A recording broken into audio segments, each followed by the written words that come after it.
Does a stream draw New Year? Does a birthday stream? Very clever, Steve. Thank you for that. And welcome.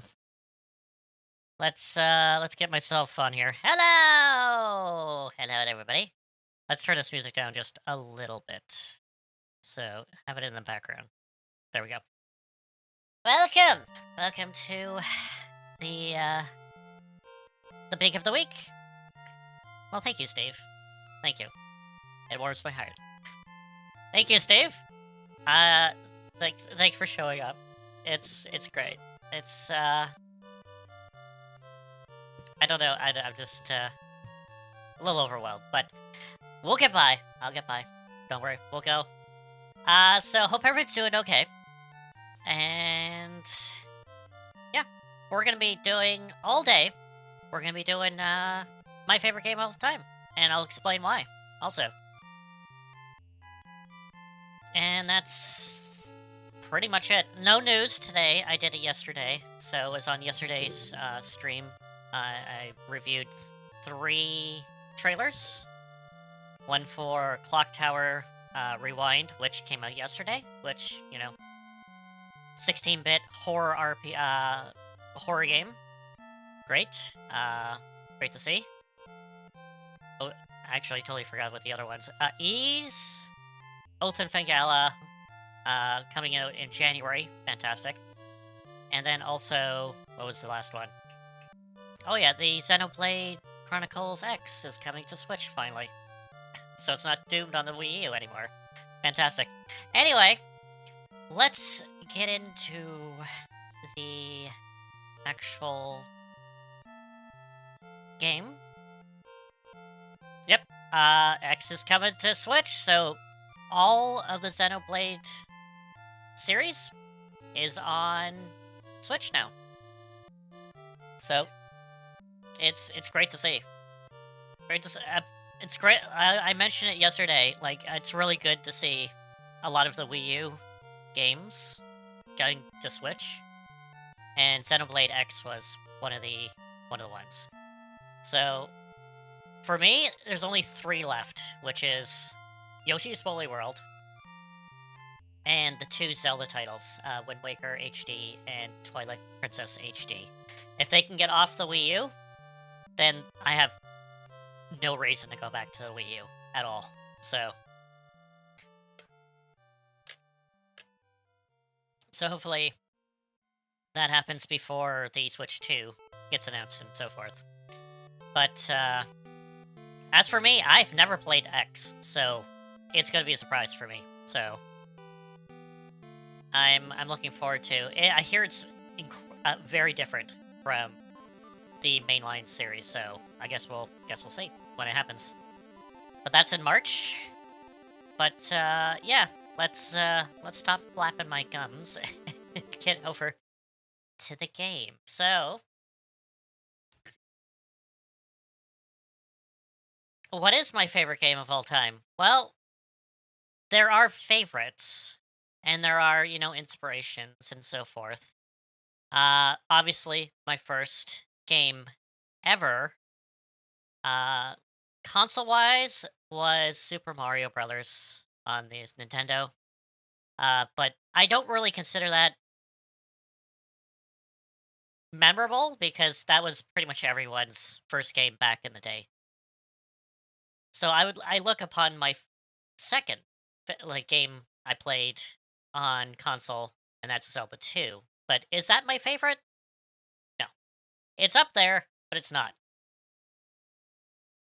But also, you could say, well, I played games before I played console, which is in the arcade. So what was the first arcade game I played? It was actually Shinobi, or the arcade. And that was an interesting one. Holy cow. It was hard as hell. Even to this day, can't beat it. But is that my favorite game? No, it's not.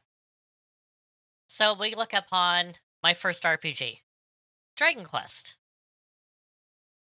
It's, it definitely carved a way to my actual way of, looking at games and, my taste in video games and so forth. Is that my favorite game? Not really, no. I found it very clunky. I didn't understand it. I didn't get it. Even when I went to Final Fantasy after that, I just didn't get the game. I didn't get RPGs. I'm like, eh, I don't like this. It's like, eh. We gotta look a little further to the Super Nintendo. A wonderful, wonderful system, which I still consider the best out of anything I've played. The Super Nintendo is I love it. I love it all. So obviously it's on the Super Nintendo, my favorite game. So now we go with RPGs. Yes. I did mention before, yes, Dragon Quest was my first. Final Fantasy on the regular Nintendo didn't really cut it for me. It was good, but I was like, eh. Dragon Quest 3 definitely interested me more into RPGs. And then 4, Dragon Quest 4, solidified my fan as a Dragon Quest fan, basically. But I still was kind of iffy on RPGs at the time. I knew I liked story, I knew I liked characters, and I knew I liked a good soundtrack and a good flow. And the Super Nintendo definitely brought that. So the first RPG I played on the Super Nintendo, I always keep on coming back and I always have fond memories of. It has great characters, a great story. It's bare bones, but it lives in my heart as my favorite game because I kept on going back to it. And I just get this warm, fuzzy feeling every time I play it because I remember playing it for the first time and I was like, whoa. And it's the game that solidified my taste in games. What I'm looking for in a game. What I actually and it just in RPGs, definitely RPGs. And that game, and I'm playing the original. I'm playing like there's so many different revisions of it and ROM hacks that are so much better. But I'm playing OG like I played back in the day. And that game is Final Fantasy II.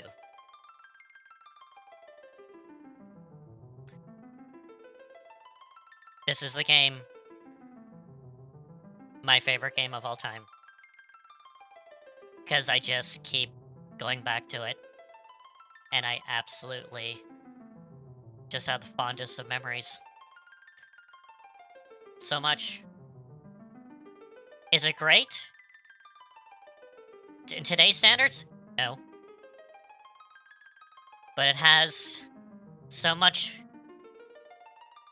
memories, so much fondness.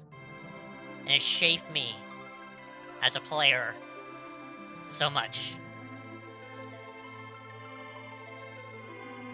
that it has to be. It just can.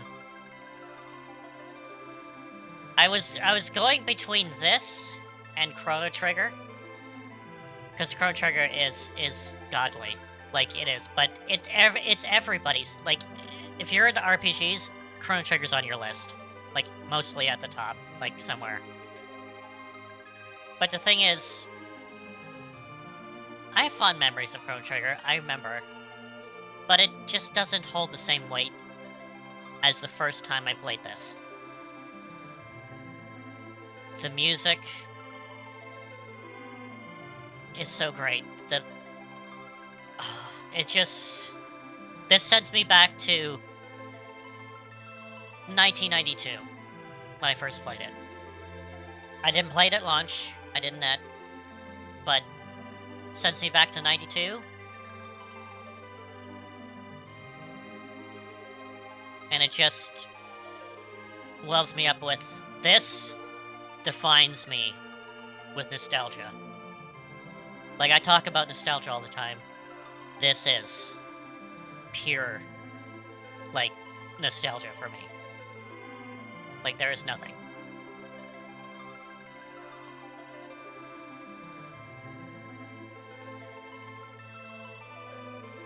And that's the thing, Steve. It doesn't matter when you play it.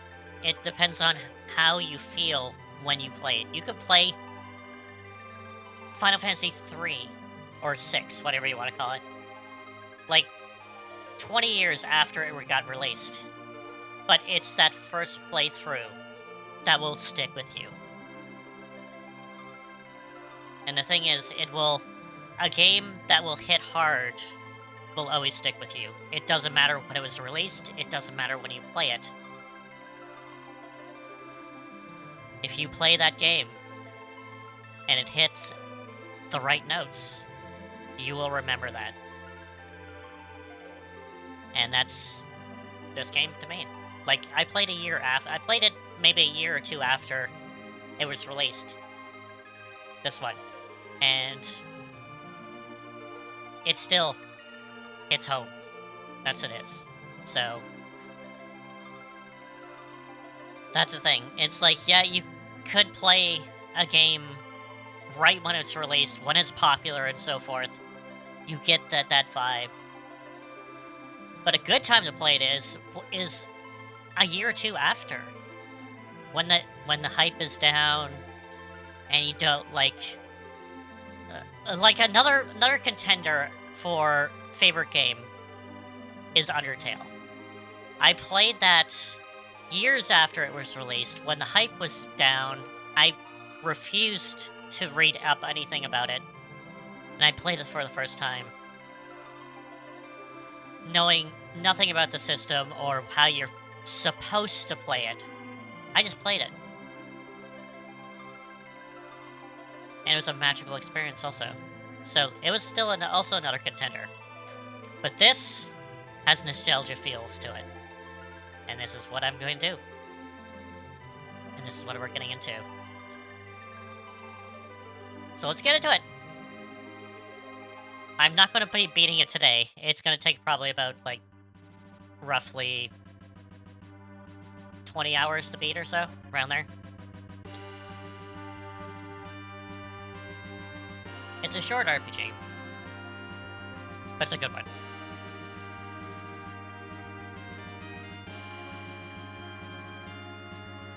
And yes, I'm playing the OG, so it has really bad translation, because Square was really terrible back then with translation.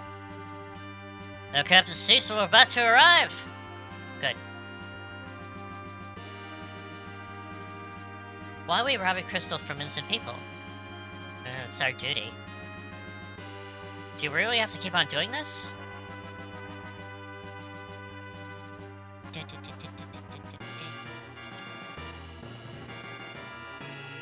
Now give us the crystal water. What have you done?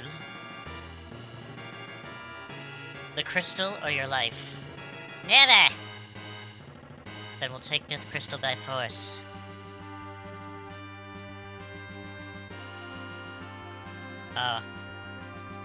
That's the thing. Music is gonna be...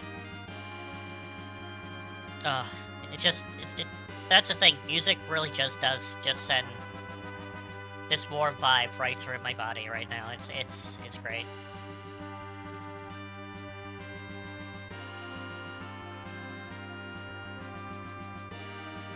Nice. Alright. Take the crystal.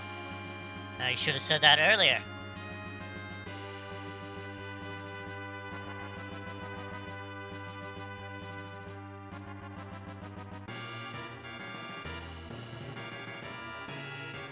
Why does the King of Baron doing this? Why do you pursue the crystal so eagerly? He has no answer.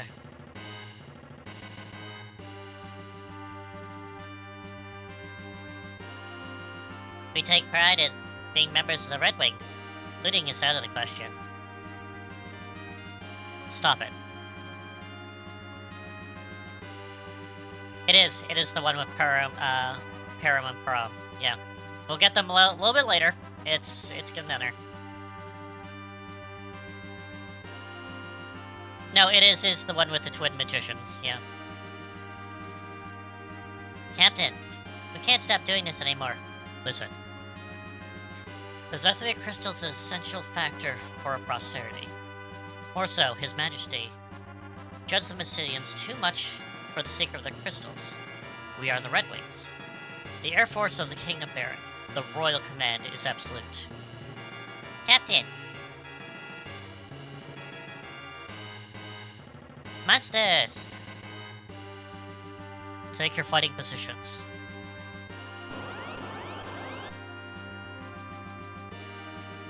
Firebomb! Which we will never see again in this version. Ouch. Are you okay? There's more coming. Watch out. And lit belt.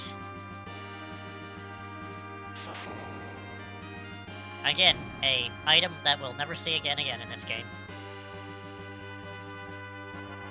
Everyone okay? Yes, sir. But there are too many monsters these days. Too many, agreed. What's happening?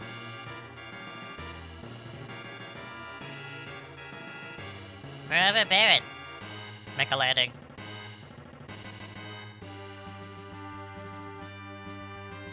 Again, the dialogue's gonna be a little rough on the edges. But, like I said, like, if you want to play Final Fantasy 4, this is 4, even though it was 2. The Pixel Remaster is so much better. Like, it feels so much better, but this I have a pure nostalgia for, so we're playing this one. Oh, Cecil. Is it the Crystal of Water? Yeah, the Mysidians were so helpless. What are you trying to say? This way, Cecil. Or Cecil. I say Cecil, but it could be Cecil.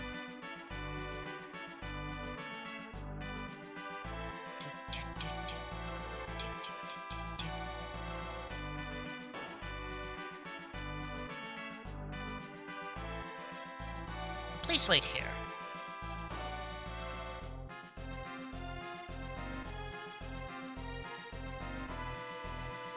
Your Majesty, I'm afraid Cecil has developed quite a rebellious air.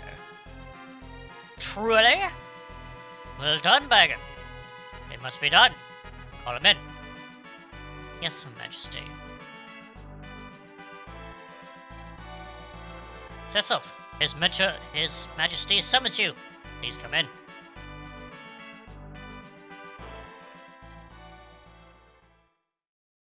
Thank you for your successful completing your mission.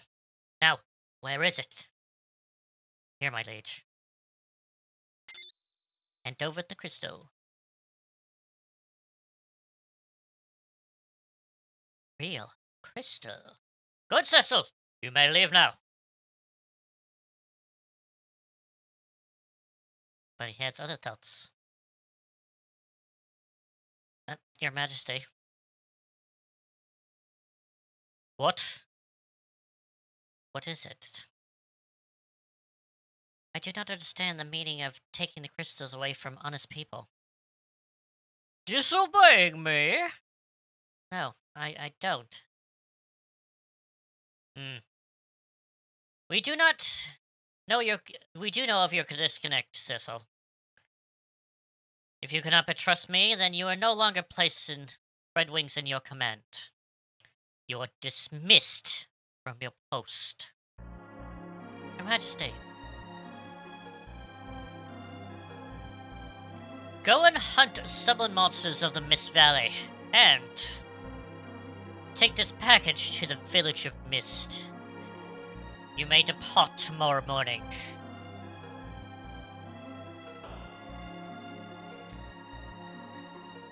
Your Majesty. Cecil didn't. If you're concerned about him, if you're concerned about Cecil that much, go with him, Kane. Your Majesty. Now, leave with the package. I have received the package. Your Majesty. Seems to be something afoot. Sorry, Kane. Don't worry. You're put in command of the Red Wings after the mission. But, never mind. Go back to your room and take a rest. Walk in the direction, you know, tutorial stuff, you know. That's what you do. Alright. And now we have control. So first thing I'm going to do is press the wrong button, of course. We're going to turn the battle speed up. I'm also going to make the window color a bit red. I like red. Red is more better. Alright.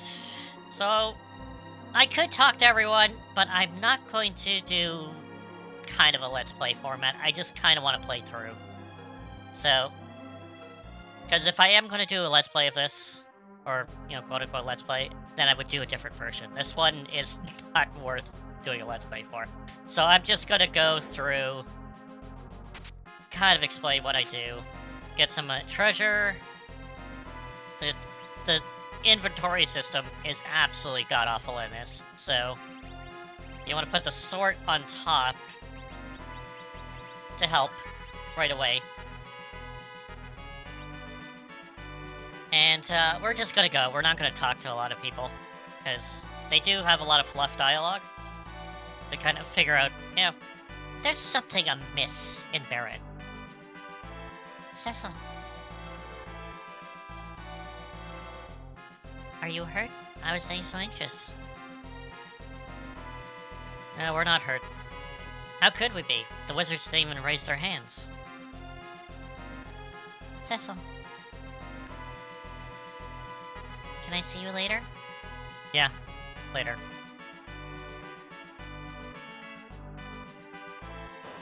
That was Rosa. We're gonna learn about her a little bit more later on. Cecil! I wave to you.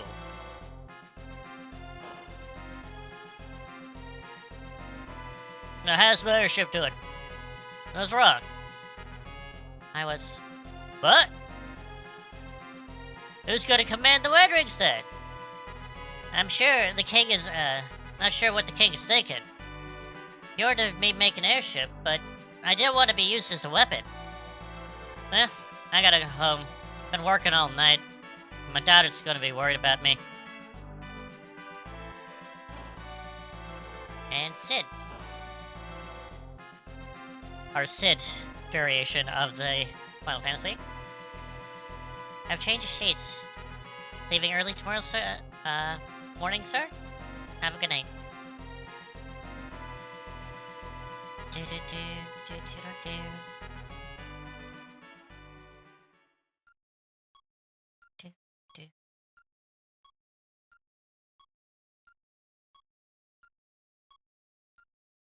What happened to His Majesty? The crystals of Mysidia. Did we really have to snatch it from the peaceful, loving people? Never again. Even if ordered.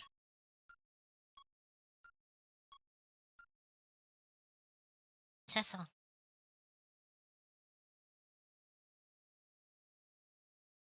What's wrong? You're not quite yourself lately. Nothing. Then please don't look away.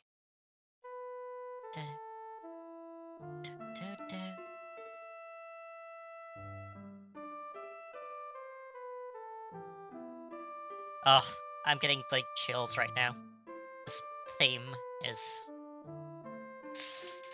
Oh, okay. Mysidia had the rod from innocent people.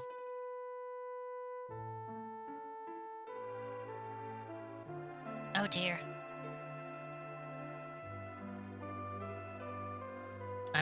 just a dark knight with no courage to disobey his majesty. Oh god. This version? I haven't played this version in, like, quite some time. Like, it's gotta be probably at least a decade or so. But Final Fantasy IV I have played in, on the Pixel Remaster probably last year. So, I'm familiar with the story, but this version I have not played in well over 10 years, probably. The real Cecil wouldn't be Neverwinter like this. You're going to miss tomorrow, right? If anything should happen to you.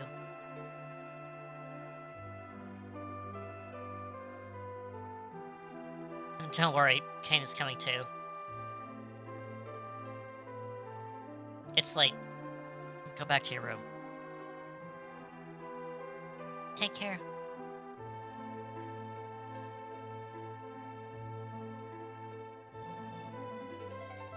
Thanks, Rosa. Still, I'm just a Dark Knight.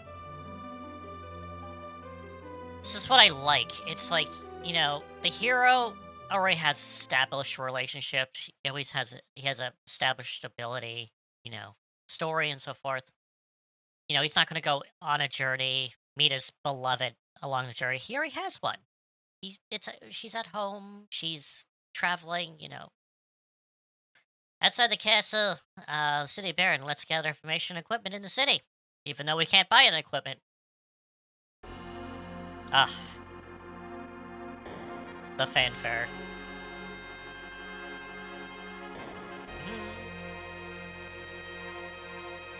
Do-do-do-do.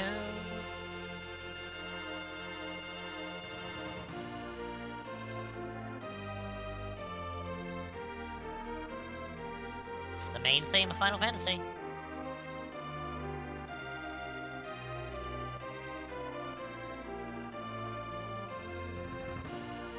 Thus, the Dark Knight Cecil was expelled from his command as captain of the Red Wings. And he and the Dragon King left Baron for the village of Mist in the valley enclosed in a deep fog.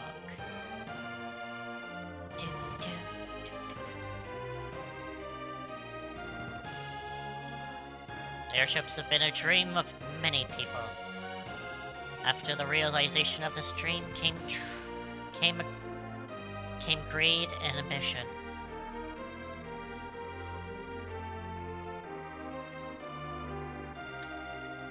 Through its fleet of airships, Baron became the most powerful nation. But why is Baron seeking the crystals? Why do the monsters keep increasing?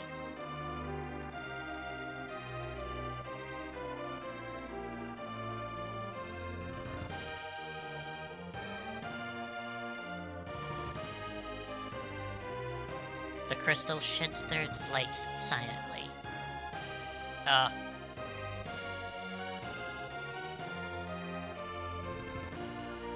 absolutely love that theme. Gives me so much pleasant memories. Alright, let's go to the town. We're gonna listen to the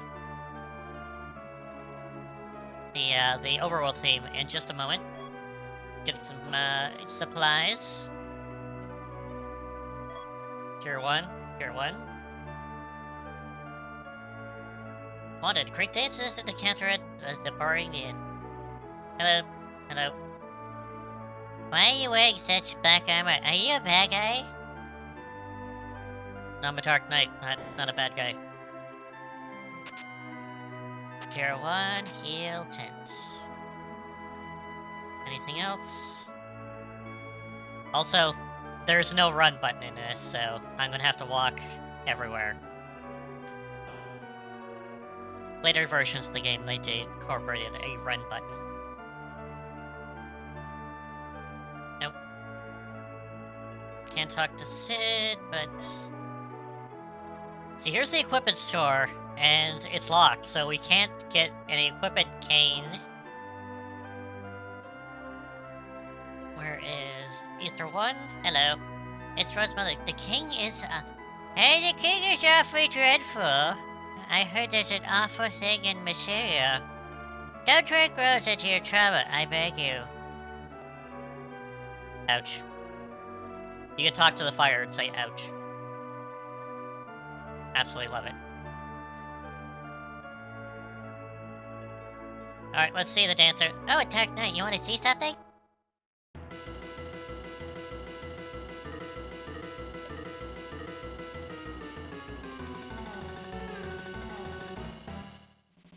Do.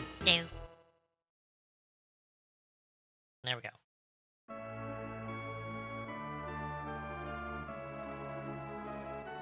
Gotta love the little dance.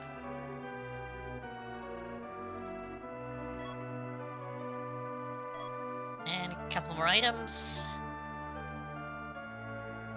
So I think in all the other versions, except for this one, she actually wears a dress and she throws her dress off at the end of the dance.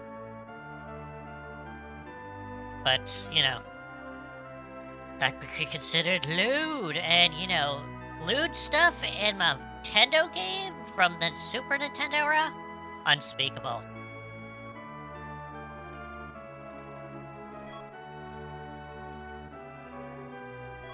Alright, got a couple more items over here. Alright, let's get all ready here. Okay, package, put the package here, heal here, here. I'm a very stiffler to put items where I'm used to them. Alright, let's go out. Let's listen to this banging overworld track.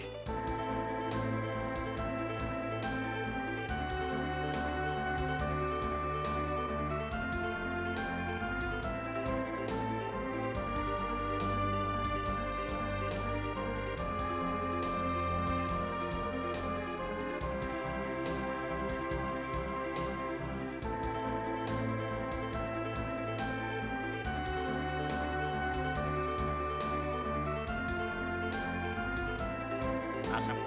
Alright. Let's get into a battle.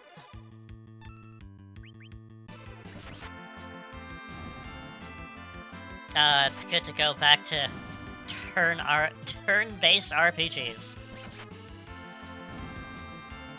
Although this one is the first one that implements the active time battle system, so it's not purely turn-based.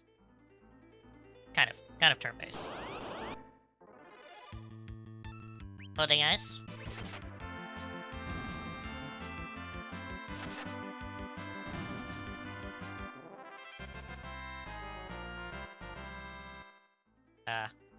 Sending me down.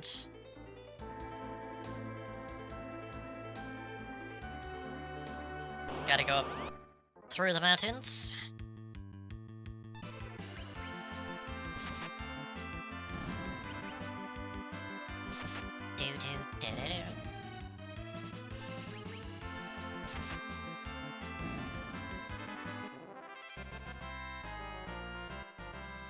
I do have to say, this version is incredibly easy. It is not difficult at all. But, it can be. The original version of this, the, original Japanese version of this was super difficult. So, it's so difficult that when they brought it over here, they had to dumb it down so much for North American audiences to play, because it's so difficult. It was so difficult.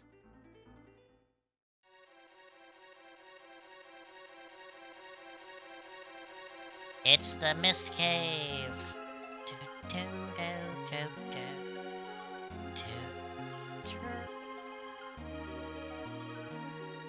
Cave music.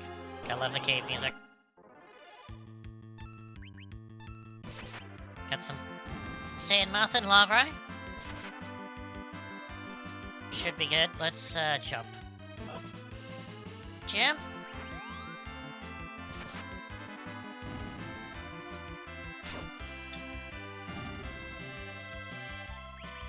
I guess I should explain a little bit of what the characters are here. Cecil is a Dark Knight.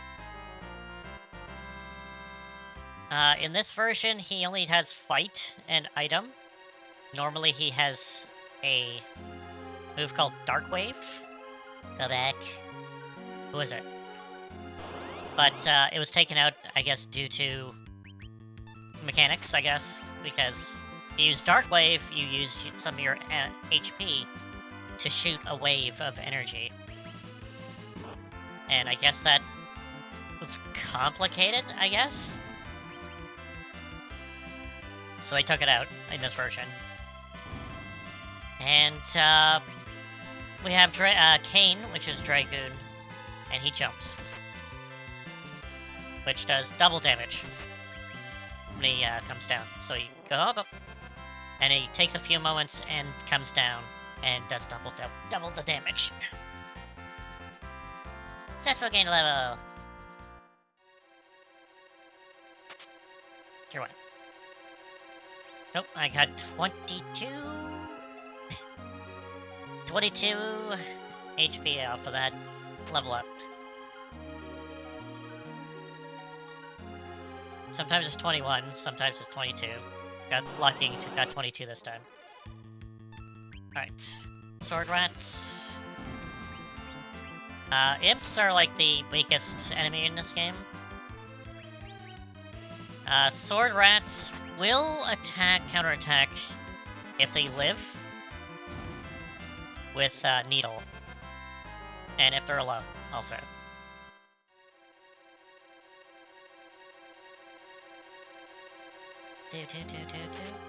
Tint.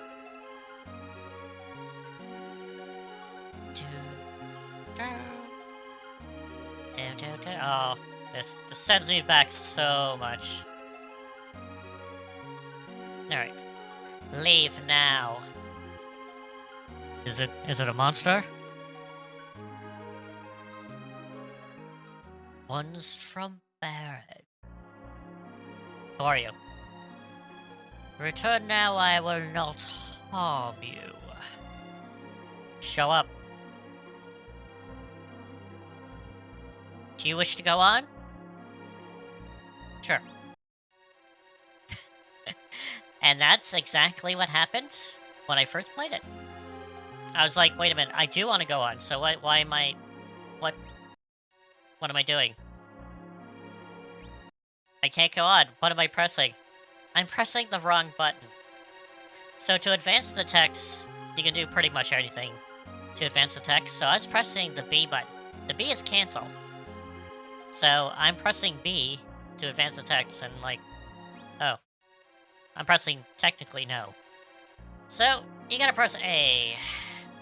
Yes. We must deliver this package to the village of Mist. That I must.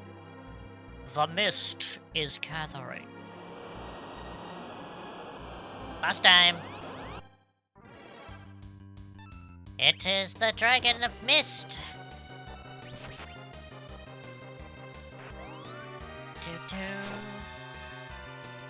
Okay, so we're gonna pause this for a minute.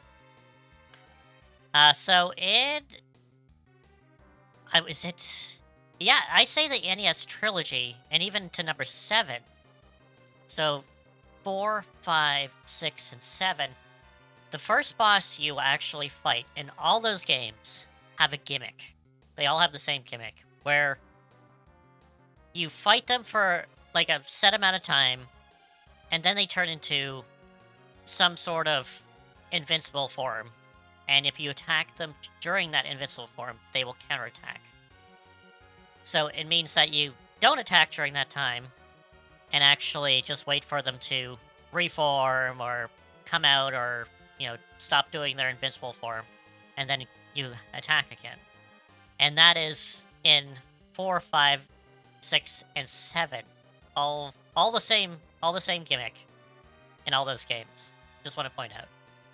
So in this one, it's the Dragon of Mist. So he will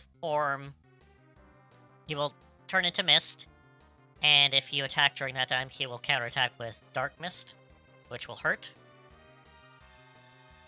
And, well, I guess I won't get into the other ones, but they have the same gimmick. But nevertheless, let's go. I think it's 3 times, so after this time, he'll turn into mist. Yep, there you go. He'll attack 3 times, turn to mist. During this time, don't hit him. And we just wait.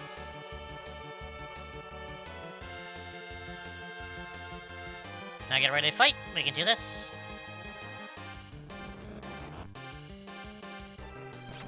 Let's go.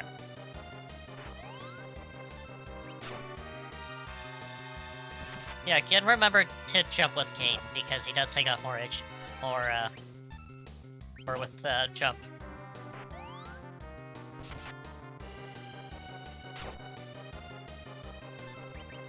Alright, Chippy one more time.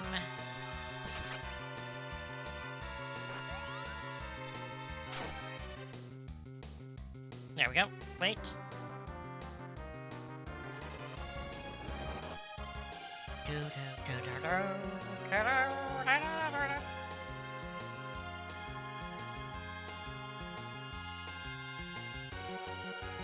Alright.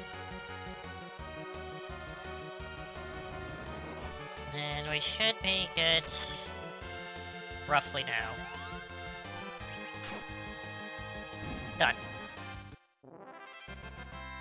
Nice. Paint a level. And let's move.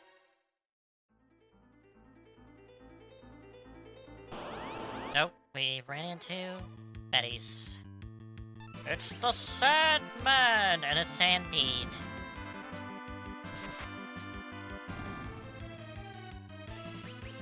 So the Sandman isn't exactly that prominent, but the Sandbead can use Quake if long enough. Which isn't that bad because the magic power in the Sandbead isn't that much. So yeah. It's a village of mist! The package opens automatically. Oh. Oh, what is this?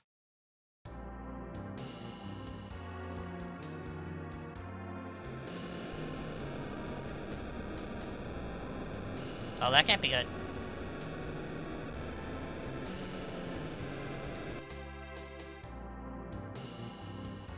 What? He brought the package too. Burn the village? Why? Mommy, Mommy. Who's that? My mom's dragon fell, and then my mom too. I've heard the people with power. I've heard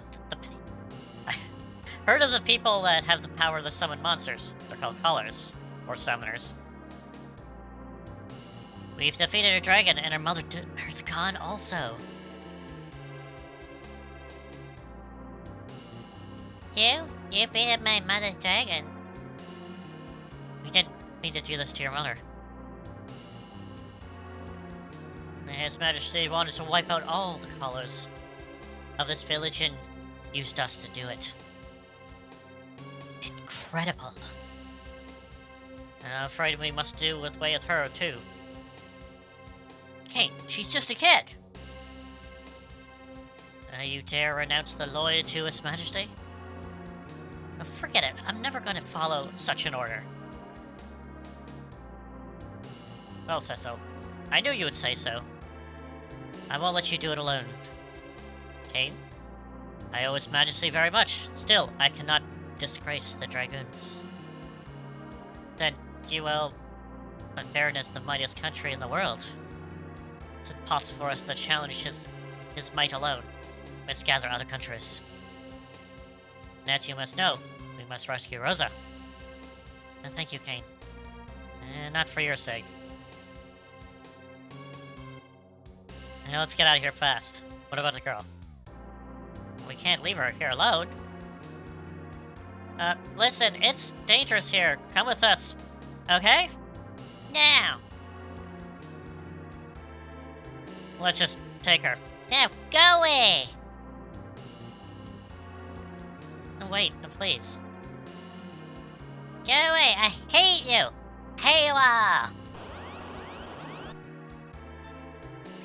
Nope. Now!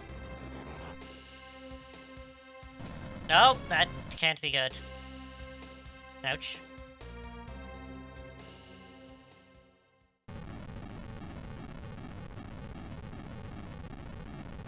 Wow. Summoning a giant monster to do a earthquake has some effects.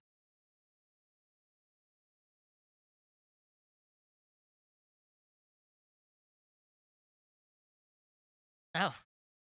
She's alright. Kane? Kane? Kane? I can't stay here any longer. I have to escape from Baron, this girl. Let's take her. Let's go. We're alone.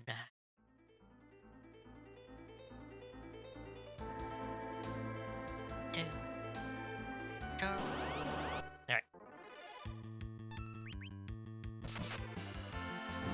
It's not difficult to be alone. We have enough gusto to last for us a little while.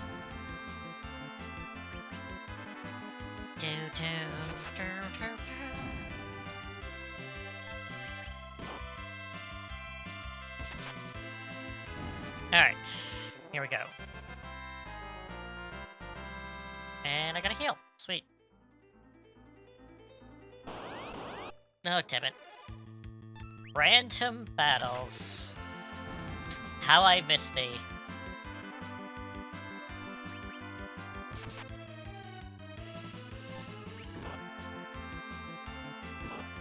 Nah, I wish I had Dark Wave.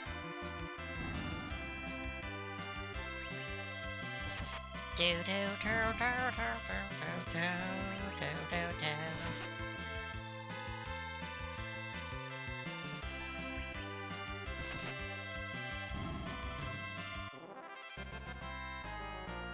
Cecil getting to level.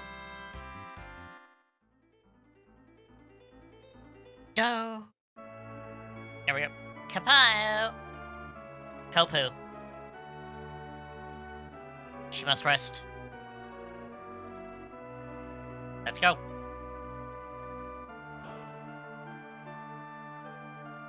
Hello there.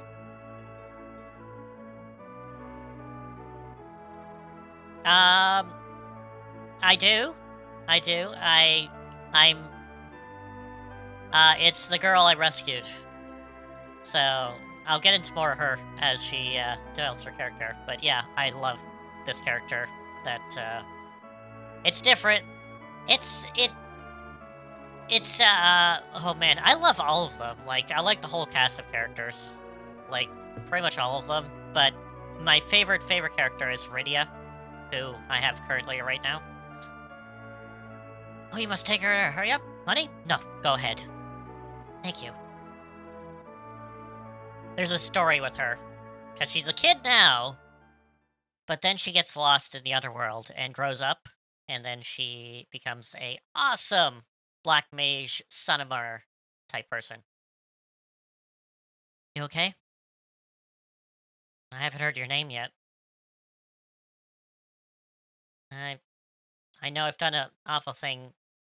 I can't ask for your forgiveness.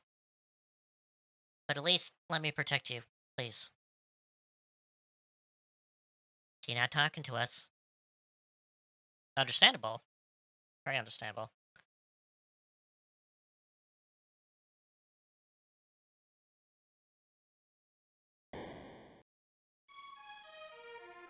Oh.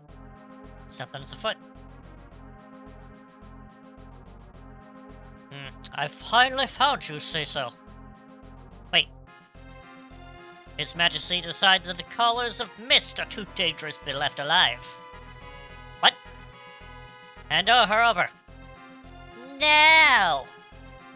And as Final Fantasy X would say, stay away from the summoner! I shall stay away from the summoner. You shall stay away from the summoner, sir.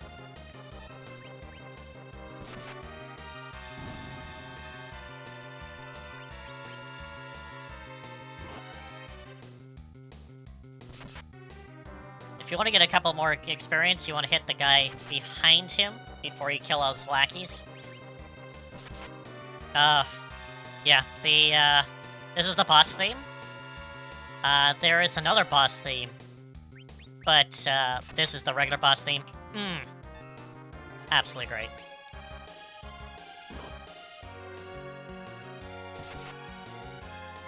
Absolutely. I've played this over and over, and so many different versions of it. And it just gets better every single time I play it.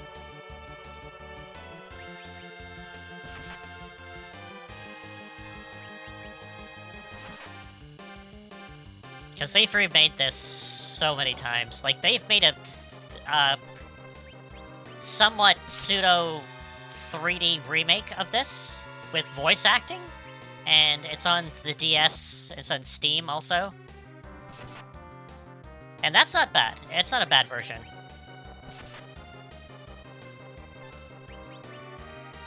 But if you want to play just old school pixel art...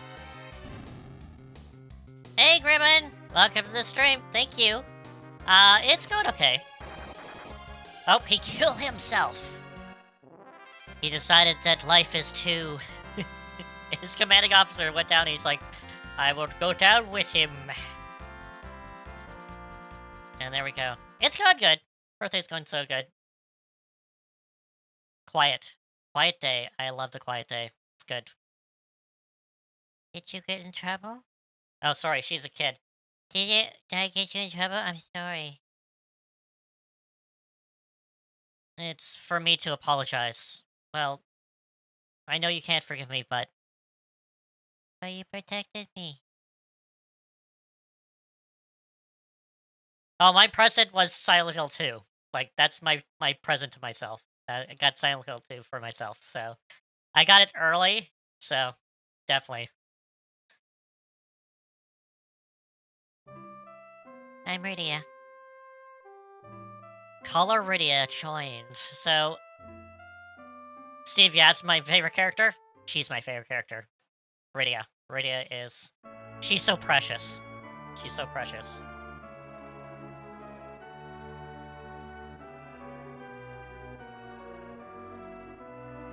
Alright, let's go. So yeah, she's a kid now, but she is going to go through a transformation to become an adult later on. Oh, I really hope Silent Hill 2 is on for sale. Steve, you gotta get it. It is going to be an absolutely great. Yep, she is a summoner. Yes, she is a summoner. Or a caller in this version. But yeah, she's a summoner. Yeah, mainly if you look up Rydia, Final Fantasy IV Rydia, you'll see her adult form. So she's a kid now. She has a kid form also. And I really probably should put her in the back row also. Alright, let's go about here.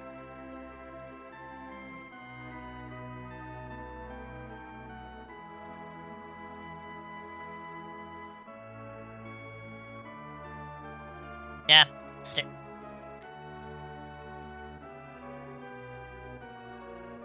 yeah, I don't know, I have a soft spot for some, well, definitely Rydia, because she's one of those characters where you feel like you need to protect, and you know, oh, she's so small, especially now, she's like small, and she's a kid, so you gotta protect her. But the thing is, she has the power to literally take care of herself. You know, she's a black magic, you know.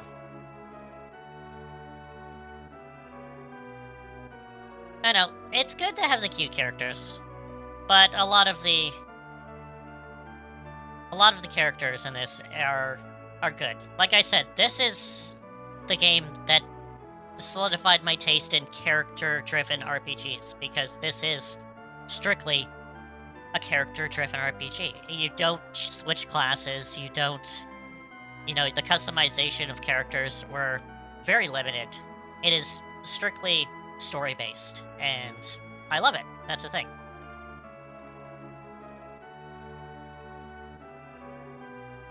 For a lot of other Final Fantasies, you have so much variety of changing jobs and, you know, getting skills and so forth. This one's more linear, which, you know, it reminds me of, like, reading a good story, like a good adventure novel or so forth. It's like you get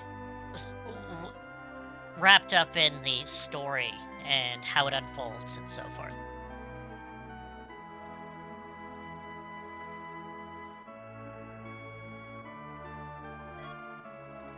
Yeah, it's... Well, I'm all about story. Like, that's the thing. Like, this is what... It's... Like, this is the one that, you know, back in the day, I didn't know.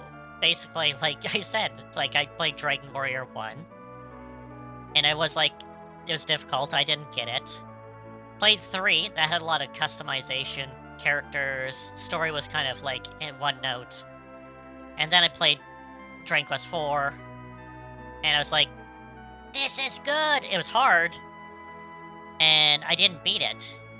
I played this before I beat Dragon Quest 4, and I beat this one before Dragon Quest 4, so this one imprinted more of what I liked and my taste in RPGs and so forth before Dragon Quest 4. I went back to Dragon Quest 4, I appreciated even more of what that was.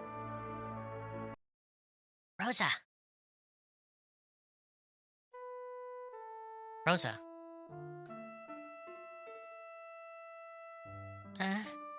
Cecil. Don't leave me, Cecil. What happened to her? We need to send Ruby to capture the feeder. But the lair of the monster called the Antlion. Okay, send Ruby and Antlion. Got it. I need to rescue her. Got it. So, I'm not doing, like, a regular playthrough of this. Although, like, I really... Okay, I'm torn right now. Because this is the one I remember. I have nostalgia feels of this one.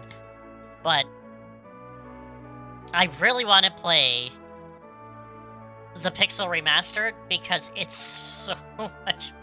It improves on everything so much more. And I could just fire it up and I could play the Pixel Remaster one. And it would feel so much better. But this one has, like... Oh, so much nostalgia vibes to it. Oh, let's see... is she good? She is good. Alright, let's go. I'll play this for a little bit, and if I want to switch over to the Pixel Remaster, I might actually switch over to Pixel Remaster.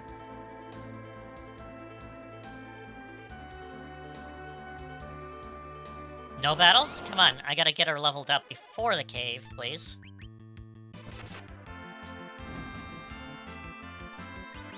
Blank! No, she has no... She has Chocobo. Right.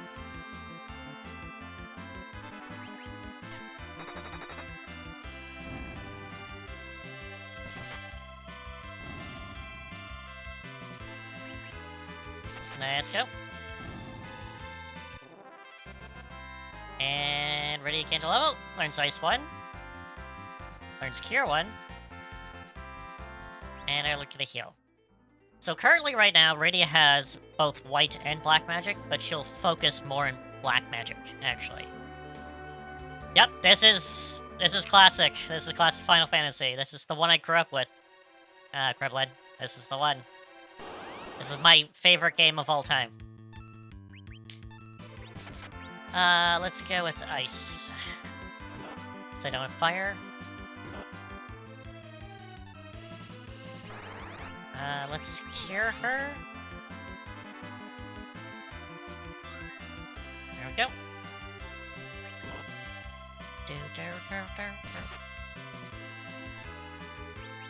I think I might have to run.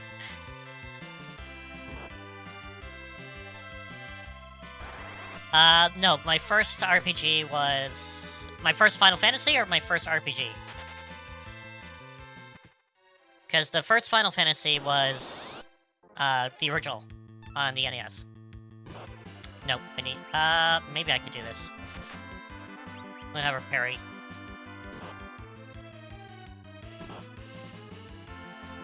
And trust me, the first Final Fantasy, oh my god, is rough around the edges. Oh my god, it is... It's difficult. Oh my god. Especially for someone at the time that didn't know how to play it. It's rough. So, this one definitely was easier. And I could enjoy it better. I can enjoy the story and so forth. And that's why I grew attached to it, because it's the type of RPG that I liked. It has great story, great characters, great music, great story. I said story again twice. And it's just... Oh, good lord, Colin. Encounter rate, of course. I forgot about the encounter rate.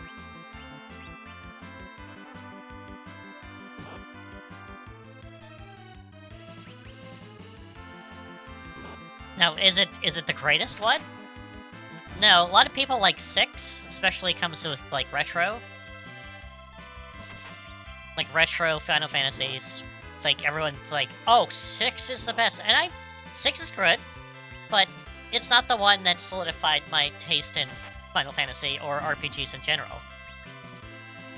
This one was. Although I have to say 6 is a pretty good one. Yeah, this one has a good villain, like, not the last villain. It is Samus, but Samus only comes at the end, so it's like the, oh, you know, the surprise last battle. But the antagonist in this one that you're against is good. Like, it's Gomez. Gomez is a excellent villain in this. He's so, like, ominous and, like... Yeah, Gomez. Like, Samus is the last boss, but it's definitely...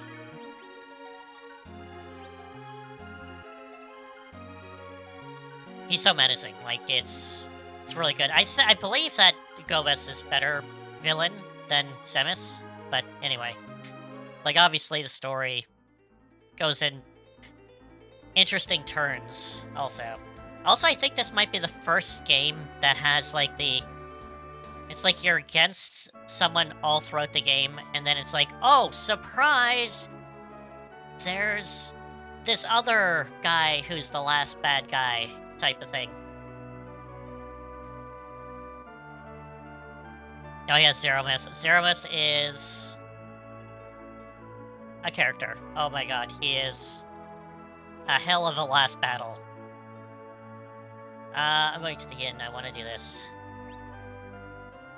Oh, yeah, no. Zeromus is an absolute great. I remember dying on him, like, over and over and over and over. And when I finally beat it, I'm like, yes! It was a yes moment, definitely.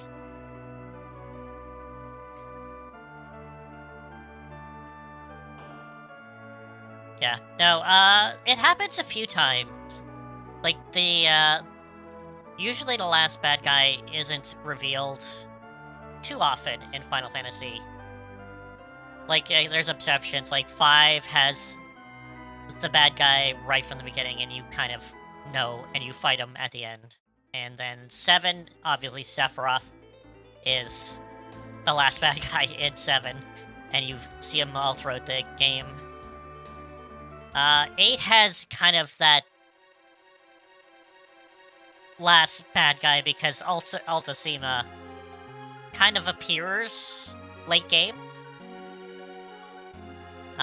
What else? And then 9. 9 has this, like, surprise last boss also, which I didn't like. That's the only kind of thing I don't like about 9, is that surprise ending boss. 9 is great, though, other than that. What? You wield a dark sword? Help me, I beg you.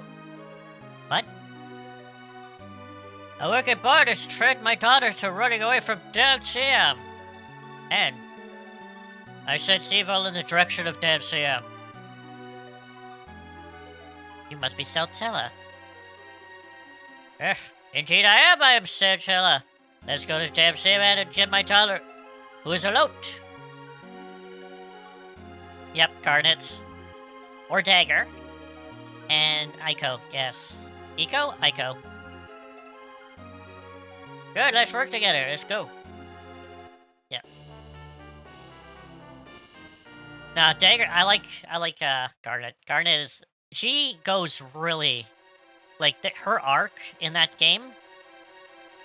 Beautiful. I love it. Like, she goes through so much character growth in that game. From not knowing her place to knowing her place to not knowing her place to just being fine the way she is. It's so great. It's such a great character art.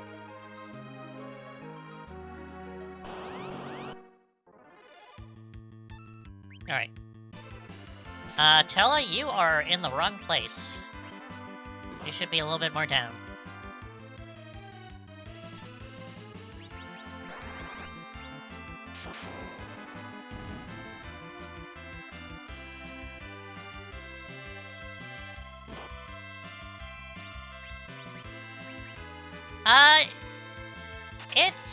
It's been around.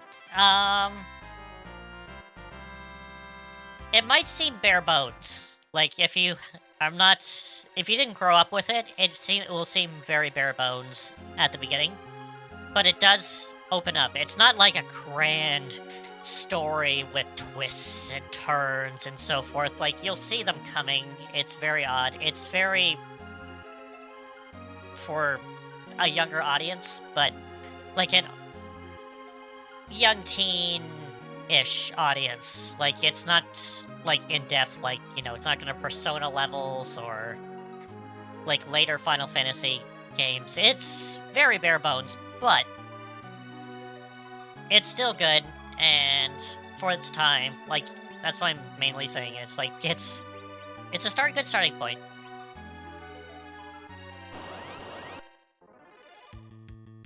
Cave toads.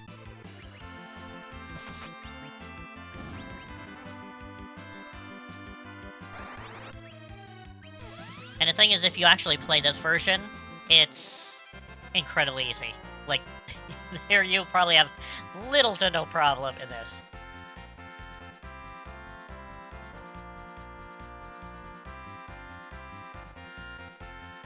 Yeah, no, this is definitely straightforward. Like, you will do little deviation from the actual story.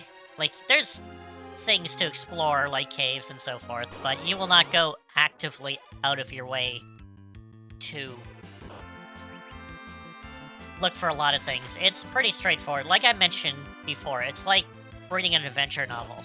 That's kind of what it is. Let's parry. Let's just use fire.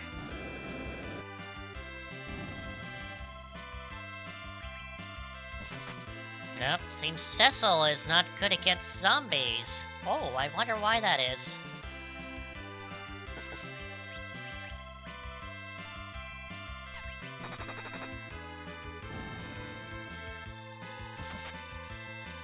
Yeah, I heard about Nintendo Music. I tried, I can't seem to download it right now, so it's not where I am currently. But, you know, all I have to say is, it's about time, Nintendo! You know, now we don't have to illegally download the music or so forth, you know, now it's officially.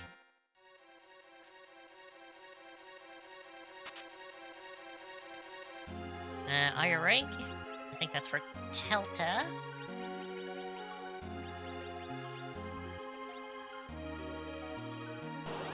Yeah, the only thing I saw the video for Nintendo Music, and the only thing I have a little bit of a qualm with is that they don't have the artist displayed, like who makes the music. It's just like the game and where it's from, and maybe what part of the game it is. And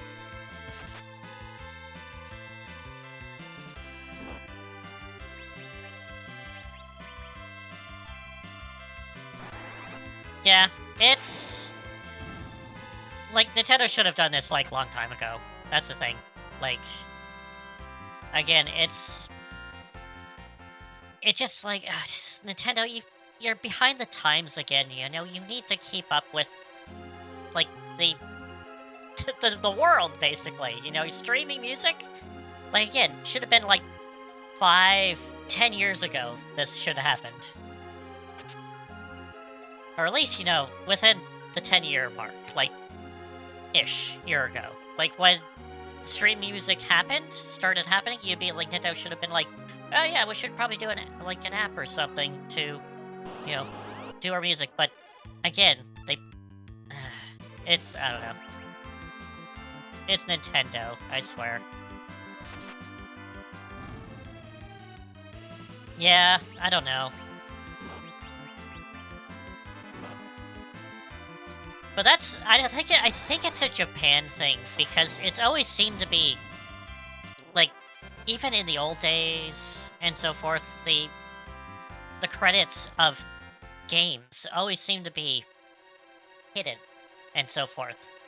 So it's like, why? I don't know. Just, I don't know, if you're gonna make something, take credit for it.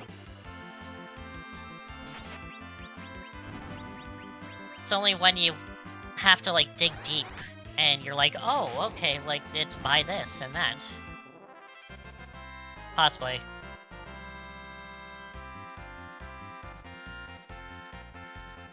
Like, I understand with Nintendo and its secrecy for games and, their new technology and so forth because of competitiveness, competitors and so forth. Sony, Microsoft, whoever else, basically.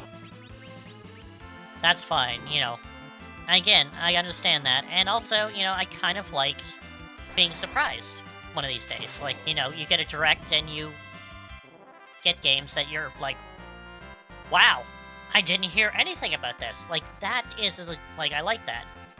Like, it reminds me of the old days when you go to, like, E3 or something and you're like, oh, there's a game coming out? Wow. Yeah, well, that's especially old days, like NES games, even Super Nintendo games. They used aliases and, like, nicknames or so forth. And I did hear that it's, like, because of competitors also. Like, if the game really did well, then other companies would actually go to the other studios and try to recruit those people to get them on, like, another team. So that's why they use aliases and so forth. Like, that's back then. Like, now, it's kind of open, so I don't know why they still are so secretive.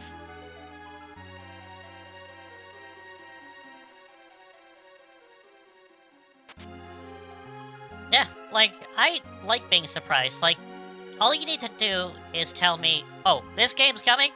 And I'm like, okay, cool. I'll wait for it. That's fine. Like, I don't need to know the story, the mechanics, all sorts of stuff. It's like, oh, there's a new Final Fantasy coming. It's 17. Okay. That's all. Do I need to know what it is? No. I'm fine with that. I know I'm gonna pick it up. And so forth. It's only games that I'm not familiar with, like, that need to take a chance, oh, I'll look up game trailer. Or if it's connected to another studio that made a game that I'm familiar with, I'm like, oh, okay, it's by this, or like this type of thing. Oh, ready to gain a level. Let's learn sleep. So, I like being surprised.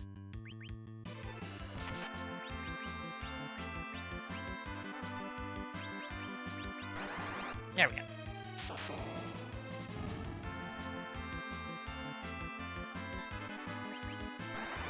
But also, I think with the Nintendo, like, music app thing, and why it's not displaying the actual artists and so forth, because there might be multiple artists to do that are on the soundtrack, and also, it's like, they might not even know who did what track and so forth. It's like, it's just a team of magicians just doing a thing.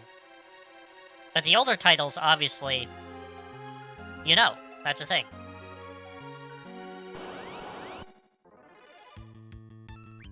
Like Mario, it's most likely Koji Kondo. Like he does like all the Mario stuff.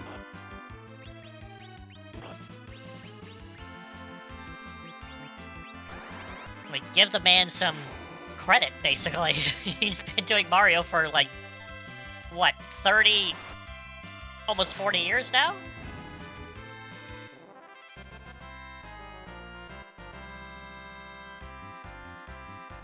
Yeah, unless there was like a sole composer on a soundtrack, it would be really hard to kind of just find who did what, because there might be multiple things. But again, you could just say, you know, the Nintendo music team, or have make a list, and then have that list of like the actual people in it, and that's the thing. It'd be a lot better.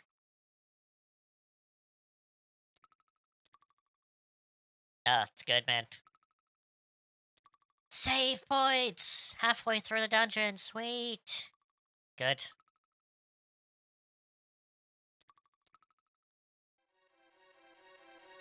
Might be an easy concept now, but before this, there was no save points in dungeons. Alright, let's save.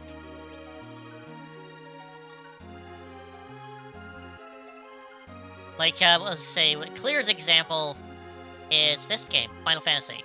It's by Batsu. Like, we know he has done Final Fantasy for at least 1 to 9, literally almost by himself. Like the guy's up there with, like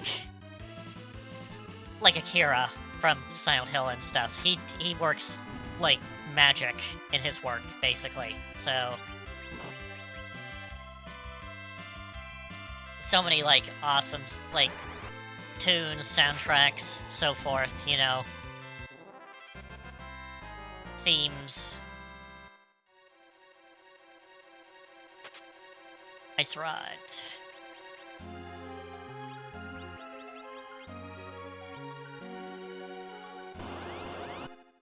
There we go.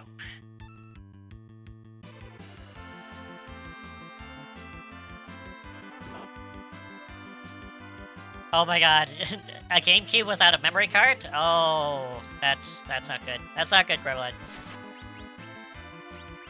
I have a similar story, actually, with memory cards. So, when I decided to turn traitor on Nintendo and went to PlayStation for Final Fantasy VII, so I wasn't aware of memory cards or so forth with PlayStation. So I got the PlayStation, and I also got Final Fantasy VII, but I didn't get a memory card. So I was like, oh, how are you supposed to save? And then I learned, oh, you need a memory card. And I made it, like, at least a couple hours into Final Fantasy VII. And I was like, oh, I need a memory card. So I left the game running, and I went to the local game place and get a memory card. Because I was like, no way, I'm redoing all this. I want to make sure to get this. But, memory card days, I remember those.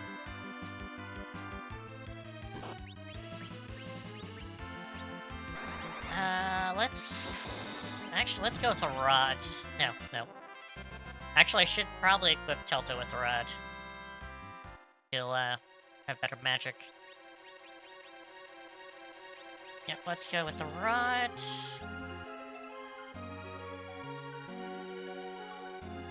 And then on top of... Oh, I have even more of a better of a... Well, let's continue that story with memory cards. So, with memory cards, that leads into the PS2 and so forth. But, there was... Around Final Fantasy XI, when it came out, it was for the PS2, and the actual game came with a hard drive, because you needed a hard drive to run Final Fantasy XI on the PS2. And I was like, well, I don't really want to be online. It didn't interest me. But the hard drive interests me because I'm like, I don't really want to get a lot of memory cards because my memory cards are getting up full and all that. So I was like, I could use the hard drive to save, and I don't need to get any more memory cards. But at the time, no, it was just strictly for Final Fantasy 11. And I was like, boo! So I returned it. And I got everything. I got, like, the Final Fantasy whole special edition with the hard drive and that. And I even got the strategy guide also. So I'm like, I'm all ready for this. And then it's like, oh. You know, then I learned it's like, oh, it's a subscription-based. And I'm like, oh, I don't really... Like, I just want to play single player and so forth. And it wasn't really like that. I was like, oh, okay, that's not for me. So I returned it. And, you know, X number of years later, like we're talking pretty recent times, that, you know, now you actually use that hard drive from Final Fantasy 11 when you got it for the PS2 and actually, like, you know, hack it to have memory space that you don't have to. So it's like a PS3, basically, essentially. And, you know, save your save games on that hard drive instead of your memory card. And it's like, oh, well, I should have kept it then. I'm like, oh, boo! You know, but hindsight, you know, you don't know this stuff. So, And then when the PS3 came along by, and you could use your hard drive, you can make as many memory cards as you want on the PS3, and I'm like, oh, well, it's a generation too late, but, you know, it's still good.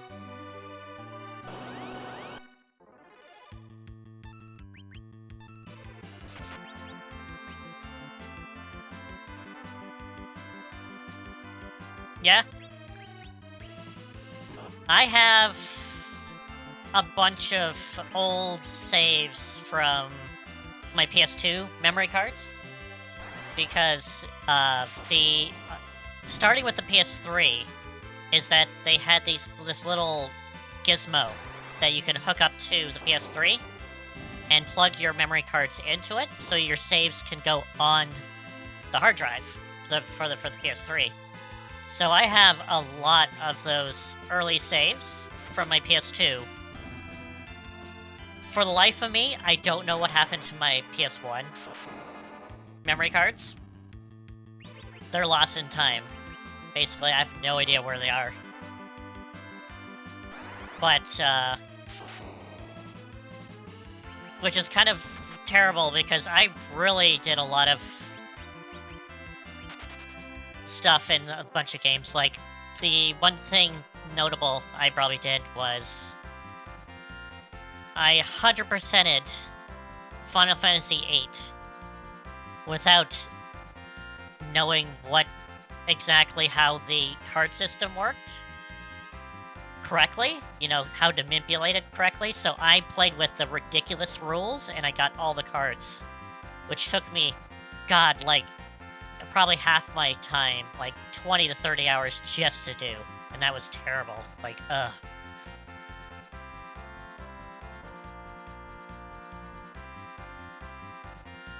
Oh my goodness. I have to say, that's quite impressive. Getting to Disc 2 without a memory card in one sitting, that is very impressive, actually. Steve, that is absolutely great.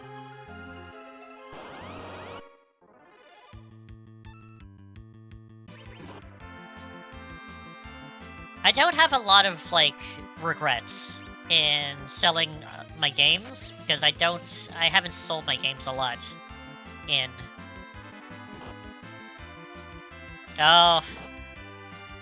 Well, Original Prime isn't that expensive for GameCube, but number 2, I believe, is also a tad expensive still.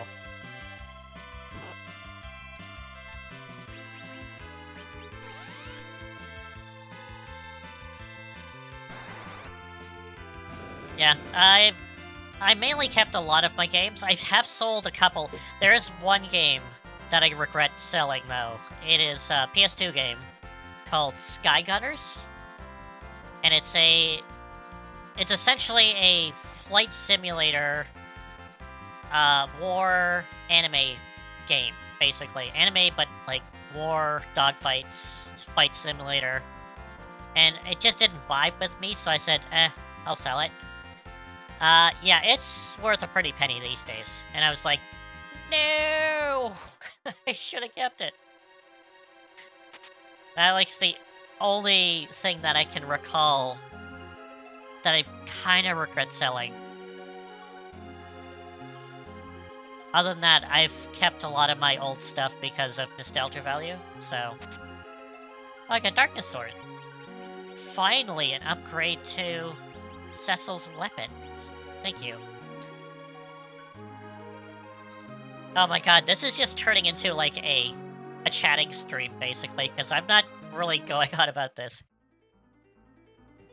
So, let's make it an actual chatting stream. Okay, let's go. Let's throw the topic out there. The, worst regrets of buying something. Like, game-related. Game-related. The worst game purchased you ever did. For me, let's see. I have to wait. I wait on that one. But let's throw it up to the room here.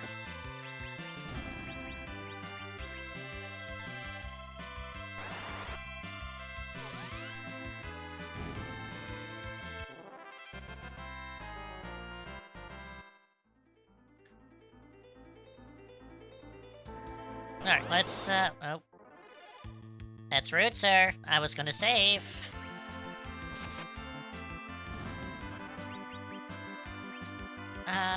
No. Nope, let's just fight.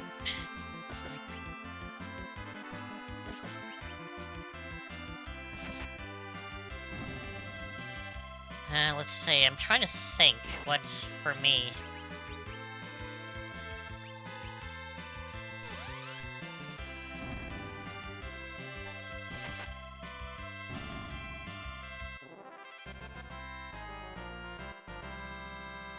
Yeah, it's a hard one for me too, I have to say, because I usually get games that, you know, I'll play eventually.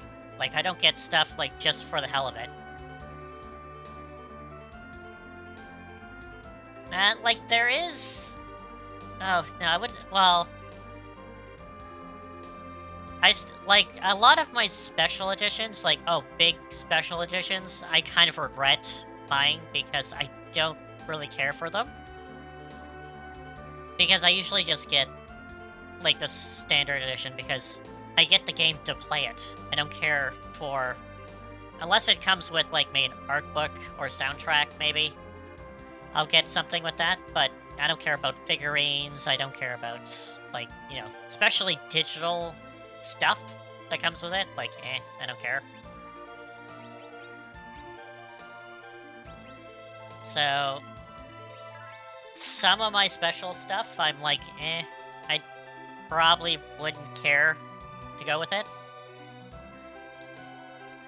Star Ocean Egg Drake. Oh, okay. It's a terrible. Yeah, I've only played an hour of it, so I don't know. But I hear it's not great. Let's go with that. Let's hear. You know, Steve, are you a Star Ocean fan? 13? Oh yeah, 13 is up there for me, also. Like, it's okay nowadays, but it was such a disappointment when I first played it. So I agree with you on that, Steve. 13 is just terrible.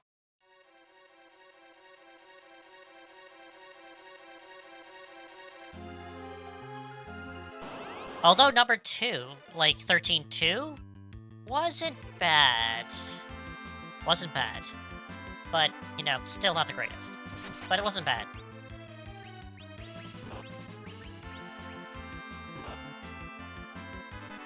Alright, let's hear.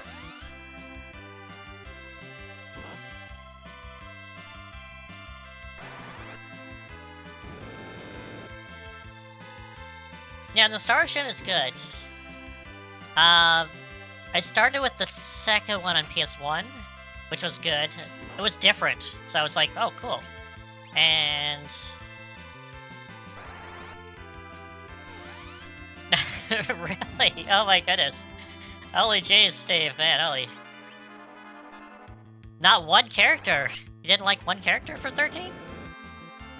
I'm trying to think. There's a couple of them that are just... Yeah, Snow was terrible.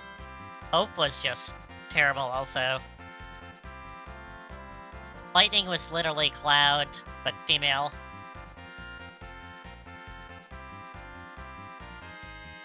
And there's Fang and Finale, who had an interesting story, but just didn't go anywhere too well.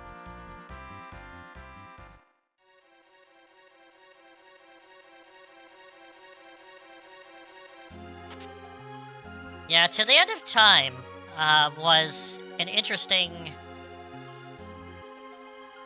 I only got about halfway through it and I just stopped. And I really kind of want to go back to it and finish it. But I just finished the planet and I was in space. And I just stopped playing for some reason. And I don't know why.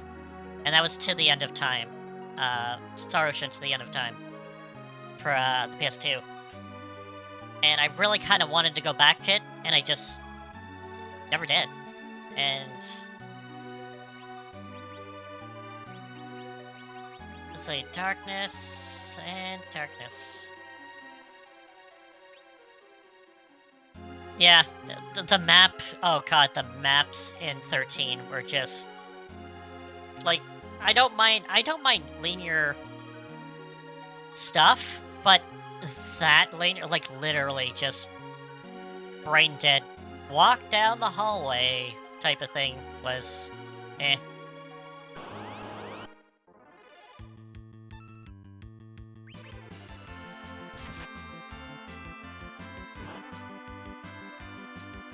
And 13 soundtrack was okay. I have to say, it was okay.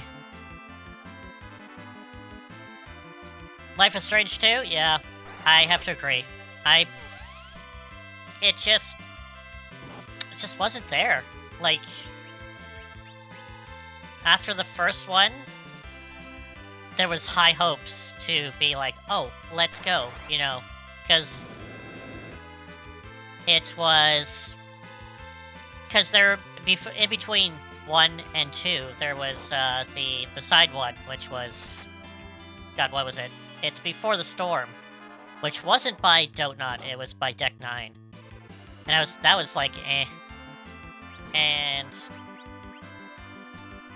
I was thinking, well, Life is Strange 2 is going to be good because it's by the original developers. And I had no interest Like, I just went an hour or two in it. I don't even think I went through the first chapter or something, and it just didn't hit. I was like, eh. Never went back to it. So...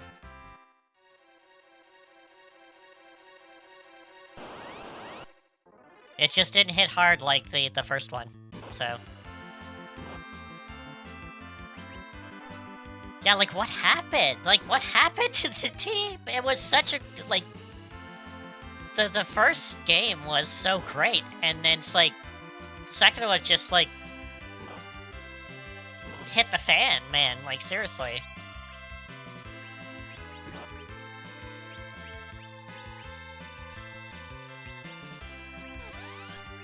Yeah.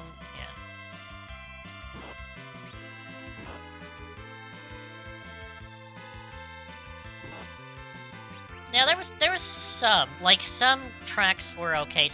Like, I think the later battle theme was kind of banging a little bit, and it did have like some redeeming tracks, but just not enough for just being like, oh, this is a good game. It just wasn't there. Didn't hit the notes. Alright, so we got ourselves... heal... heal... and we're good.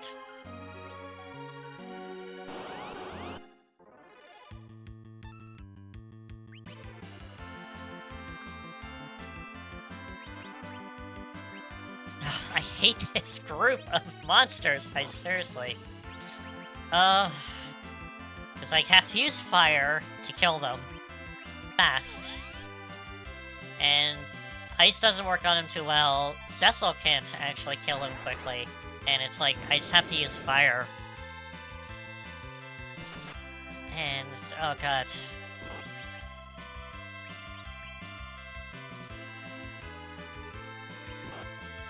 Can't believe I ran into this group of enemies, like, so much.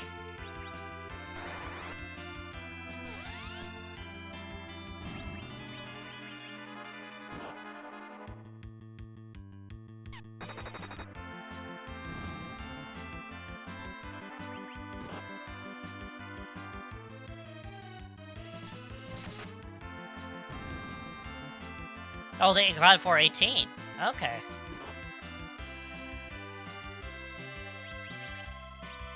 I haven't played that one, so I'm not quite...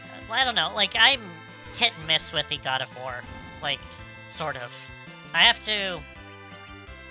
I do want to sit down and play it, but... I don't know. Like, I don't know if it will vibe with me, but we'll see.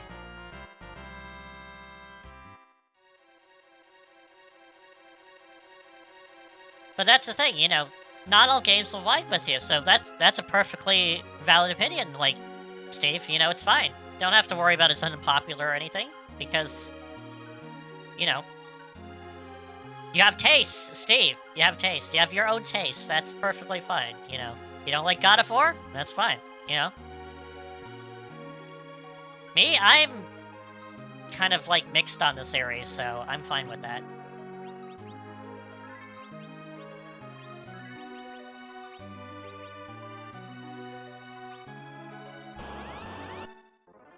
Layers of Fear 2? I even played 1. Or 2. But that was Blooper, wasn't it? Because if that was Blooper pre-Silent Hill 2, then yeah, I agree. Like, a lot of Blooper stuff before the new Silent Hill is kind of... eh?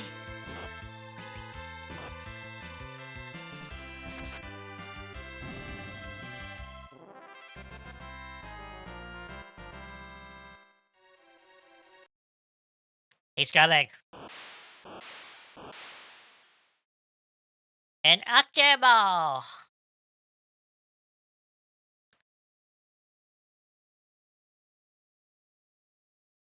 Oh, jeez. Oh, lordy, man. Holy cow. It's one thing you don't want to make your game is slow and sluggish. Unless it's on purpose, and, you know, it improves the gameplay, doesn't, you know, Let's summon Chocobo. And Lit.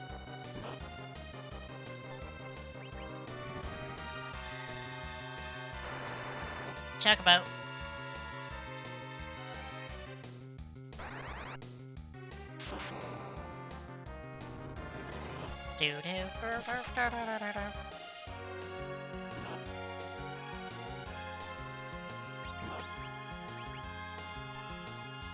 There we go.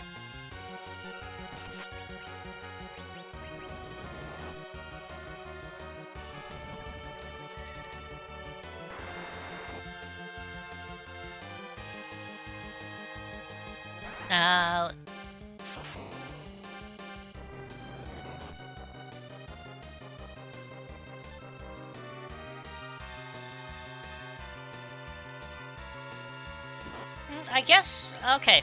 Let's go with another question in the chat here. I'll try to phrase this the best I can. But seeing how I'm playing a game that kind of revolutionized my taste in what I like in a game, is there a game that you know that you can resonate with that wasn't exactly your first in that series or, you know, genre and so forth, but one that solidified your taste in games? Like something that stands out and be like, yeah, I can play, you know, give me it, I can play it any day.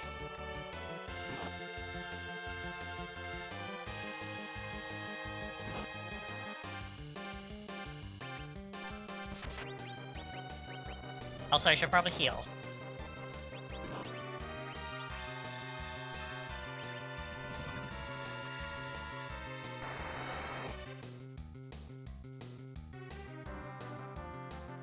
I would mention, you know, what mine is, but I'm playing mine right now, so this is what brought me into my taste in RPGs, with character involvement, great story, great soundtrack, great flow, you know, narrative, and characters and so forth.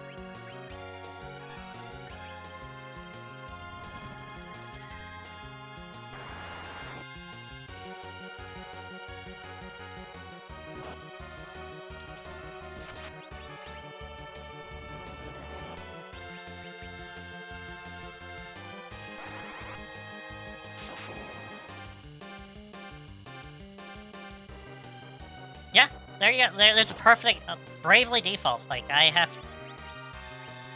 to say, I'm not familiar with it too much. I've only played it a few bit of times, but I know it's a turn-based RPG. So, again, you know, every game will resonate different with people, and that's great.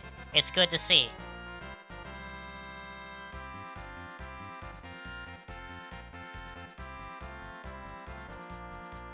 There we go, Steve. There you go. That's what I'm talking about right there. Like, it just hits you like a ton of brick. It's like this game just awakens something. It's like it's there. It's like, oh, this is it. This is the game. This is the game. So, perfect. Oh, Steve, I love your answer. I love your answer, Steve. It's great. Because that's exactly what happened with this game with me. Because I borrowed it off a friend. And I knew I wanted to play number 2, but I borrowed it off a friend, and it just hit me.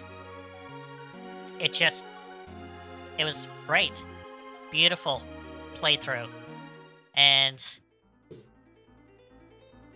that's what I talk about, like that warm feeling you get when you play something from your past and you're like,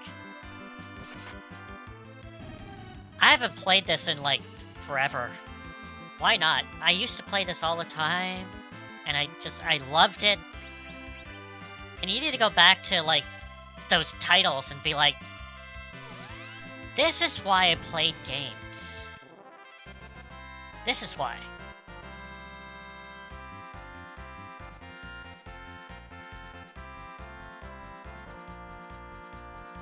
Oh, there you go. Oh, Seto. Oh, Oh my god, someone at Best Buy recommended you Xenosaga?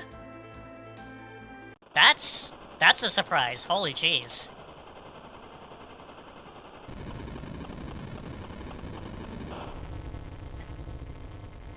Oh, okay, that's... Actually, Steve, that's a perfect question for there. Emotional. What was one of the first emotional scenes that made you emotional? Or, you know, scenes that make you cry, or, you know, emotional at least. That's a good question. That's a good question. Definitely. And there you go. Kremlin, like, yeah, that's the feeling I'm going for. It's like you just play it. And you get this warm, fuzzy feeling every time you play it, and you're like, this is... I'm home. This is what it is. That's... I love that feeling. That's the thing. And that's why I'm playing this.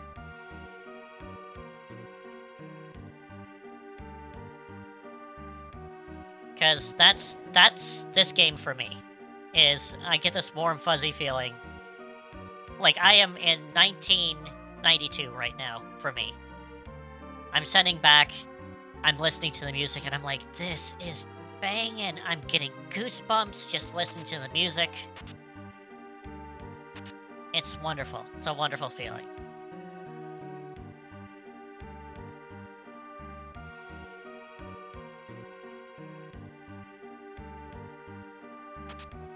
And we're critting this.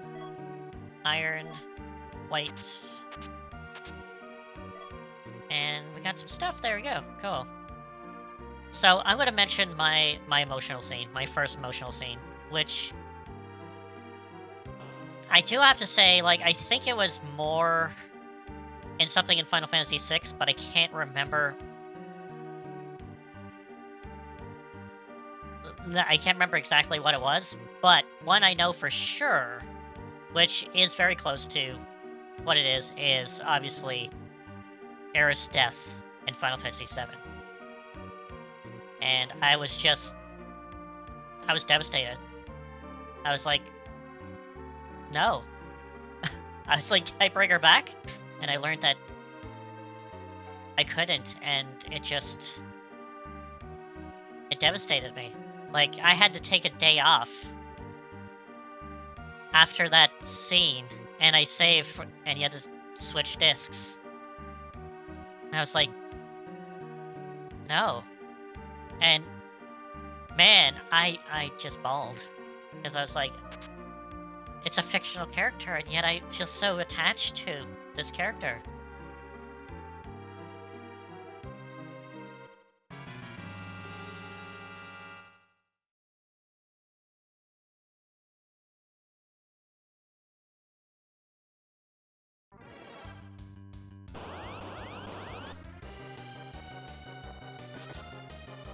Oh my god. This is... like, Steve, I played the Xenosaga, but I can't remember a lot from it, so I have to replay it. But, yeah, there's a couple of good moments in there, and... oh my god, I don't think I would actually keep together. But there is a couple of good moments in Xenosaga. Again, the same team who did, like, Xenogears, so... or the same, you know, creators. So they'd have that emotional level. Like, it's been there since Xenogears. And even Xenogears has, like, some good bangers in it. But, oh my god, like, some emotional scenes are really emotional. I know that.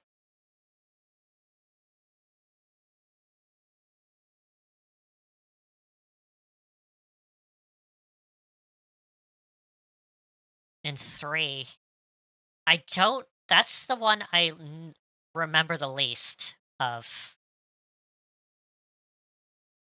Damn it. Okay, I really gotta replay the entire series. Because 3 is definitely drawing a blank. Like, I just remember story beats, and I don't remember a lot of the small ones.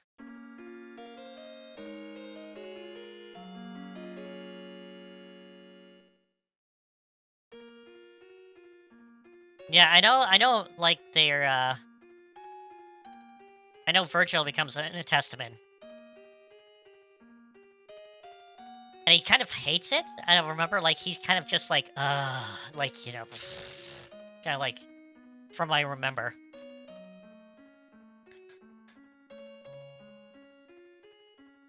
But there's a lot of, like, there's a lot of emotion. And it does kind of wrap up at the end, a little bit. But again, oh man, I gotta play the Saga again. Because because I remember the first one a lot. The second one, I'm kind of foggy on. And the third one, I don't remember a lot from. So, definitely someday. Someday. I really hope they remaster it and put it on modern formats. That's what I was kind of hoping for.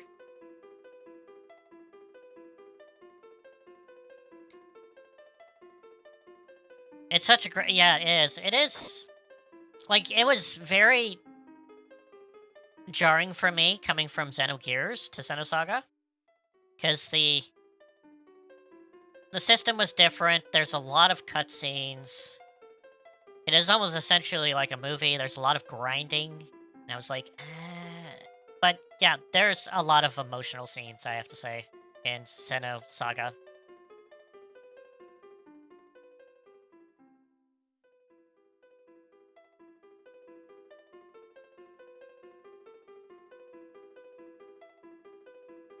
Well, Gremlin, what's one that just sticks out?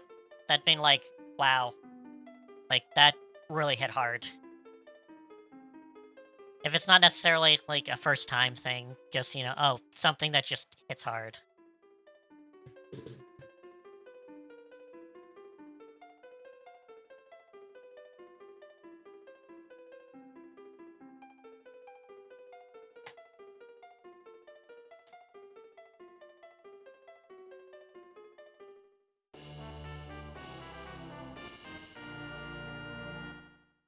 Alrighty.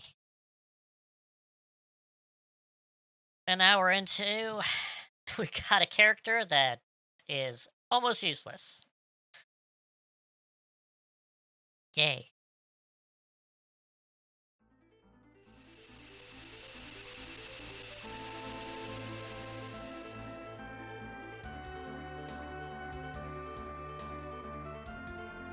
I have not played number 3. I have only played... which one? I played a bit of the first one. And... a bit of the second one. I've never played the third. And I think I've played... which one is it? The Maiden of Black Water, which I think is the fifth one? So the third one I never got a chance to play.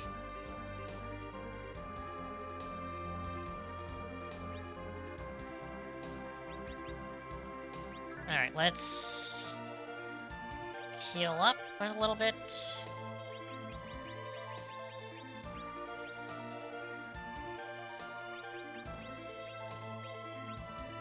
And the thing is with the Fatal Frame is, unless they do a collection, like 1, 2, and 3, and release it, like for modern consoles and formats, I don't know if I would be able to play it unless I look online and through other means, let's just say. Because the only, well, Fatal Frame I have is 2, and that's it. Oh jeez, okay. I'll keep that in mind a little bit. I'll probably forget, that's the thing. Steve, you could probably do the spoiler, and I'll probably forget it about when I play it. That's the thing. Most likely. But if you don't want to spoil, I understand.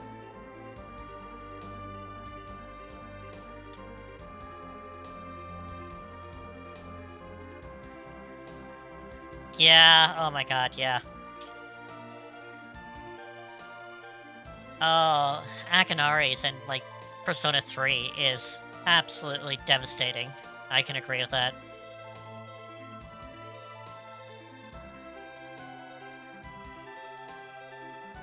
And then Junpei's losses, absolutely.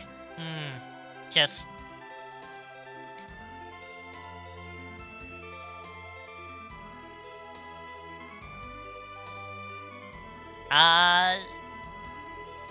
The moon in Persona 3 or 4? 3 is the moon. What's the moon? It's the chef. No, not the chef guy. The taste. The guy who eats a lot. The what is it? The Chef King? That's a... No, it's not the Chef King. His name is eluding me right now. But he was kind of weird. There was... What was the moon in number 4? And 5, it's... What's his name? The, Oh, God. Names are escaping me right now.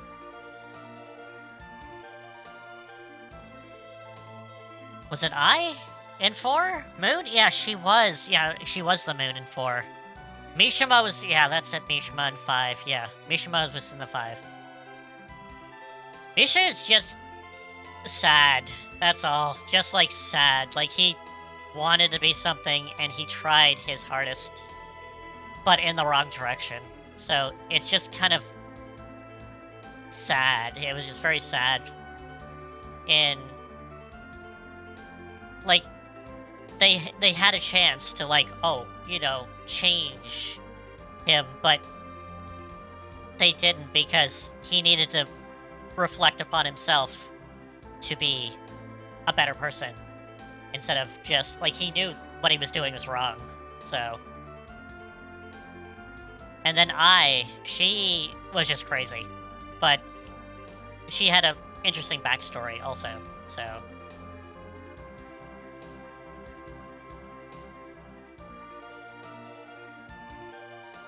Oh my god, yeah, the first story arc, the school with Kamoshida was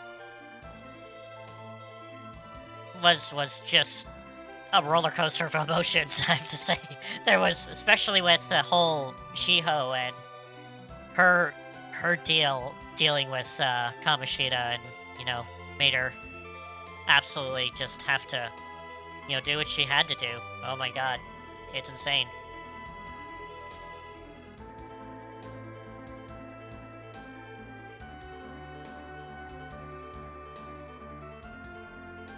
Meet in there, there's a spare round, it's there.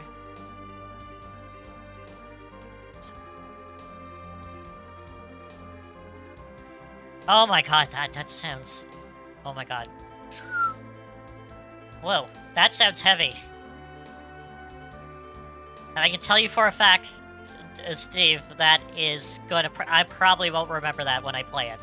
And I'll probably be like, whoa. But that sounds very heavy.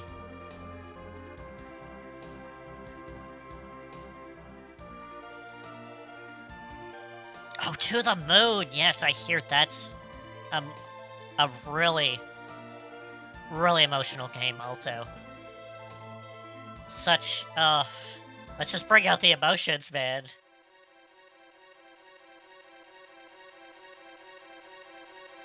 Oh, it's such great. And that's the thing about it, like, character stories. Like, that's what is great. Like, yeah, have a game as a game is great. You know, mechanics, good. And that's the thing. But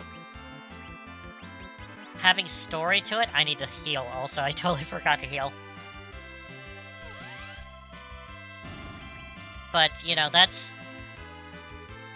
the thing. Like, when you're younger, you want almost like simpler type of stories, but, you know, as you grow older, more complex stuff, you need to grow up with your games. That's the thing.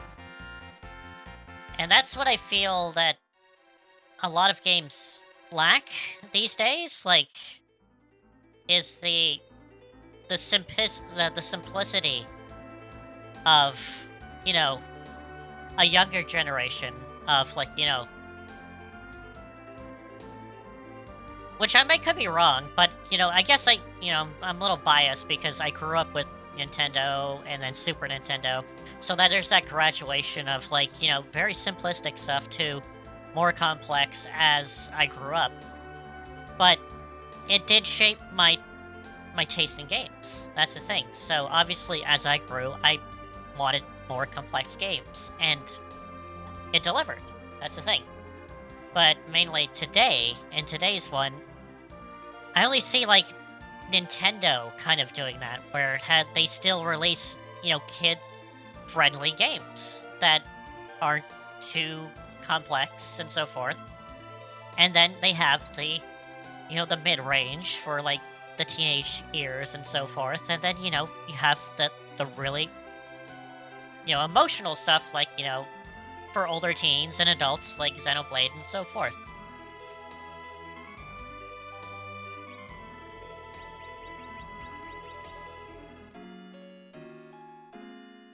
And I just see, like, nowadays, it's like, oh, everything's gotta be so serious and, you know, if it's not gritty and dark, depressing, and so forth, yeah, that's cool, but where's the fun stuff?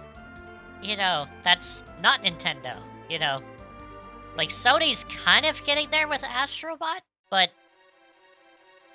you know, throw a couple more, you know, things that are not, you know, have fun with their games, type of thing. And then add a bit of character to those fun games. So, yeah.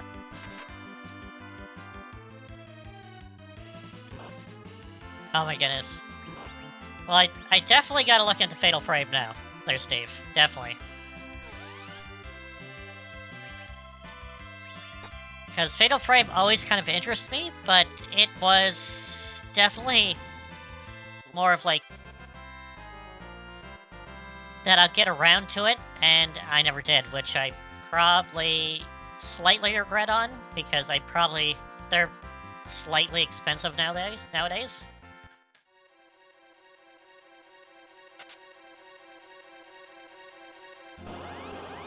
There we go.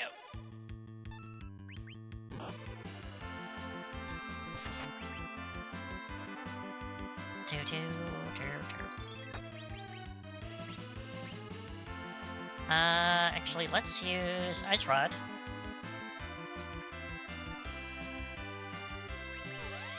But yeah, there's...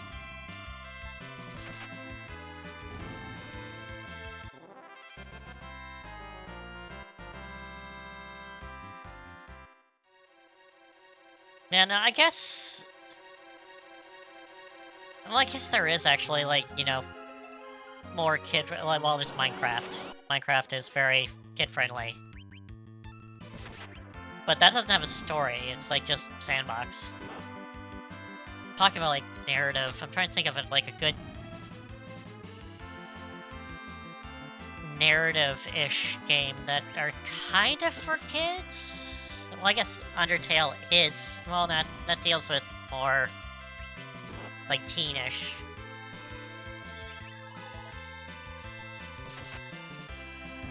I'm trying to think.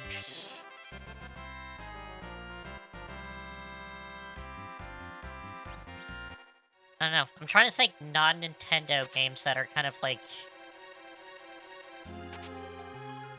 that are narrative. Narrative-driven. Like, character narrative-driven. That is not... really too heavy. But still, like, has a good story. That's not Nintendo.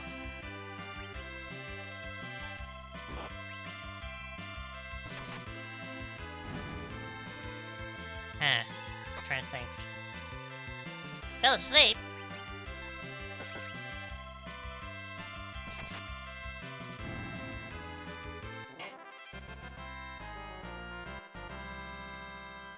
Alright, actually, you wanna know something? I think I might have to take that break.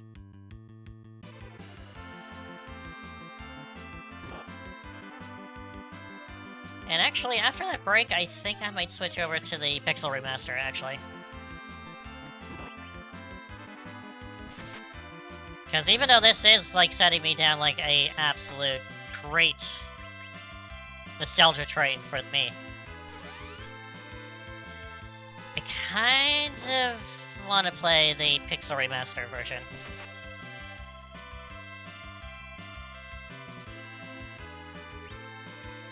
Nope.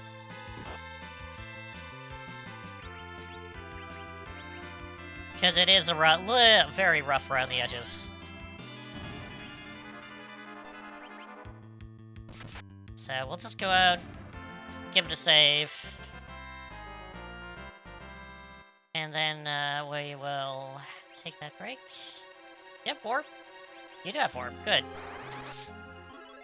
Awesome. Alright, out we go.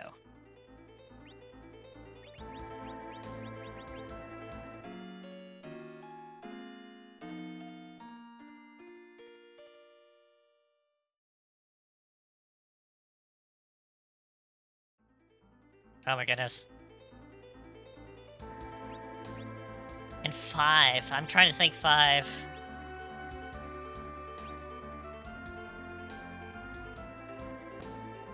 Alright,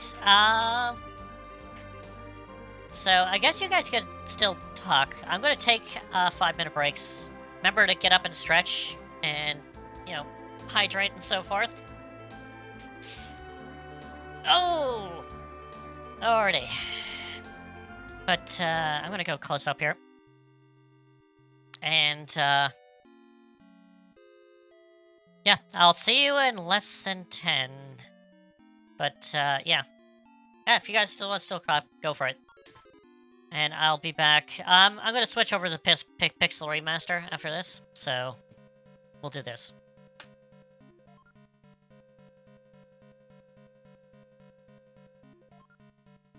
Alright.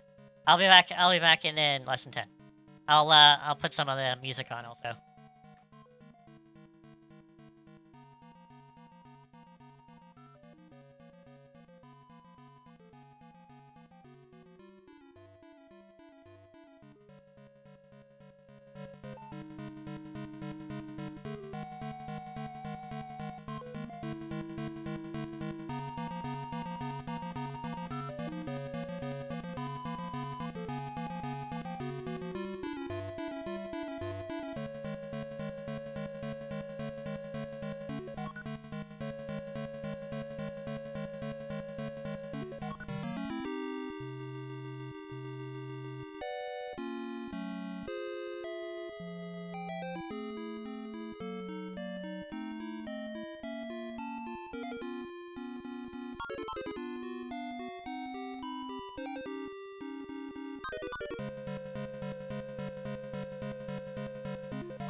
Okie dokie.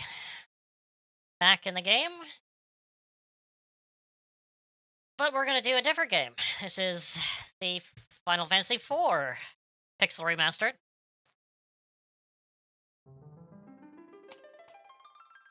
It's for Switch. It's the Switch version. So it is exactly the same that the game I was playing, except it is so much more modernized. But it is the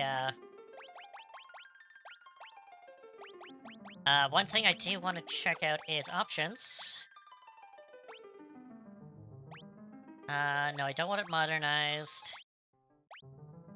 So the one of the greatest things that I had really a problem with the Pixel remasters when they first came out, especially on Steam, is that they did not have they only had the arranged soundtrack. You couldn't change it to the old one. But with the Switch version, and now also an update to the Steam version, is that you can turn it back to the original. Which, in my sense, that was the only complaint I had about this. Other than that, solid version, solid port of the original Final Fantasies. 1 to 6, anyway. Alright. Are we coming in a bit soft? Because I got it a little bit quiet on my end. A little bit there.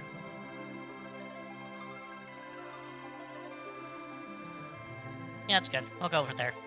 Alright. So we're gonna start a new game. So, it's literally gonna be the same game, except in widescreen and a lot more. The translation's gonna be a little bit more better, let's just say.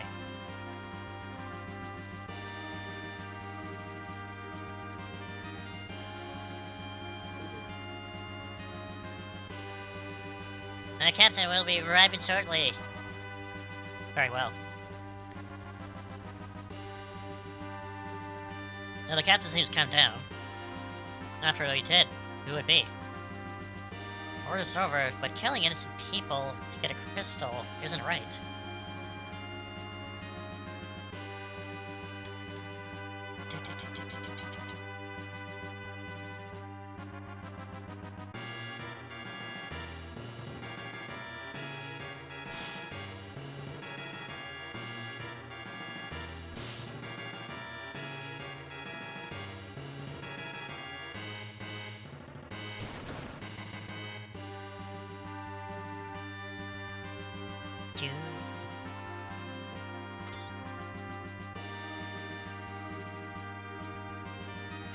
Yeah, as chiming in with the conversation with the confidants, what is it? Kawakami is definitely one of my favorites. I don't know, it's just the mental state that she's in and the character growth that she has to go through is pretty damn good.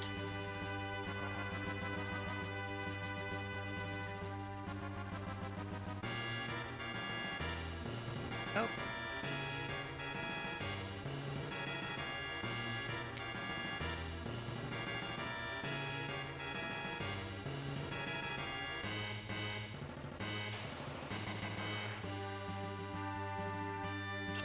Nope. And there we go.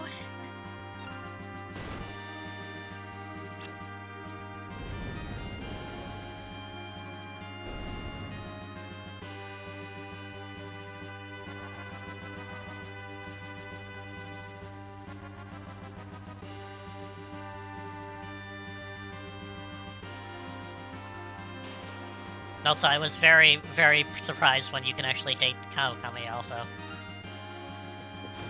That was an interesting surprise.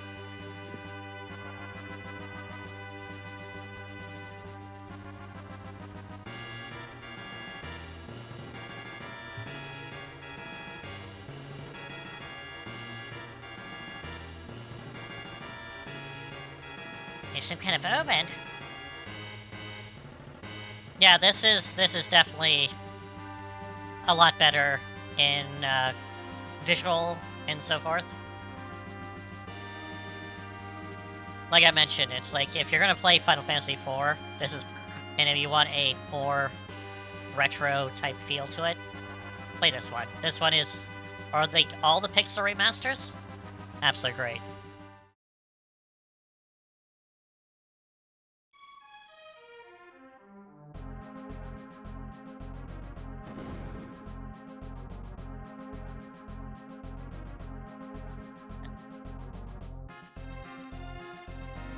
I think I might just get into the story here.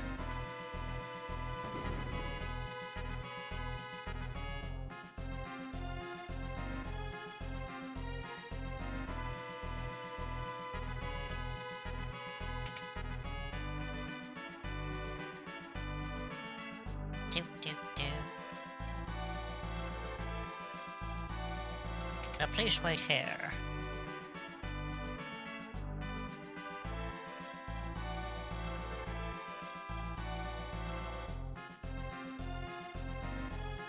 That console's headed, yeah. Yes. I don't know. I might want to voice it, but maybe a little later. I want to get into the story a little bit more. It looks genuine to me.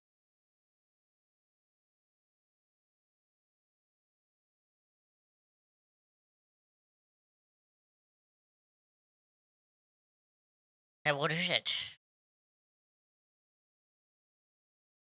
You question my command? Treachery.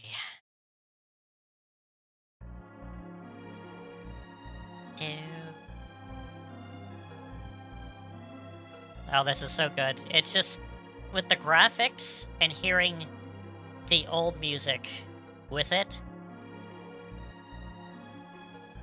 just absolutely lovely. Like, this is great. The one that has voice acting is on the DS, and the DS version was ported to Steam, and it's, I think it's called Final Fantasy 3D Remake, and it has, like, a blocky type feel because it's a DS, but it has voice acting, yes. Not all voice acting, but it has some voice acting in it. I think I might have it, but I don't really remember. I must have it, like, I remember playing it. I think it, yeah, it's just for the Steam, yeah.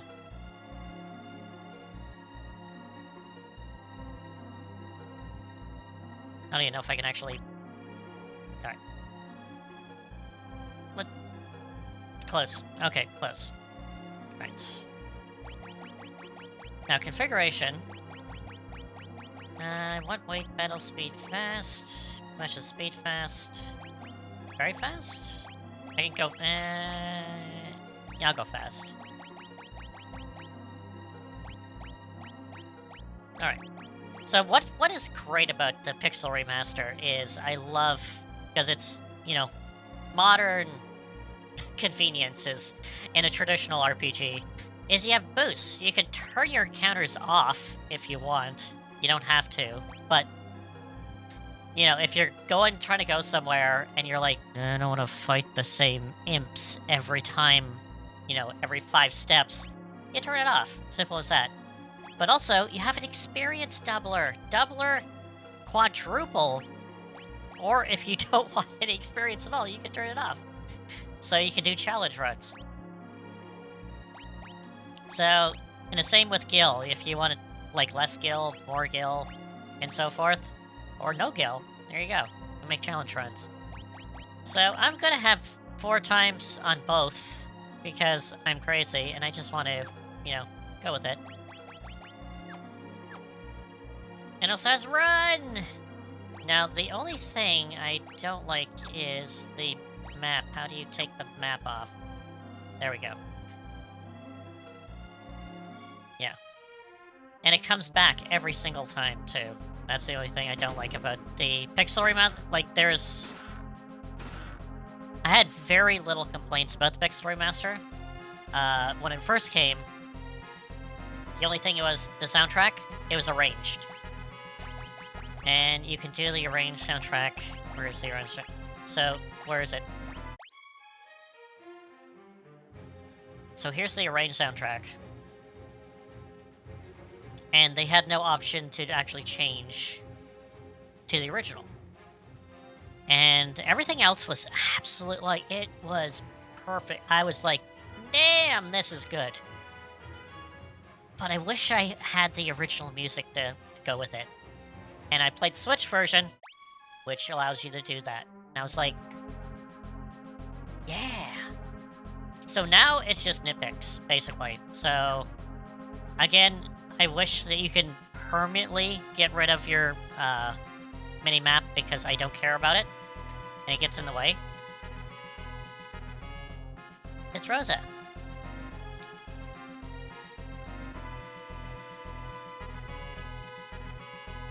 Very well.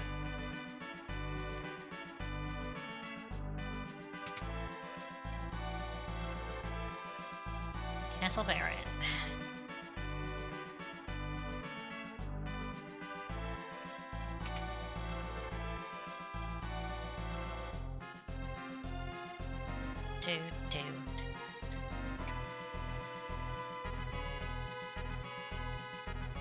Alrighty.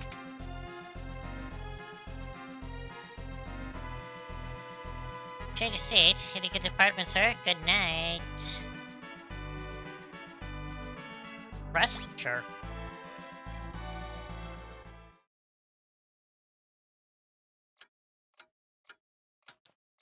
Actually, I'm thinking about something, and I think I might actually go with this. Like, playing Final Fantasy IV is good, but I kind of want to play some more of my favorite titles that I have mine. Just, like, a couple of it. And one of them I can't do, which is Xenogears. I would like to actually play Xenogears, but... Actually, what am I talking about? I can.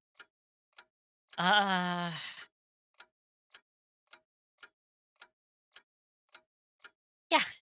Let's do it. Let's do it. Let's... No, that's not it. Where is it? Close up. There we go. Let's, So yeah, I'll switch over to Xenogears, actually. I want to play Xenogears. At least the first... I don't know, like, Duke Nukem Forever! Steve, what do you take me for? That's okay. It's not bad. Like, Duke Nukem is good. But, I'm playing games that are kind of influenced, like, I get kind of like... So, I'm gonna switch over to Xenogears. And play that for... at least the first... prologue, or whatever it's called. And, if I have time, I wanna crack open another favorite of mine, which is... I guess this is essentially my top... Hey, let's turn this down so I can actually not talk over the music too much. So, yeah, let's go with it. Obviously, Final Fantasy IV, or 2, whatever, 2/4, is my favorite game. But there's also other things that have influenced me, and Xenogears is definitely one of them. And there's also another one, and I guess that's my top 3-ish. I guess my top 3 games is Final Fantasy 2/4, Xenogears, and this other one, which I definitely want to go. Yeah, oh my god. That's the thing, that's what I keep on...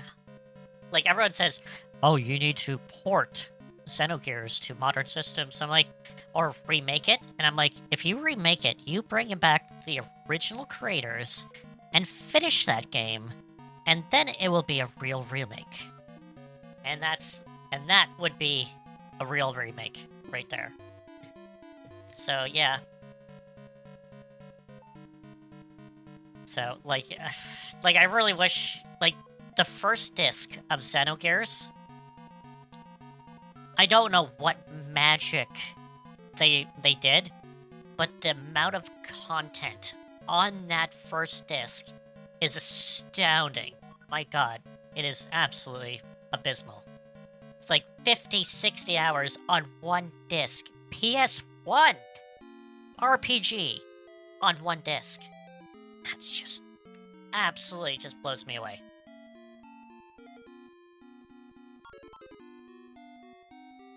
Like, like, a remake would be awesome, but I really, if they do a Xenogears remake, they have to bring back the original creator, which he does. He's Xenoblade now, so he needs to bring him back. You know, patch things up with Square, and actually do a legit remake. Alright. So yeah, I'm gonna just break window, and I will be back in less than 5. Because I gotta set it up.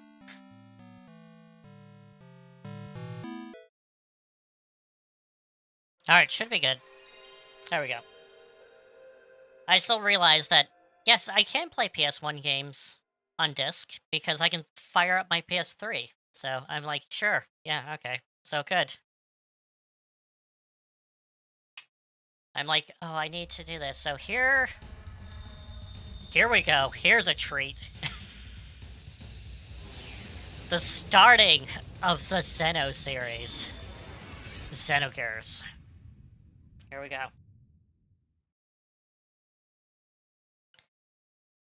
Alright,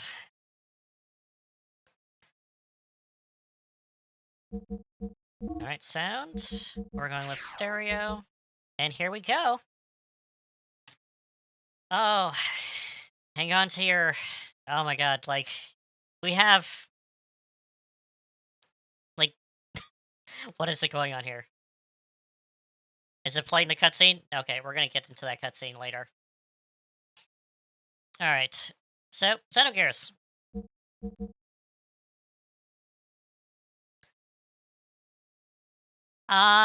The Zohar is in this, but I think it's called something else. Just as it's in Xenoblade also, but it's called something else. So I think it's a common factor of, like, the thing that... So, yeah, it's... I believe it's called the Zohar in just Xenosaga. It's called something else in this one, and something called... It's called the Conduit in the, Xenoblade. So hopefully things are good. Let me know if the sound is a little soft, or if it's good.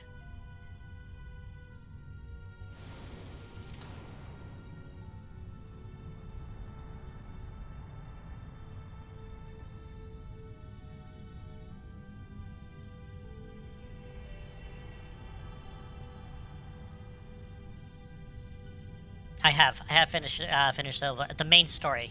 I haven't finished the DLC yet, but I have finished the main story. It was good. It was good. It was emotional. Omega 1 restarting. Alpha 1 genome restructuring. Confirming exon replacement. Base code 85 million. 100 million. Its speed is overwhelming. Alpha 1 to raise your central. Access confirmed. Initializing fake net. Disconnected. Activating emergency shelter. Denied. Contamination is spreading widely. Captain. Cut off the cables manually. Roger. Activating self-destruct bolts. Confirming. No good, nothing happened. Omega 1, they are attacking. We can't stop them. 98% of our weapons have been taken There over. they are. The autopilot The Zohars right there. has been accessed, and its phase space logic is being rewritten. Ergo area is increasing. An internal plane is forming. Switching to space displacement mode. Alpha 1, confirming transfer of coordinate codes. Coordinates input, coordinate NX128, EZ061, the main planet. Damn. So they're planning on attacking. Engine room. Activate the emergency sealing system. Engine room. Engine. Oh.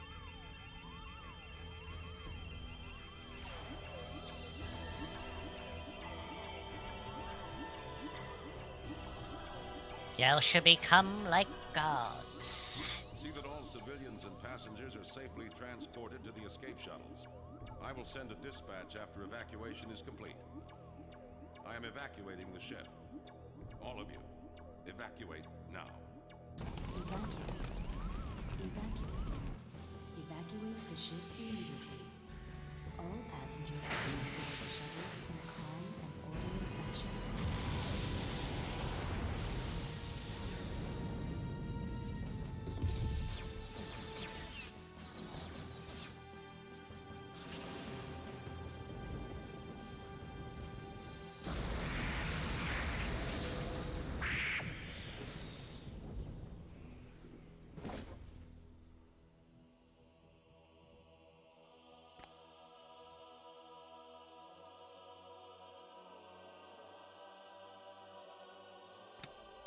I also like how that this opening scene, you watch it and you're like, what does this have to do with the story? And you don't really know until like the second disc, all this other stuff. Kind of throws you for a loop.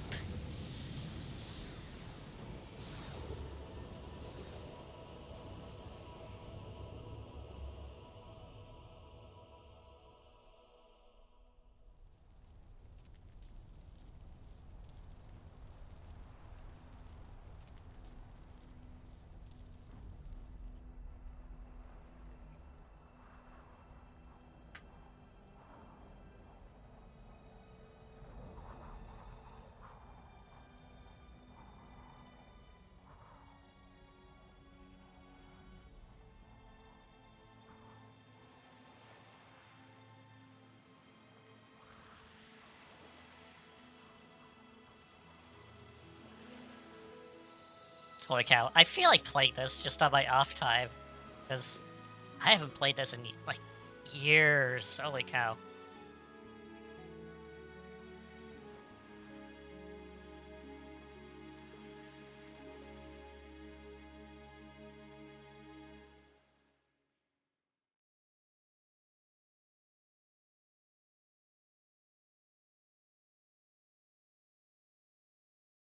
I will read this, like, opening part here, though. The continent of Ignis is in the northern hemisphere of our world. On this, the largest continent, a war between the raging two countries 100 years. In the northern continent lies in the Kedvis Empire, and the south, the desert kingdom of Ignis. The war has gone on for too long, and the people have forgotten the cause, knowing that a pointless circle of hostility of tragedy.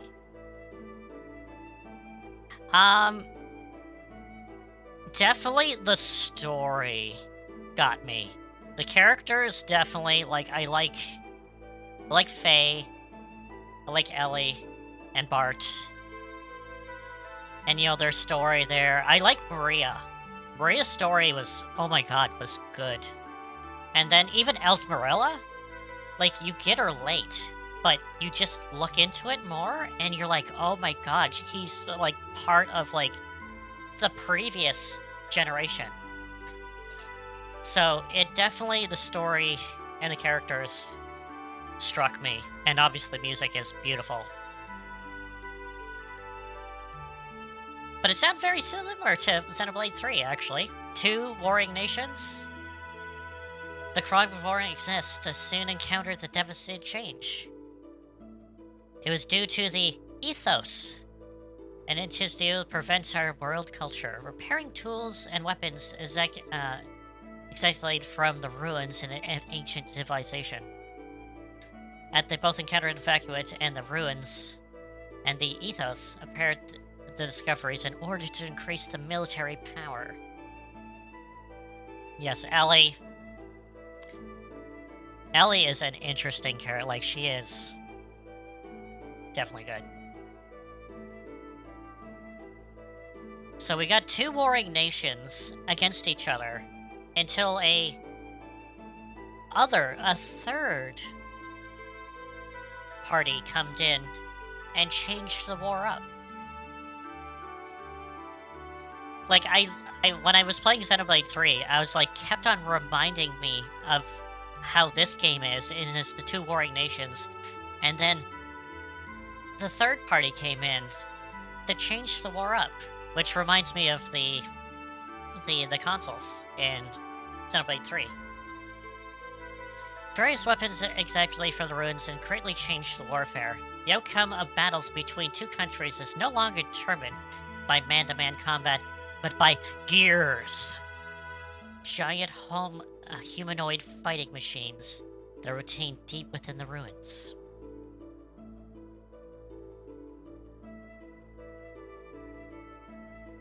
Eventually, after the continuous swings of the state of war, Kevez gained the upper hand. Or Kevez? Yeah, Kevez. Major factor behind the enormous difference between the amount of resources buried within the ruins. But suddenly, mysterious military force appeared in the convents of Ignis. Or Agnes? Called Gabler. This force decided to make contact with Ekev. With the assistance of the Gabler materially forced, the events were recovered from being then hopeless, outnumbered, to back being even standing with Kevez. Then, taking further advantage of the newly gained momentum, Event of A started to capture within the territory after another Kevez, showing no indication of slowing down in their invasion campaign.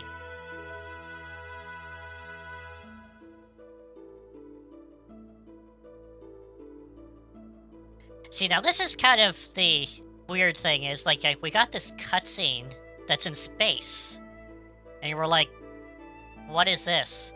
And then we have this thing about like two warring nations and stuff, and they're like, well, what'd that have to do with this, and now we're in like this remote village? So, what's going on? So, it's all over the place at the beginning, but eventually it starts to make sense.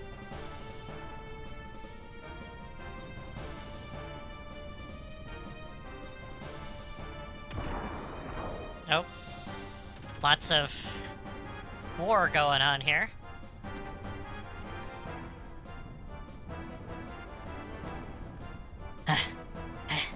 Damn you.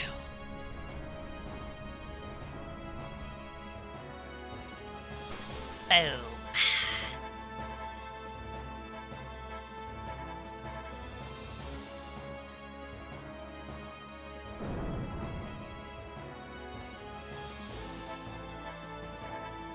Yeah.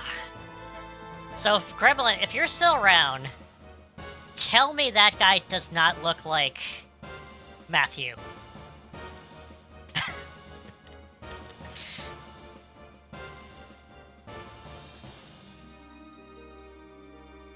From the DLC, from number 3. Because he absolutely looks like Matthew from, like, number 3. When I saw it, it's like, oh my god, that is Faye. Definitely.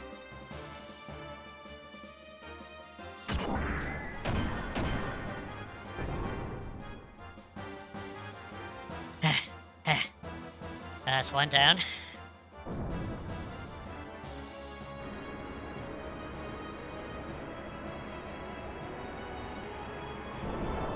Oh, I should probably change the strain information because I'm not playing... Well, I am playing retro, so we'll just leave it as retro. What are you? I know how I knock you down. You still get up? Frey, stop! You must not fight here!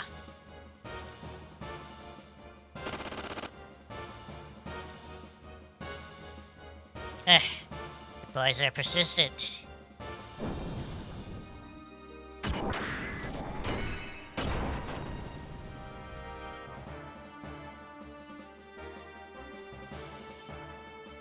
Are we gonna stop?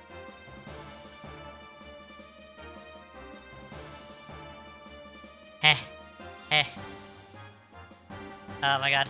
Also, want to point out, our good boy, and his mech here, or his gear, called Waltall, I swear, looks like the Ouroboros version, Noah's Ouroboros version of his form, because the head very much looks like it, and the back looks very much like it also. So I think they really took a lot of Xenogear influences off of design, especially some of them.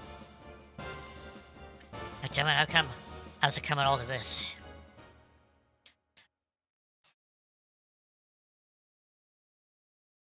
And then we go to...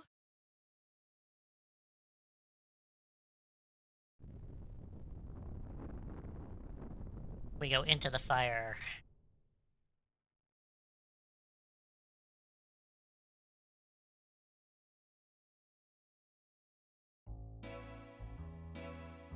Do, do, do, do, do, do, do.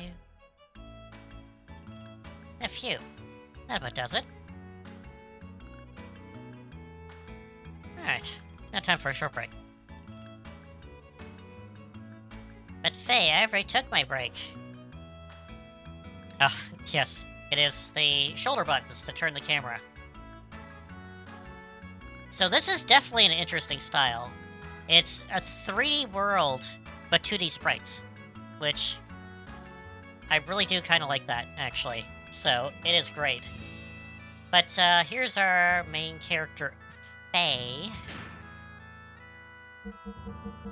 And he has all sorts of different stuff. Right. Now... God, I don't even know the last time I played this. It has been a hot minute since I played this. So let's take a look. Received Aquasol. Received Aquasol. That's our basic healing item. Hello, miss. Why, hello, Faye. You're looking well today. Oh my, how fly times. It was already 3 years since you came to our village. And when you first saw you, brought you bloody and soaked. And to tell you the truth, I didn't think you were going to make it. It was a strange masked man who carried you here on that day. Yeah, I think it maybe was your real father? You don't remember anything, well... Now why do you have such terrible nightmares constantly calling out for your father? Oh? Really?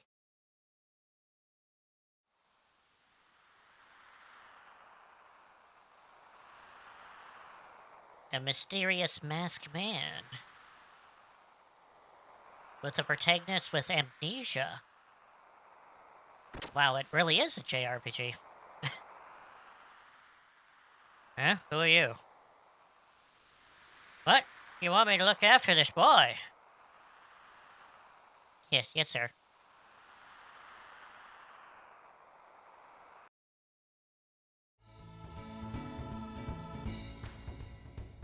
But now you're so healthy and strong. And it's thanks to our village chief's Lee, you should be grateful. I will. Now we're going up. Tavern. Here we go. And so, yo! Hi there, Faye. I'm sorry about using your house like this.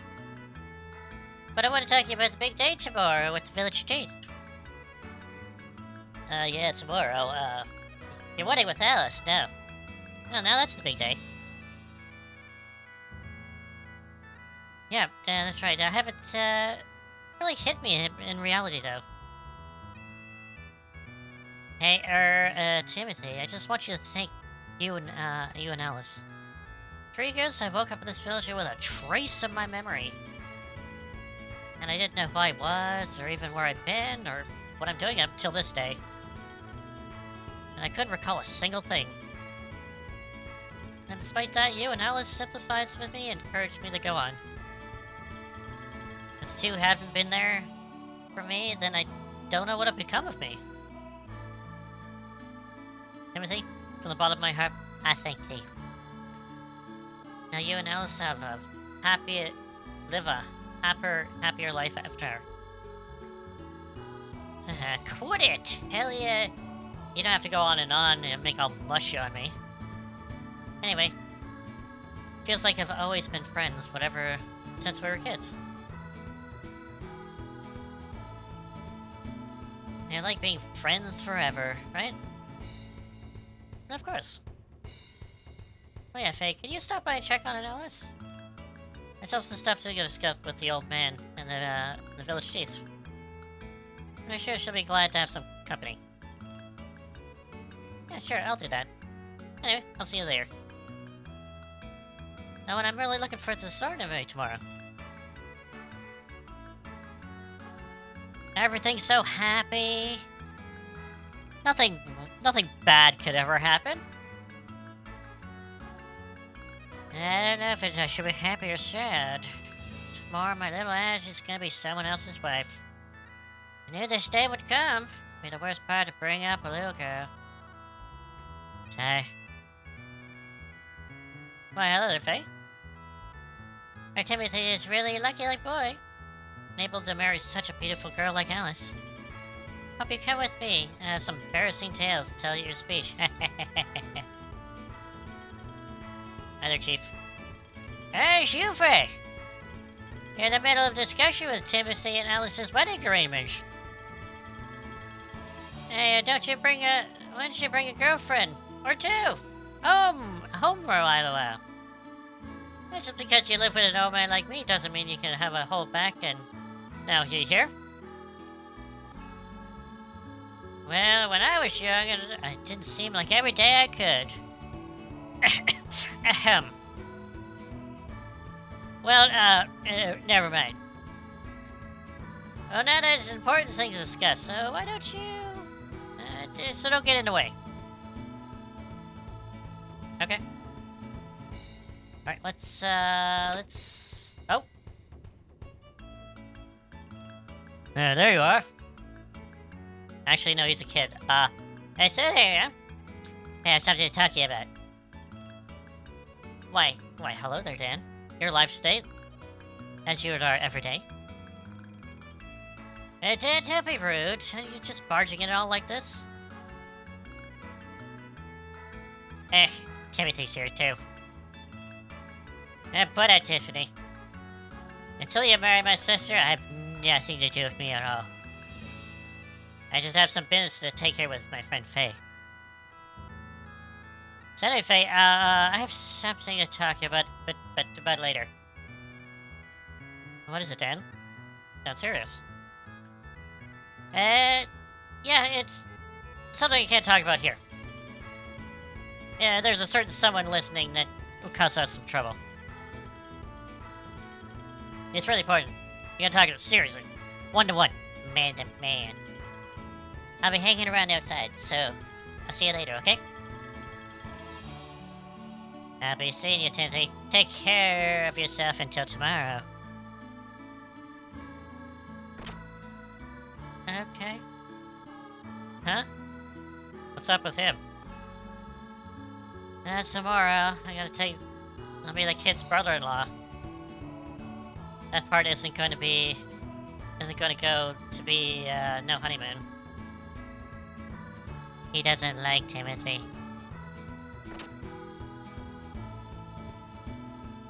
But happy music. We got happy music. And then, 3D. So, one thing I do know is as well. We're gonna go down there. Jump. Jump down the well.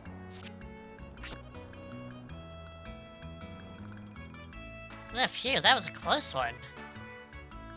This well is dangerous. Perhaps it'd be better if I don't go near it again.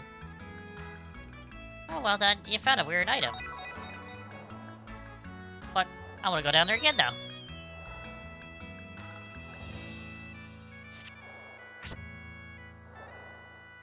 No? Gee, that was a close one. This well is dangerous. Perhaps it's better if I don't go near it again. Well, is that it? I found an Aquasol S. Think that may be it?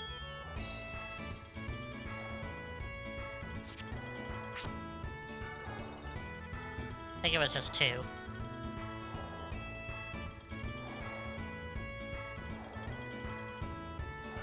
Oh, I found a power ring. Well, howdy doody. Where's... Let's go. Let's go stamina ring to power ring instead. Nope, that is not the button. Where's run? Run? Run is this.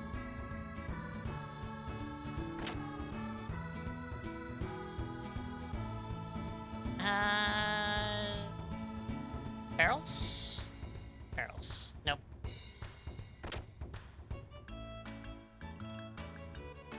Okay, there's a few things I can probably do. I can remember. But, I want to get up to getting a little bit more into the story. I gotta talk to Dan. Hey, Dan. Oh, good, Faye. You ready to talk? As you know, tomorrow's finally the day of my sister's weddings. So if you want to talk about exactly that, Alice's marriage. Faye, I'll be perfectly honest with you. I always wish that you could be my brother. And it's still not too late. You could steal Alice and run off with her. You need to help me help, I'll be glad to. So you're telling me to steal your sister and quote-unquote kidnap her and take her away?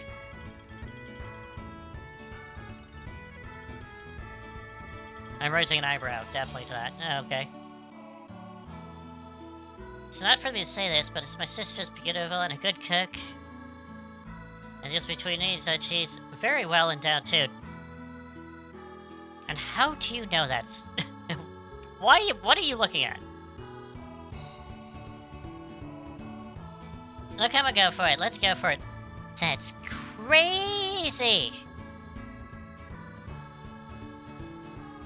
Hey, what are we talking about, Dan?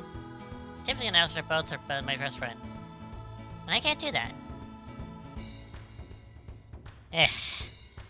I knew that. It's just gonna be like that. But if you change your mind, talk to me again. Right. Okay. Well, I guess I gotta talk to Alice. Why, hello, Faye. Are you here to see Alice? Actually, it's customary you don't let any men see on a ride today. But I'll make an exception. Yeah, I do have to say, that's kind of, But it's her... It's her brother saying that, so it's kind of odd, but anyway. Well, Faye, have you come to visit Alice? She's upstairs right now.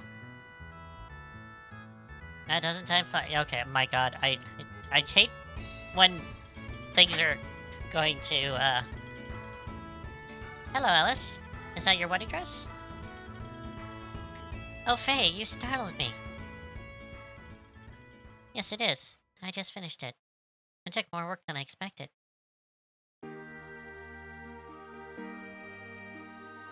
You did a great job there.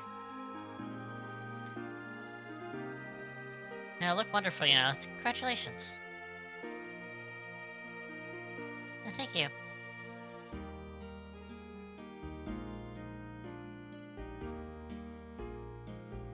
Nope. Nope. What is it? Oh, nothing. I see. Yes, that's right. Faye, have you seen Dan? He's outside. He's talking about questionable things about your... stuff, let's just say. Yes, I say bragging as always. That kid. Tell him they had to run the errand run. Oh, what kind of errand? It's for my wedding ceremony tomorrow. It's hoping you can borrow the camera and lights from Dr. Suzuki. Up on the mountain peak. If that's all, I can gladly do it for you. Could you? But if I could, I would, I couldn't do possible. Oh, don't worry, it'd be no problem. Anyway, it doesn't exactly feel uncomfortable having Dan handle such delicate equipment instruments. One more, I might have a chance to eat some of Yuki's cooking when I go up to Doc's place. Hehe. That's my Faye. Look up there now and get it for you. Oh, hey, wait. Huh? Is there something else you want me to get from Satan? No, it's not that. Have you ever thought about things this way? If it only been that I've been born in this village, and if we know each other earlier on.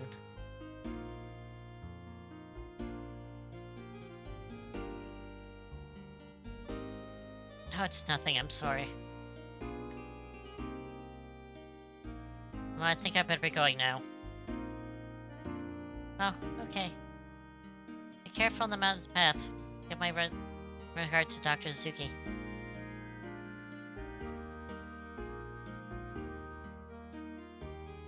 She's got the loading heart. Is this fate? I feel so foolish. Who am I kidding? Sometimes you gotta be honest with your feelings, but, you know.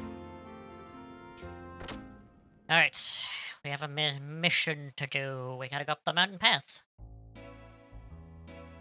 But first I want to go to the tavern? Oh, God. I remember... Is it this guy? It has to be this guy. So you want to play rock, paper, scissors? It's 50 G per challenge. Let's do it. This guy has a item called the rock, paper, scissors champion or something. You gotta beat him 10 times in a row to get it. And I think it's like one of the hardest items to get because it's random. And it doesn't really do anything. But if you're going for 100% or close to 100%, this guy is a pain in the ass to do. I remember absolutely hating it.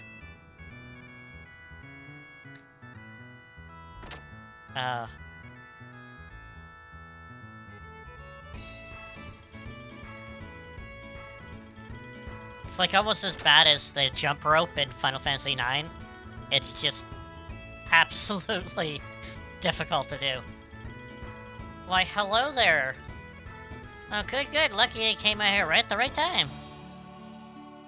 How about time this is the memory cube? I hesitate to ask you what do you want to do. Well, how about then? You want to hear me out? No, it's okay. It's a save point. What, you don't want to hear what I say? What do I have to know? A logical culprit down right to the beautiful lecture lived by me. The one very great Luca. That can only be good. And how to hear me out and cry me out? Oh my god. It's Luca from Chrono Trigger.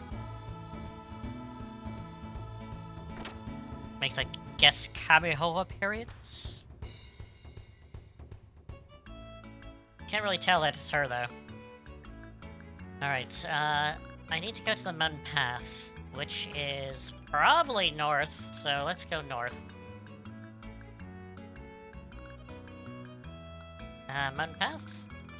Mountain path head. Beware of HP grabbing hobgobs.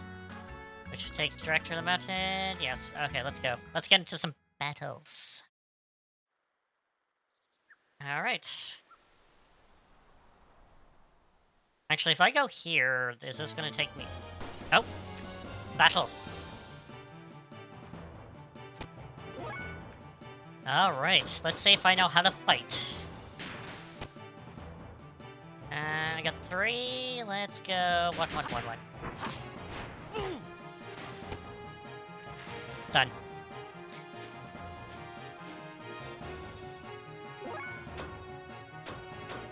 Attack. Let's go 2 and 1.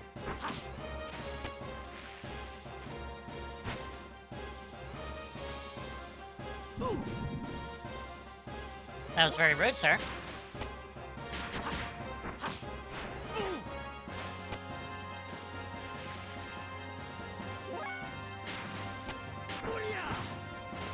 Oh, he blocked. How dare you block, sir?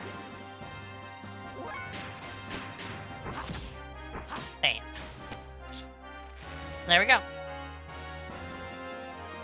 I know, battle's not bad. Takes a little to get used to. But, it's good. Gets more in-depth later on. But I do want to hear the map music. Does this bring me back to the village? It does. Okay, so I'm gonna go the side, because I want to hear the overworld theme. Let's go with the overworld.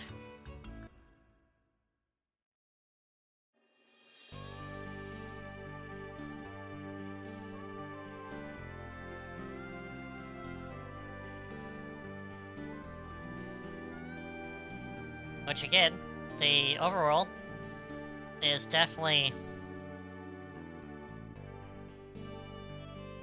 kind of reminds me of like a Star Ocean feel. Like early Final Fantasy VII also.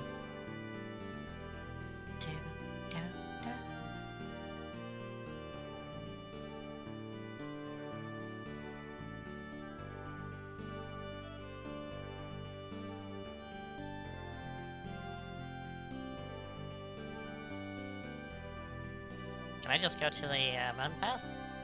Yep, mountain path. Music's good in this. I love it. It's good. Alright. Memory.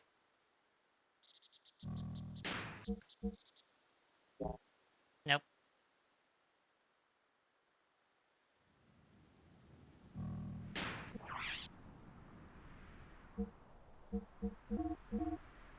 Same block.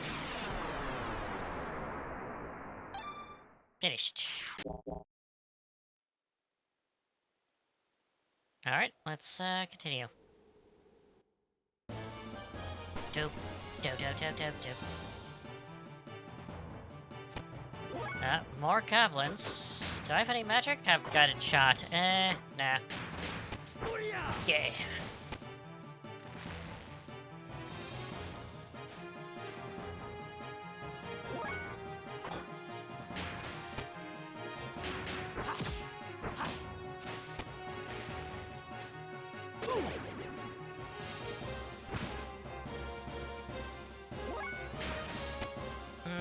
So for one.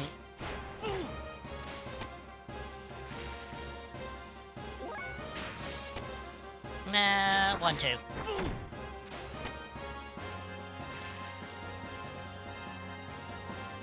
Alright.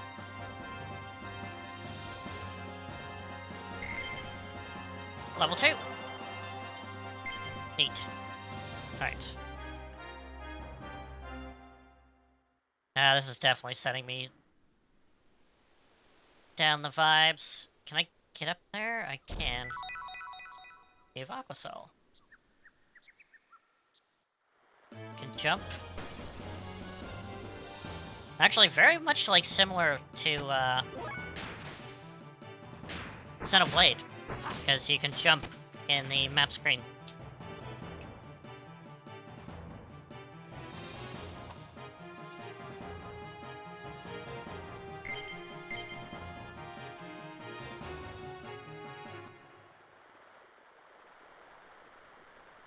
What's going on here? I see treasure chest. Toxis, yes, over that bridge, up in the north. First, I gotta jump. Or I fall down, sure.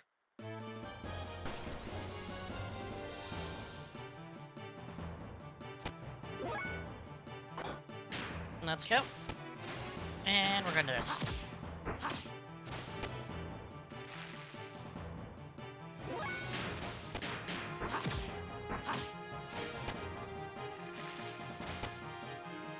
Actually, do you want me to explain battle?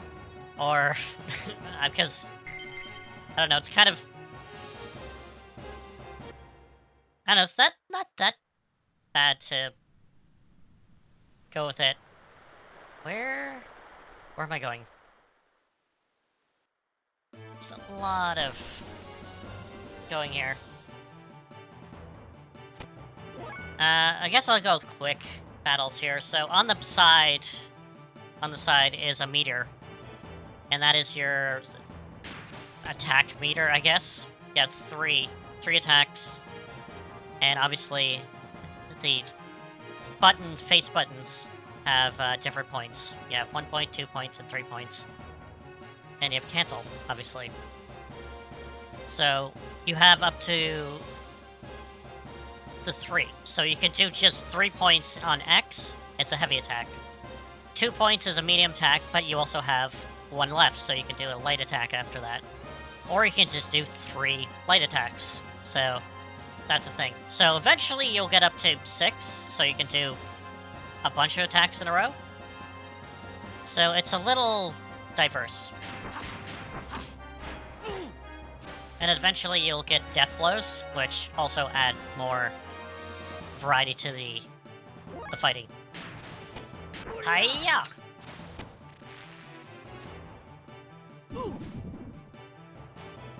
That looks like... Sir, you should not eat my...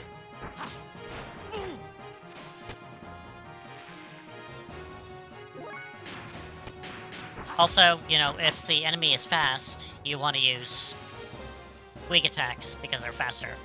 If you use strong attacks, they're slower, and they might evade or even defend. Alright, I should probably heal, because I got... heal?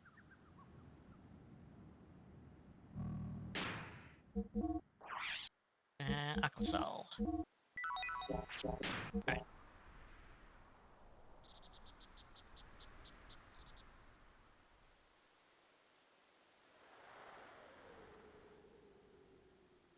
Where am I going here? Now, where's the jump button? Jump! And we got Kid. Kid.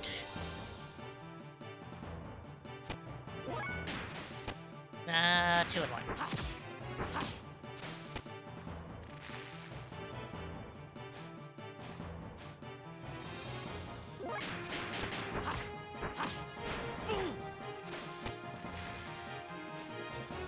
Now stop absorbing my HP, sir.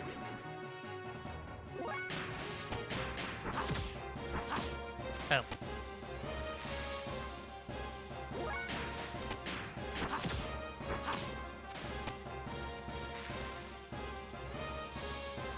But yeah, his fighting style definitely reminds me of Matthew.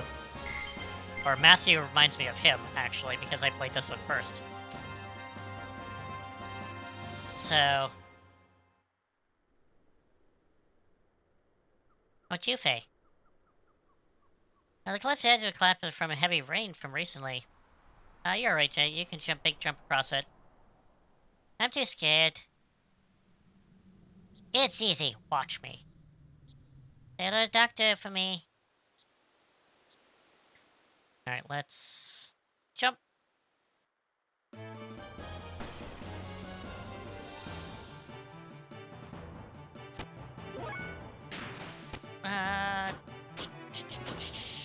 Let's do this.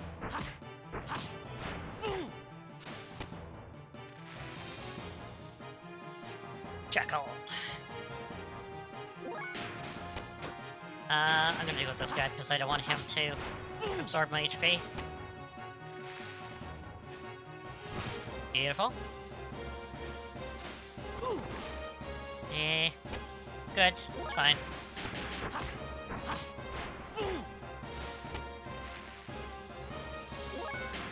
I can't remember the first death blow you get. I think it's at level 5? It's been a while.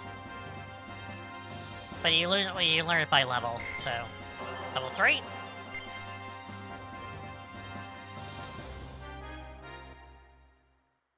The death blow is definitely a good one. Down here. And get this. Aquasol.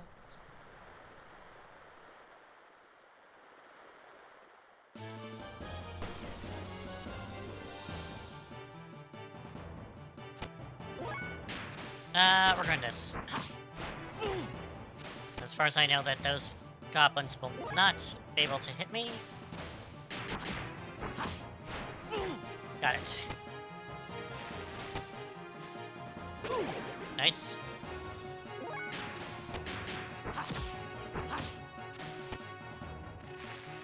Nice.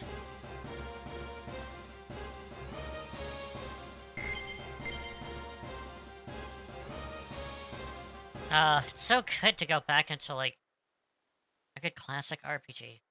And I fell down again.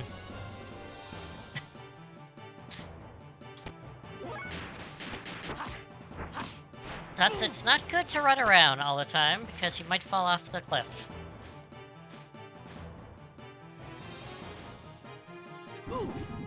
Damn it. Let's go this guy. I don't want him to attack my HP.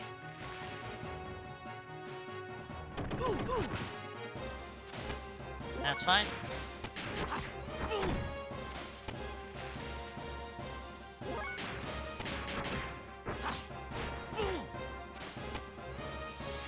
There we go.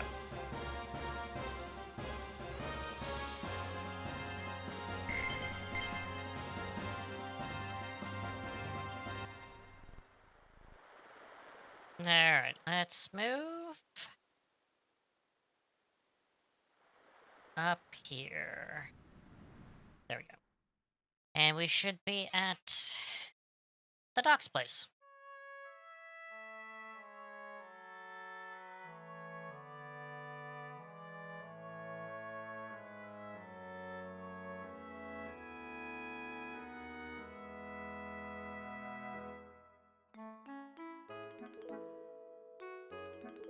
Happy music.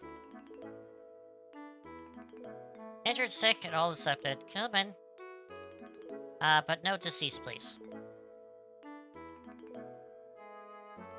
Now, as I remember, there is something in the... Found some birdseed. Try a little bit. It tastes very good. Hey, why did you try birdseed?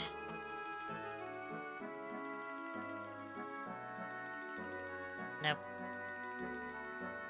It's very happy music. Oh, I think it might be behind, actually. There you go. Found Midori's ring.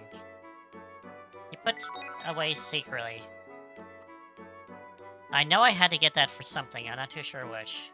But let's go inside and let's say hello.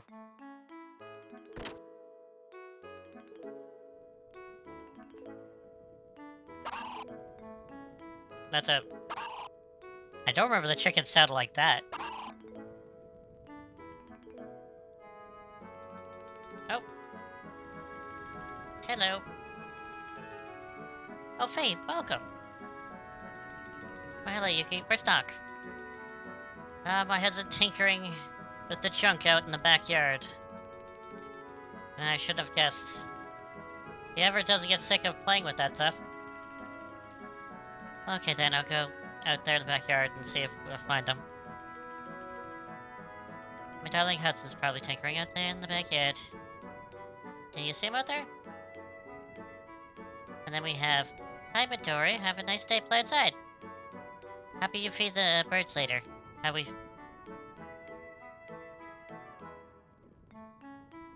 Nope. She doesn't say anything. Where's Doc? Where are you, Doc?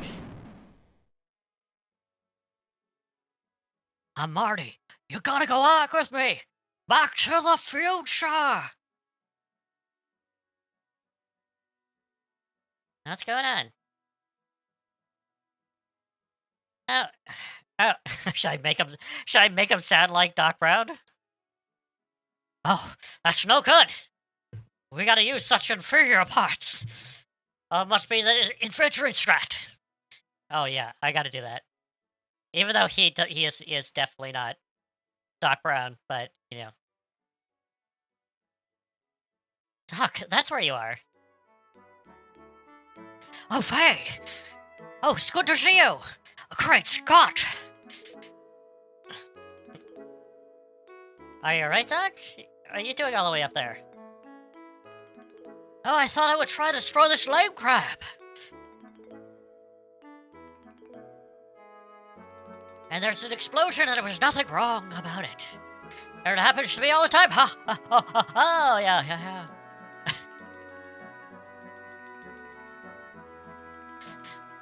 Oh, really? How was it? How was it, Steve?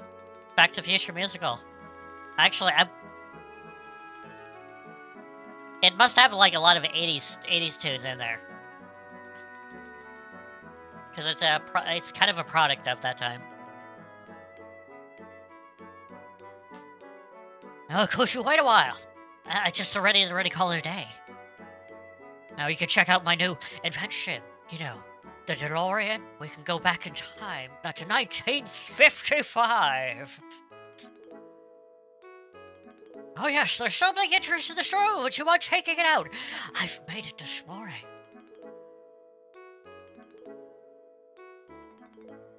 Oh jeez, I guess she didn't see the movie? That's great. That's going into something like that without knowing what's going on. That's excellent. Oh, that's awesome. That's awesome. Okay, Doc, please hurry up. Oh, really? Okay, they had, like, effects DeLorean and all that? And fun songs? That's good. As long as you had an awesome time, Steve, that's what counts. That's what counts.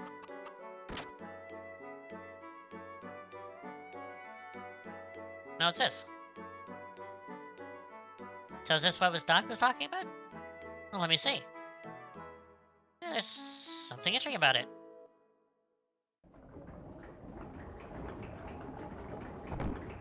Whoa. It's a statue.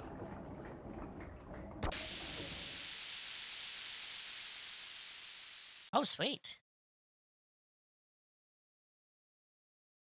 What is this?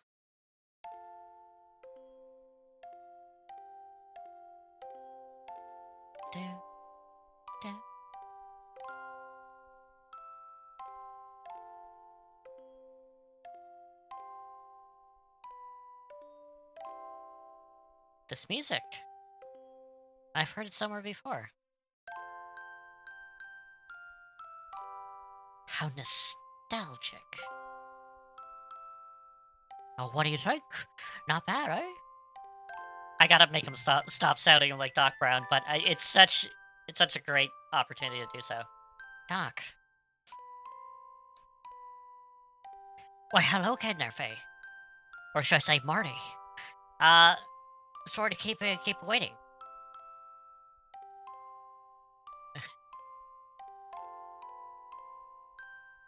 A music places is a mysterious thing. Sometimes people remember things they not expect. Like, you know, like that song you played back in 1955. And it sparked a chain of reaction and will cause serious consequences to the time continuum. What are you talking about? Oh, nothing. Don't worry about it. You should not know about the future. It's a good theme. Sorry, I really should stop cut off with the thing, but it's just so great. Many thoughts, feelings, memories, things almost forgotten. Regardless they are listeners' desires to make them memory or not. Doc, what is this? It was actually from an old ruin, you know, back over there. It's where I stored the DeLorean. Remember that time? What are you talking? Oh, never mind about that. It's still under repair. Obviously, it's an audio device of some sort. I'm sorry. No. I kind of want to go on, but it is a serious game, and I like it. But it did just make it fun. Long ago, we listened to this melody, just we are doing now. At times, we've been cheered up, while times that it should be, they'll make her cry.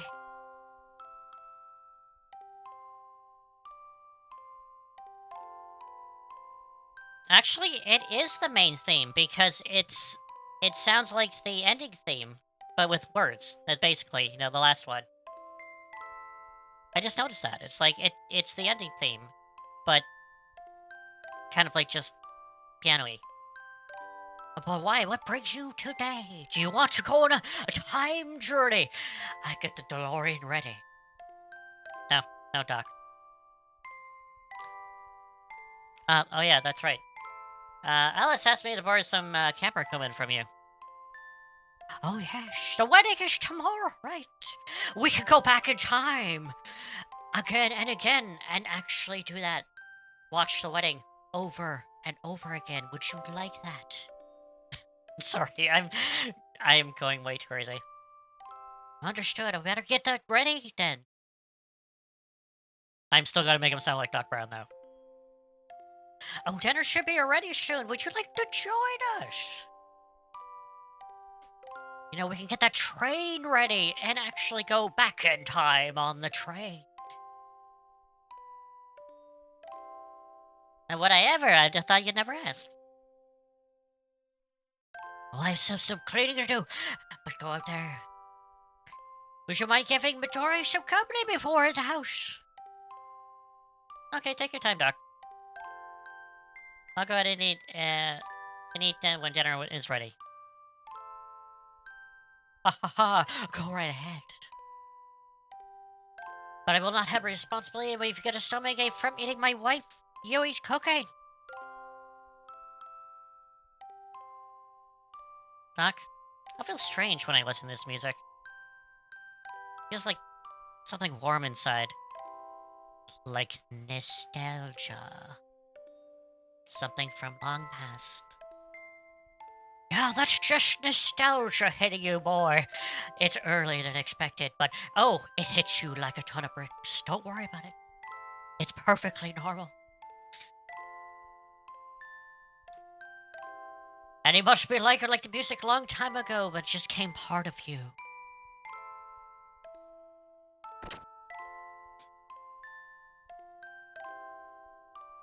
Oh, is it Timothy and Alice really tomorrow?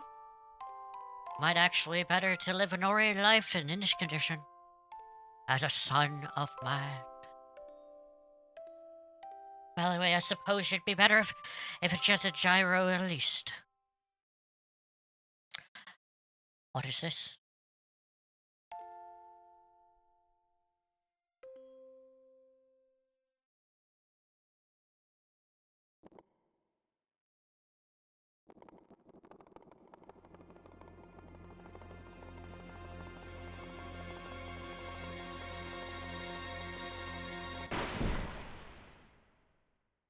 Great Scott!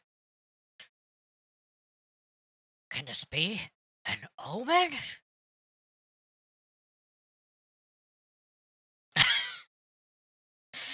I knew I was gonna deliver that right there. Like, it's great. Now what's gonna happen? We might have to get that DeLorean ready already. Who knows?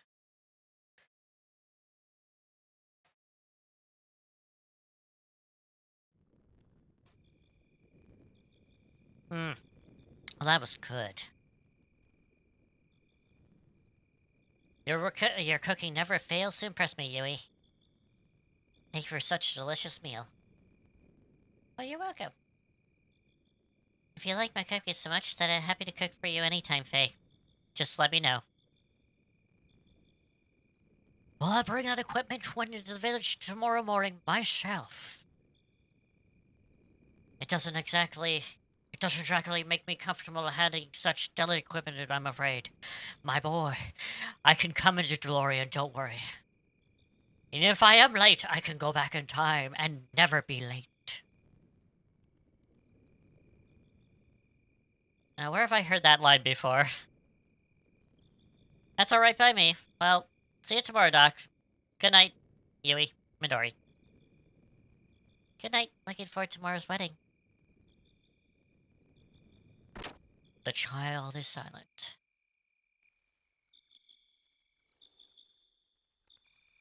Well, have a good night, Doc. Well, good night. Be pleasant, my boy. Do not go past. Oh, Faye, please be careful. I mean, the path is dangerous when it's dark, and you don't want to, trip and fall and down a hole and lose a life. Because that just sucks. Now, what's wrong, Doc? There's nothing to worry about. Well, anyway, I'll see you tomorrow. Good night, Faye. Alright, let's head back to town. Where nothing possibly bad could happen. Nothing at all. What's that?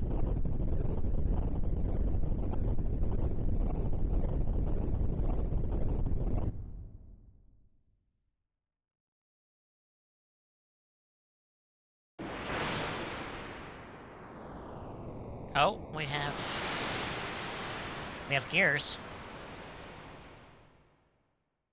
What side, though? Where'd they come from?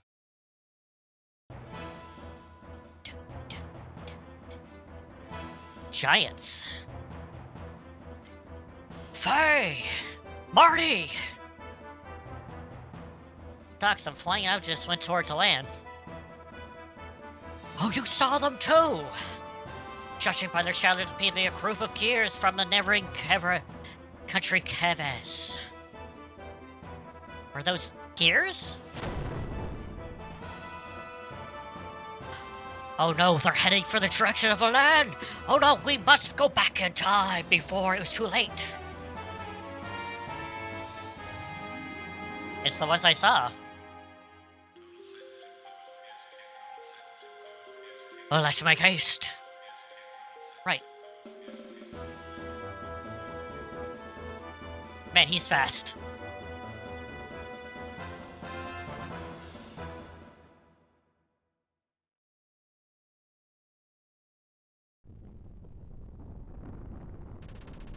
Oh no.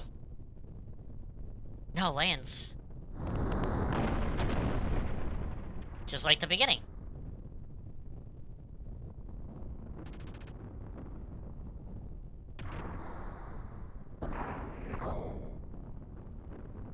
Alish! Timothy!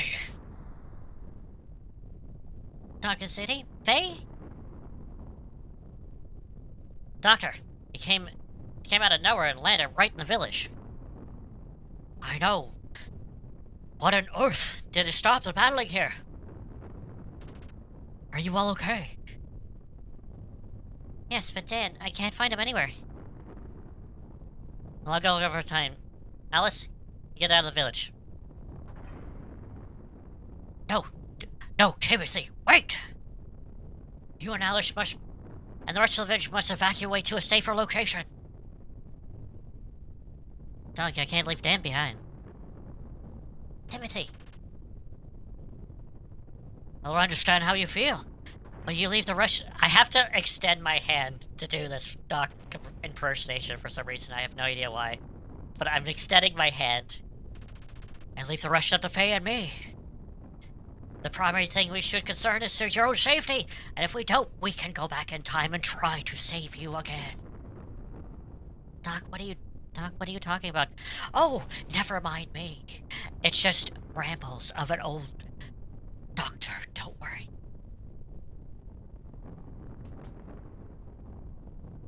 Timothy, here's your responsibility to protect Alice. But it's just what Doctor says. The two of you should get out of town right now.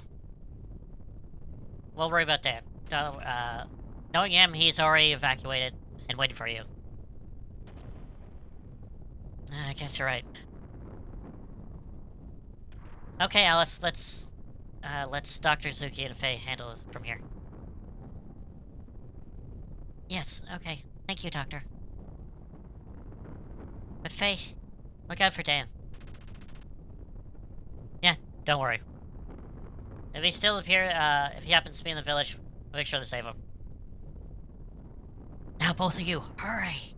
Before it's too late. I will go check inside in the buildings and see if anyone's left behind. Please Faye, go to the other village and go to the stranglers around to safe location.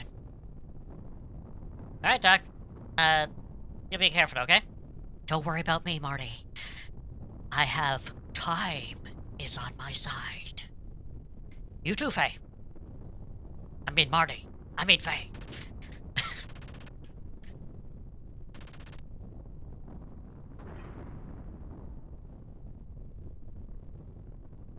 Nope, it's a mysterious machine.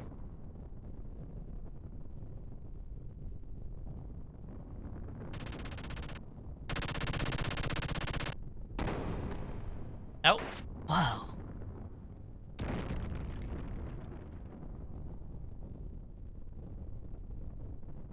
Huh? What? What? It's a gear.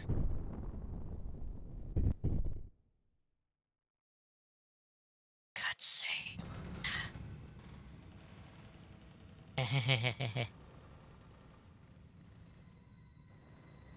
It's a boy.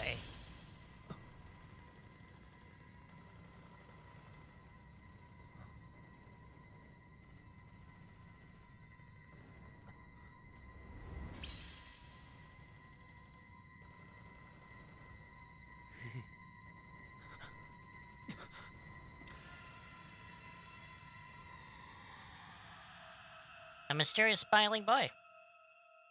Not creepy at all.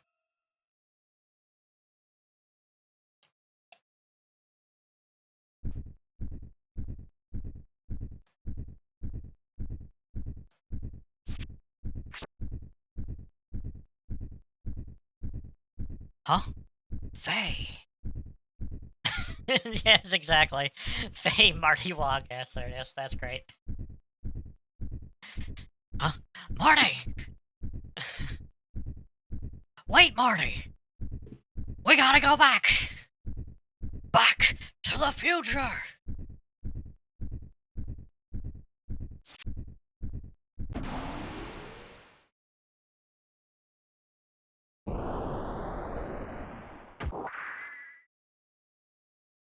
Oh, that's great. It's great. Let's not do this, Faye! You must not fight here! Marty!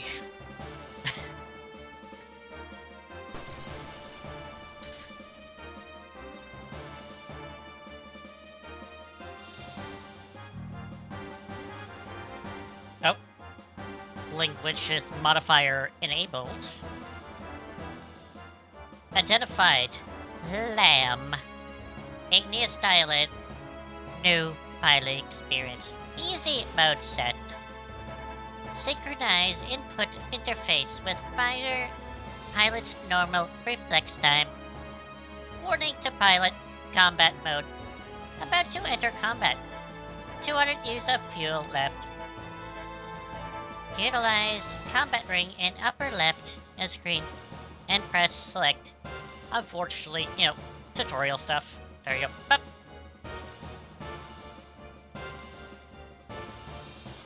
Got it. Warning, enemy carriers is about to attack. Terminate help mode. Alright. Attack!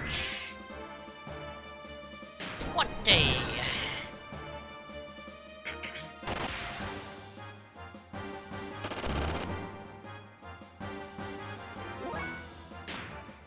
$30. Done.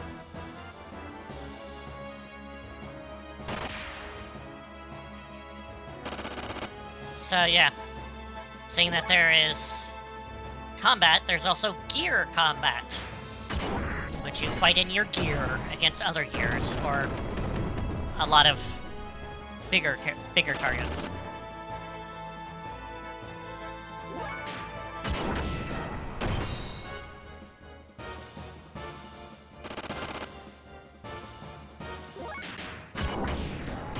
Kick.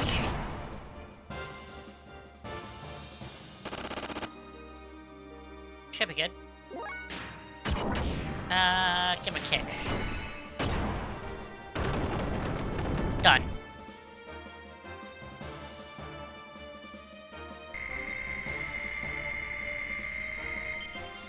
Oh, I got a level 5. Nice. Oh, I love, oh, the combat feels so good in this.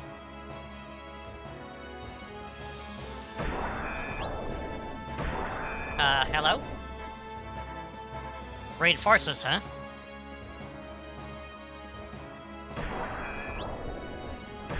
That's a lot of reinforcements. On my right too. Damn it. How many are there? Hello?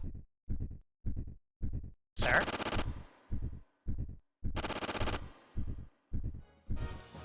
Let's go after that one. That's the commander. Let's go. Guess there's no choice but to fight.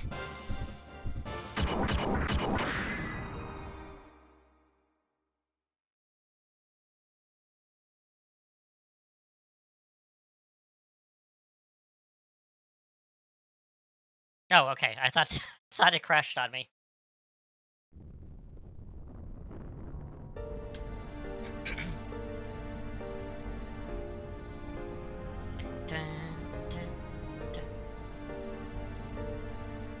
Marty, the way you're fighting, it reminded me of that time back in 1855. Remember that? When we were in the Wild West? So, sorry about that. Oh no, that's not good. If he awakens here.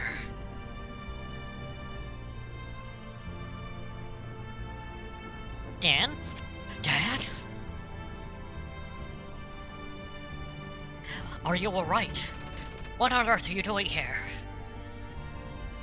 Do you know that worried Alice and Timothy are? I'm sorry, Dr. Suzuki. I gotta go back to the town early and I gotta go back. I just couldn't bear leaving my sister's wedding dress behind here. You returned to save your sister's wedding dress? How admirable.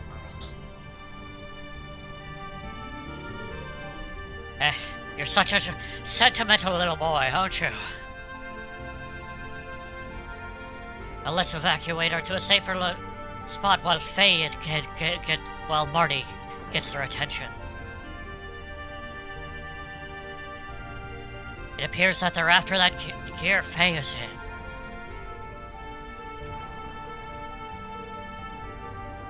Faye is in that monster?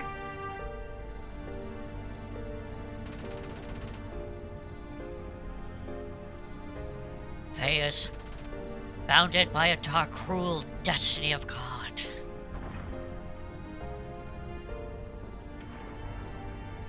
Faye?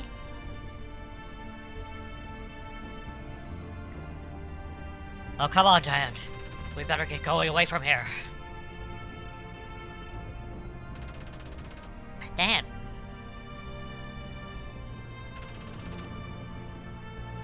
I knew you were still in the village, boy.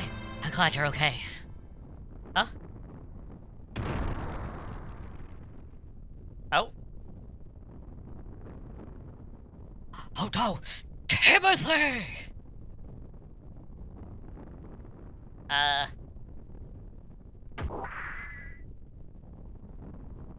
Wait, don't shoot! Stop it, these people have nothing to do with you!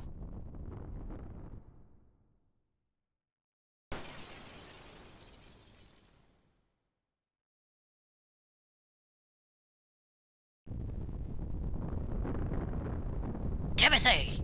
Timothy!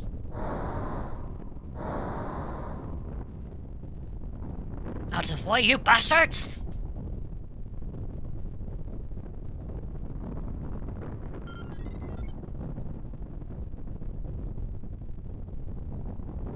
He's giving the signal. Nope.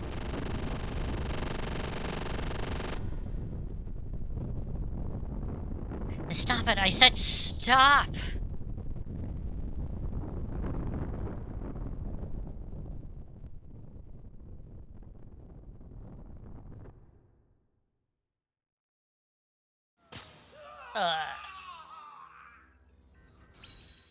Oh.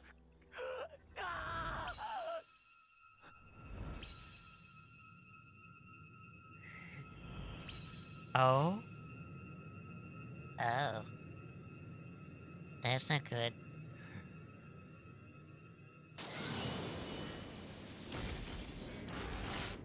Oh.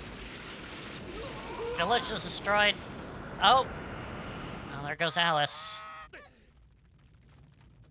Dad, I told you before, stay here.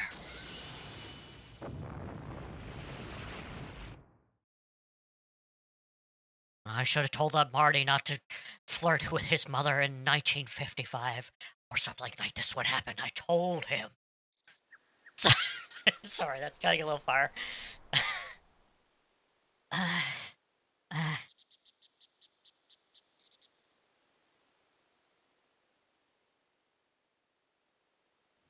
Huh?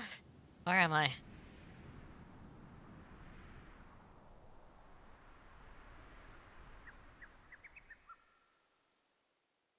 Doc?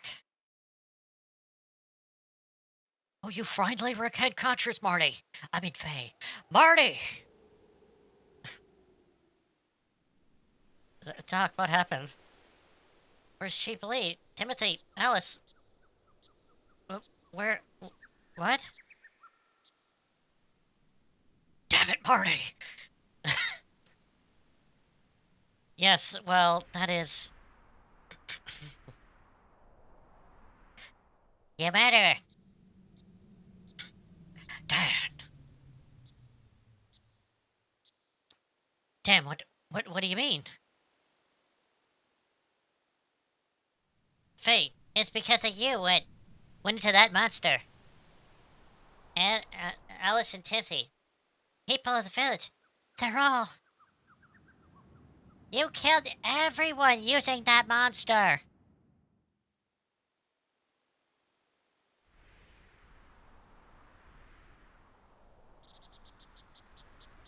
Why'd you have to go in the middle of the village?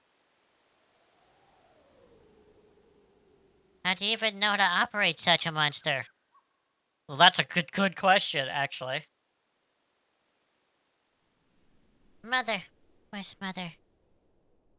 I see, I told you you're letting someone nothing to know nothing about the village. It'd be spell disaster. Oh, it hurts. It hurts. Dan. Yikes. The people I'm scared. Where? Murder, my sister. Give back my sister! Marty, we must go back in time and prevent this. But the DeLorean is sealed away in a cavern. Perhaps 60 hours from now. We need to get there in time and prevent the disaster. Doc, what are you talking about? Oh, never mind what I said. Then there's nothing to gain by putting blame... Oh, there's nothing to put it by gaming. Put blame on it other Faye alone.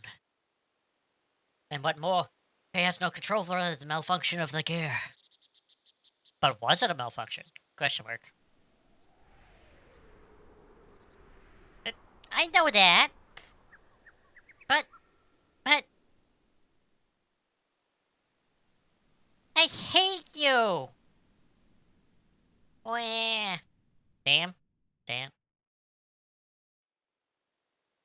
Oh, it might be better if we left him a little while by himself.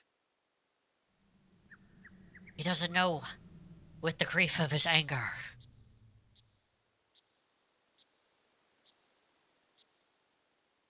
And Marty, it may be a good idea to leave this place.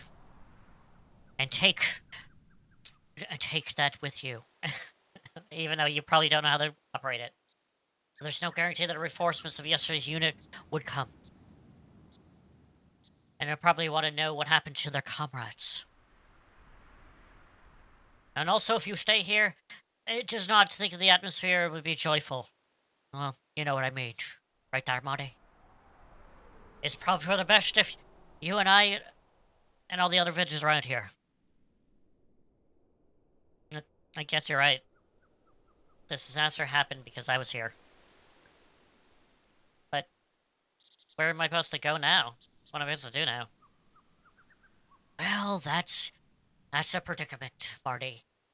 So why don't you go through the Black Moon Forest and head for Kaves? Or Eves. Event? Event. I'm sure the soldiers from yesterday are not from and you sure managed to get to that side. They'll be not able to track you down so very easily. Okay, I understand, Doc. Well, anyway, please care the rest of the thing around here, Doc. Oh, don't worry, I need to clean up the mess you've made and go back to 1955. What are you talking about? Never mind, Marty. Just go. Of course, we'll take care of it now.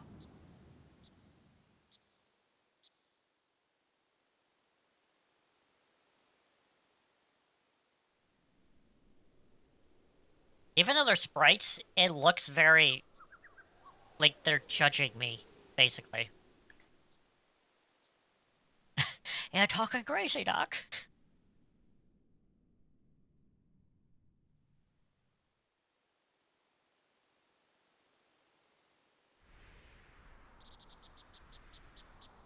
See, just look at that. Look at that silhouette from the profile.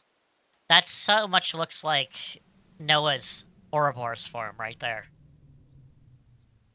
Definitely, like Baltal was a inspiration for Noah's Ouroboros farm.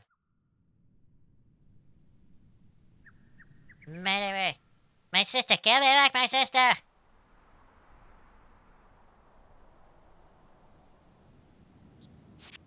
I think voice acting would actually do absolutely wonders in this. Like, if they definitely remake it, it's definitely... It definitely has a unique style to it. Like, it definitely does. No, it's rough around the edges, but definitely has a unique style on its own. Like, I don't recall a lot of games looking like this, so it definitely has style. Alright, let's go to the Black Moon Forest, wherever it is. Because I do want to meet up with someone before. I kind of want to do another game before calling it quits, but I want to meet someone first, let's just say.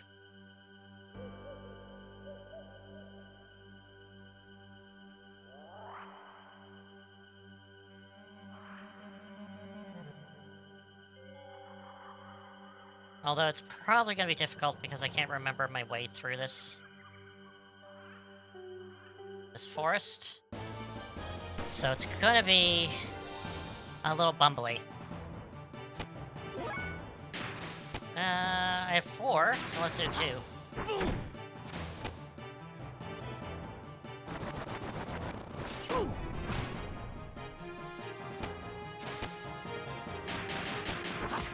Just do 4.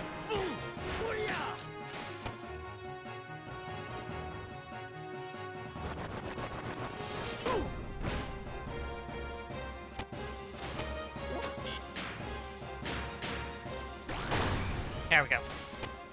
Get rid of you.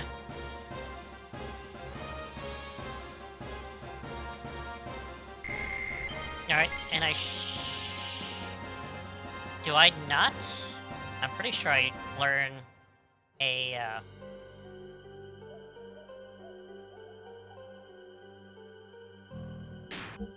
abilities. Gear... status. Skills?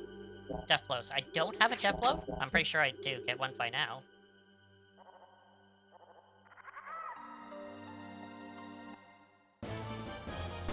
curious.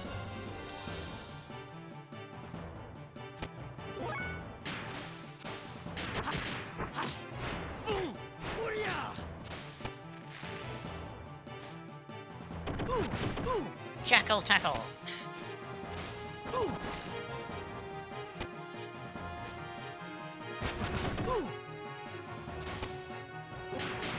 Let's grab this. 2 kicks.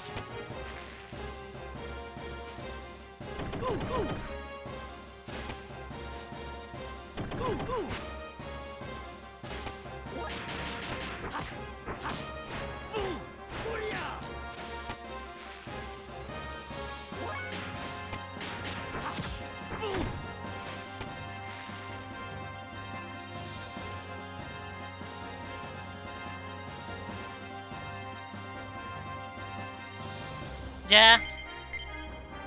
I'm really glad that all the Xenoblades are actually... Oh, well, no, the,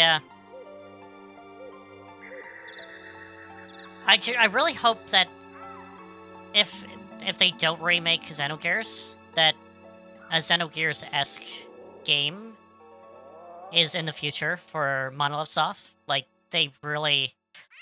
If they can work out something with Square and be like... Make, like, a spiritual successor to Xenogears that feels like Xenogears. That'd be great, also.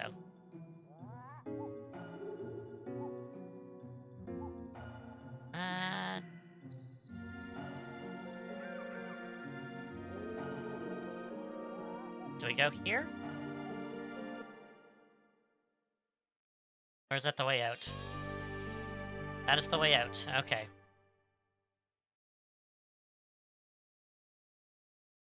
I just went in a giant circle.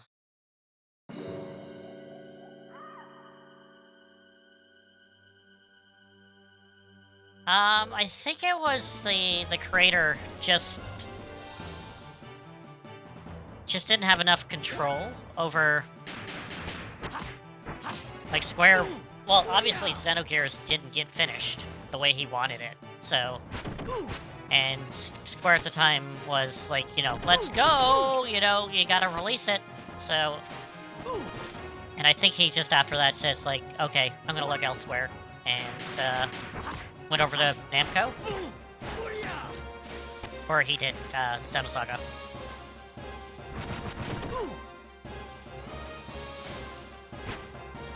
And that didn't work out because it was supposed to be a 6-part series, and it only was 3.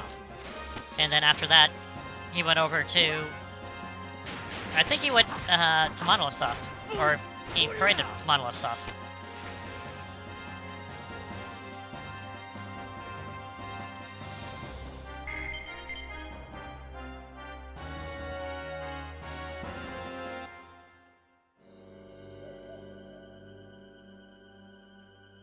But yeah, especially during the PS1 time period, it was... I should probably save. The PS1 time period was a strange time for Square, because they were coming off the high of Final Fantasy VII, and they're like, yeah, we could do wrong, and yeah, no, like, a lot of good stuff, but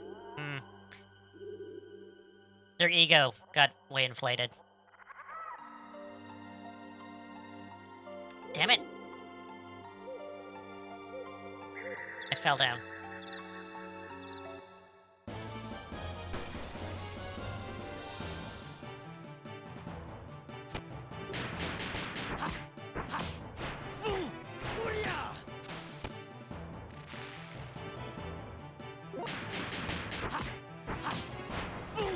Because I think during the late PS1 to PS2 era, that is when, you know, they tried to expand into the movie market and made Spirits Within.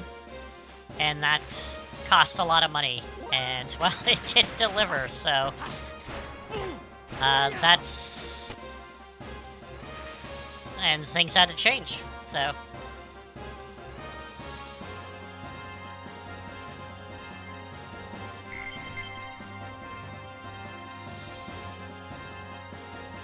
It would have been very interesting to see what happened to Square if they didn't make Spirits Within. How it would be like. Can I? Because they put a lot of like effort and money into Spirits Within, and hoping it would be like the big thing, the next big thing, and visually, yeah, it was good, but again, visuals are not always thing. You got a story. The story just wasn't there.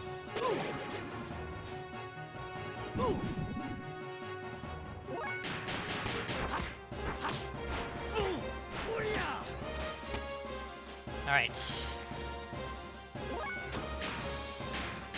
I'm gonna heal. Just in case.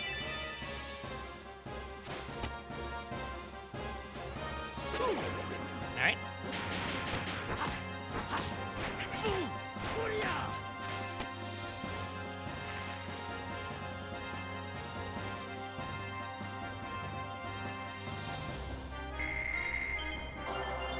Alright.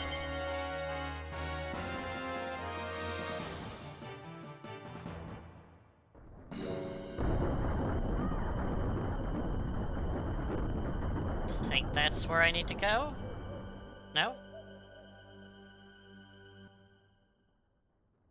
Ranahos! Oh? Katinayu tat Vadaintuna Akva. Hello? Rana Rantak. Rana Kalti. Throw down your weapon. Make one wrong move and I'll shoot. Hello?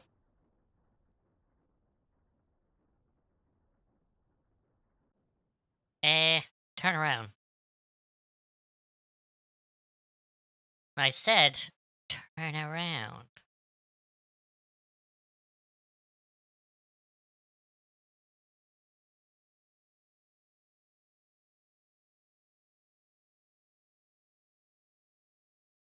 Are you shaken?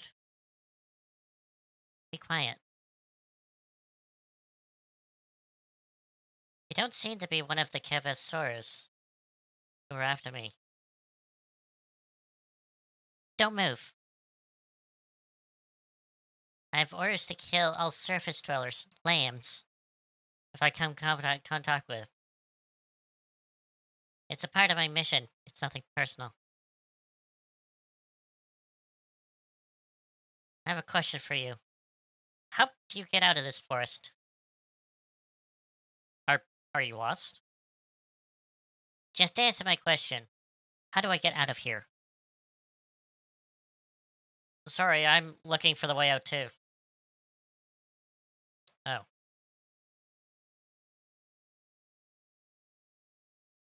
How are you gonna stand there like that? If you're gonna shoot me, then hurry up and do it. What an odd thing for to say. Don't you understand the situation you're in? I don't care about my situation. I'm just a guy with... whose life is worthless. No point in living me anyway. Stay back.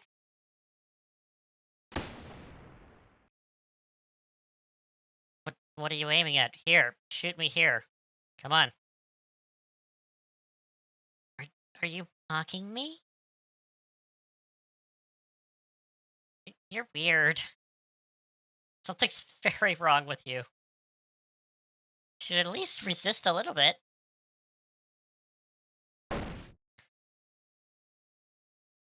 What's this? Who are you?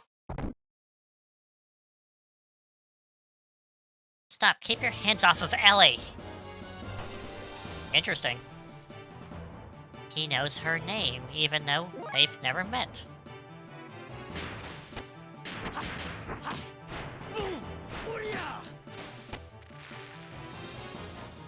Or stuff.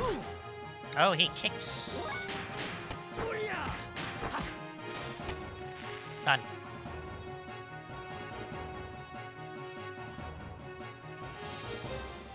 Yeah, that is interesting.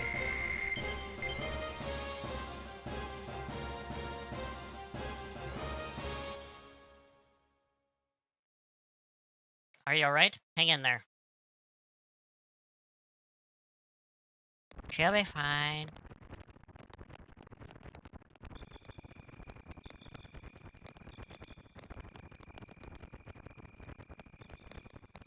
Yeah, it has a bit of everything. It's like old school anime stuff.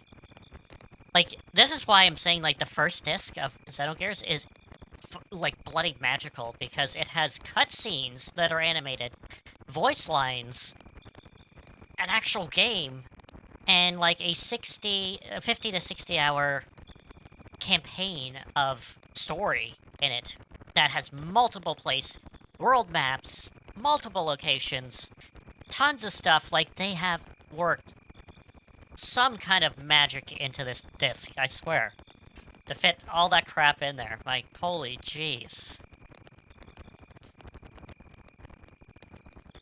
It's like it is like the same-ish team of Monolith Soft, so, you know, the wizards over at Monolith Soft were working magic before they were Monolith Soft. There we go. Good, you finally woke up. Don't move too long and started to worry. Now, how you feeling?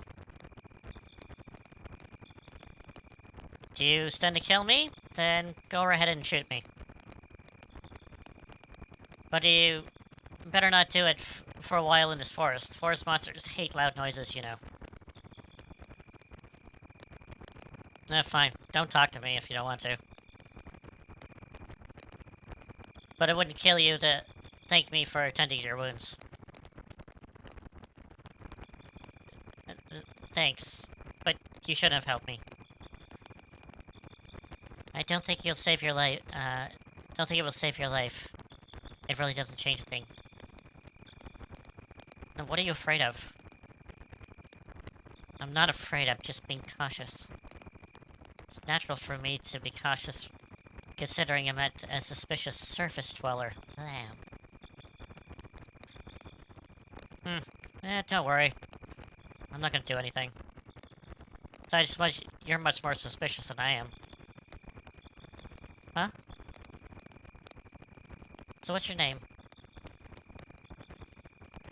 I won't give my name to a surface dweller.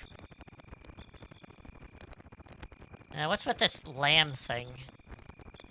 We're both lost in the forest, surrounded by dangerous monsters. Should at least cooperate with each other until we get out of here. Or not. Be that way. Good. What's your name? It's gonna be hard to cooperate with you without knowing at least each other's names. Anyway, my name is Faye Marty Wong. But you can call me Faye. Only one person calls me Marty. Don't call me Marty, please. My name is Irium, but my parents call me Ellie. Ellie, I already knew that, and called you it.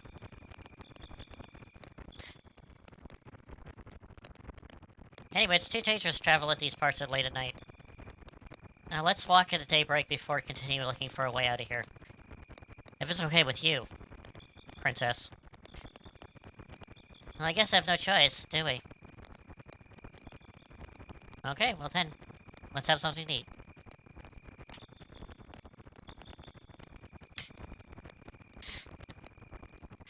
I hope you guys like the Back to the Future stuff there that I was going on about. And now we have a boy in the middle of the desert.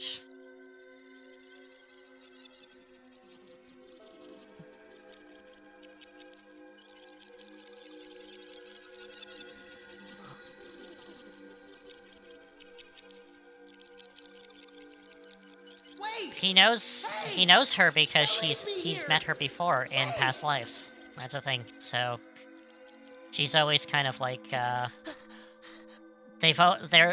I hate to say they're destined together, but they're always together in multiple lives. So they always come together.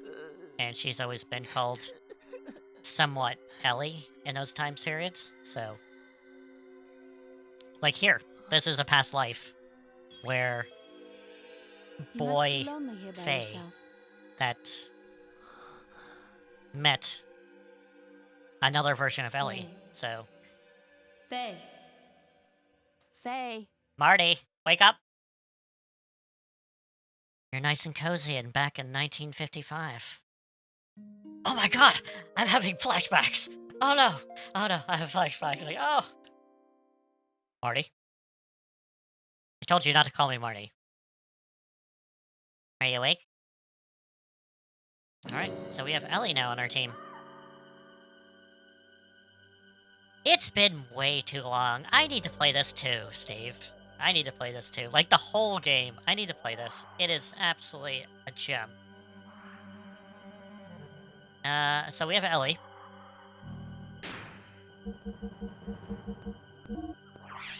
For the life of me, I swear that I was actually... Oh, now I have! I learned them! Okay. Does she have any death blows? No. Okay, so I gotta learn death blows. I thought I got them by leveling. But no, I get them by doing the same commands. Okay, got it. Actually, do I have save point? Where's save point? Save point? How do I save point? Akosol.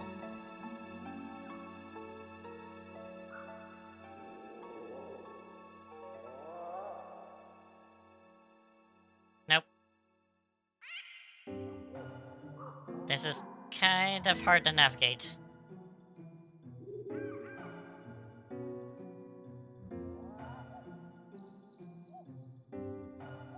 Oh, I know why. I know this is why it's a PS1 game, because it's terrible in the directions. Oh, here we go. Up. Early 3D, yes. Can I get over that save point?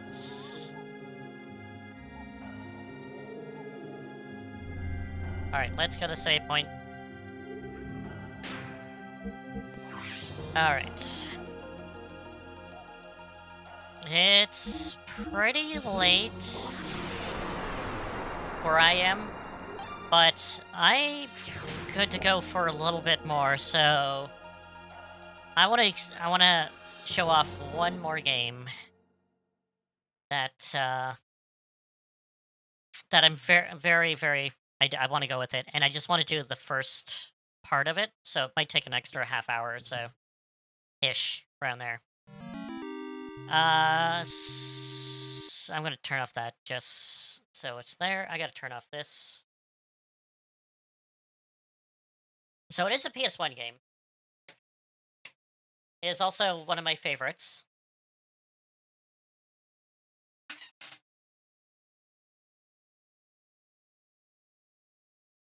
It's on PS1, but it has been released to the PS4 store. So I can play it on a modern console. So I don't need to play it on my PS3. Although playing it on PS1 wouldn't be bad, because the PS4 version isn't exactly the greatest. But I'll play it. Let's get it all set up. Where is it? Good question.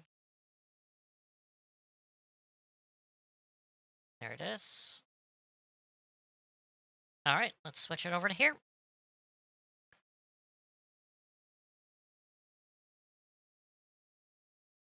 Kind of modern. Here we go.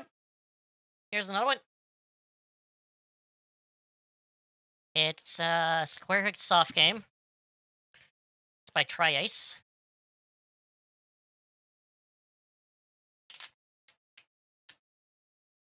And that game is Valkyrie Profile. Let's go to Pick-a-Ration.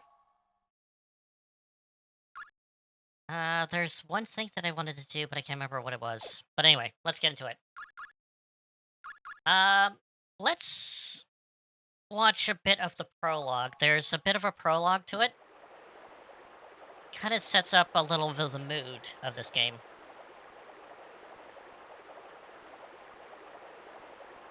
I kind of feel like just throwing in my actual PS1 on my PS3. Oh, you haven't seen this, Dave? must hurry. This is like an absolute gem for. I don't want to get scolded by Mother again. I have a history with this one that influenced me in a lot of things.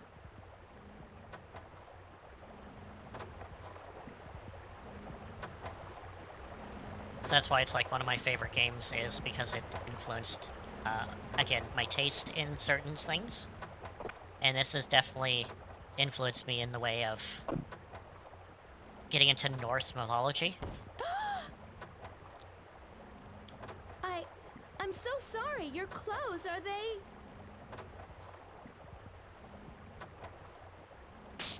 Oh, Watch where you're going, girl. How dare you splash water on a guest? that's not nice. Forgive me.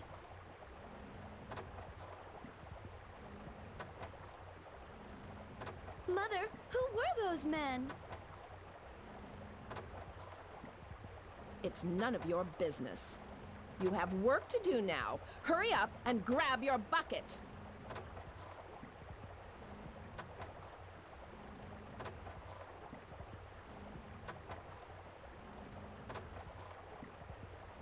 Sad face. Holy cow, what?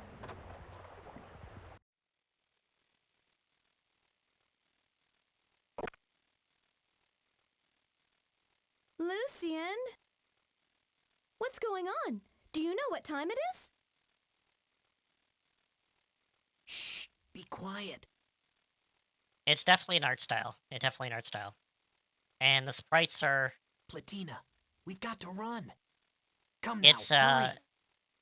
like... I wouldn't say painted backdrops, but... What are you talking about, Lucian? still backdrops with, sprites. Listen to me. Your mother and father, they've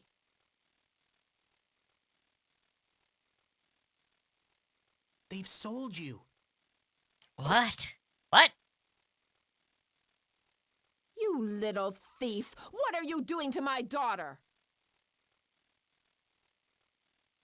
Come on. Oh.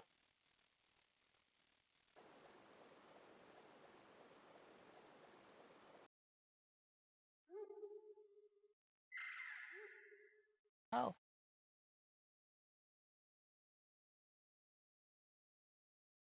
Lucian, I want to go home. How can you say that? I haven't heard anything from Mother about this. Hmm. Are you sure this isn't all a misunderstanding about being sold? It is a bit of a series. It has 1, 2... there's a Game Boy DS She must game, be so worried about me right now. and a really bad PS4 version that just came out. Lucian? It was like, eh. But it is a bit of a series. You've seen Hit the men and in miss on black, most of them, haven't but you? this one's like probably the best one. They've come to my house, too.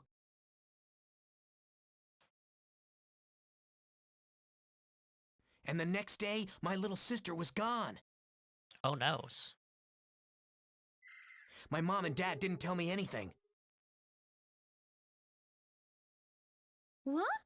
But everyone said she was stricken with a disease. Oh? Have you ever heard of a disease that makes you disappear? Anyway, our family has no money for doctors.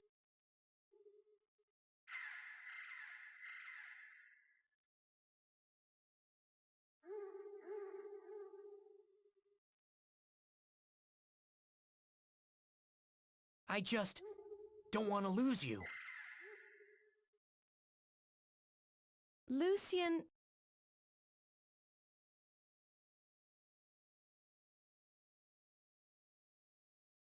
Then let's run away, far away. I'll go anywhere with you, Lucian. Oh.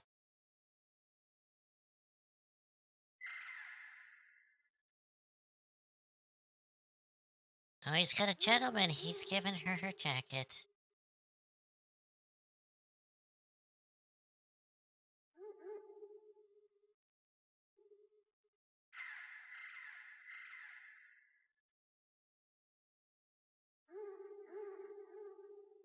This definitely is a darker game.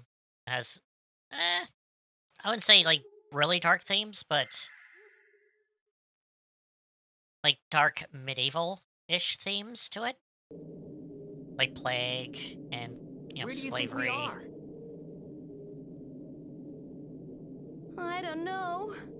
So it definitely touches with certain themes. What will become of us now?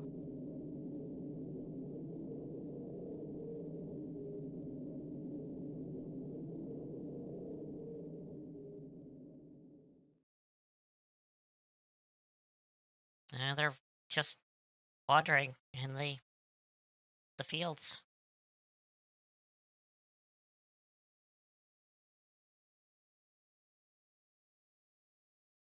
Yeah, this should be almost over in probably like less than 5 minutes.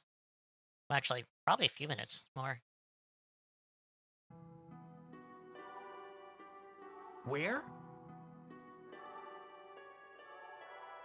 It's so beautiful. Do you think this might be Heaven? heaven? Oh.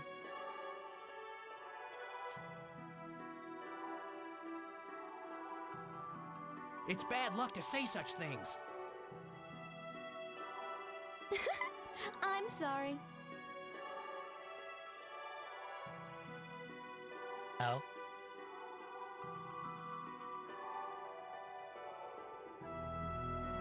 These flowers, they're...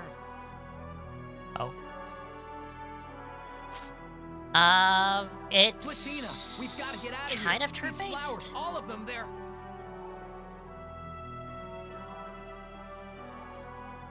Weeping lilies. Not quite how to describe it. I'll get into a little bit of a fight. That's right. If we stay here, their poison will kill us.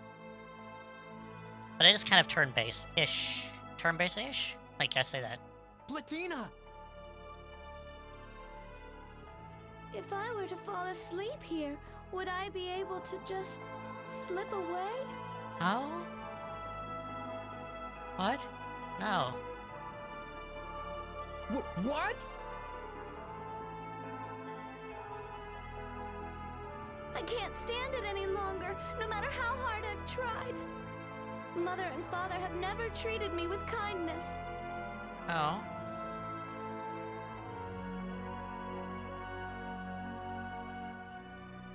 If you care about me so much, Lucian, do you think...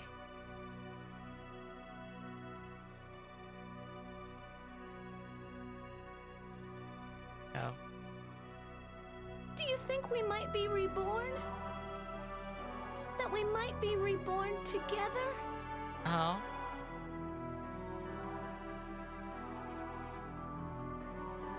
Oh. It's... I'm so glad to have known you, Lucian. But I have too many awful memories. No, there's a lot of... I just want to forget it all. There's a lot of them. There's a bit of sad scenes here and there. No! Wake up! I won't have it! You want to forget? Would you forget me too, Platina?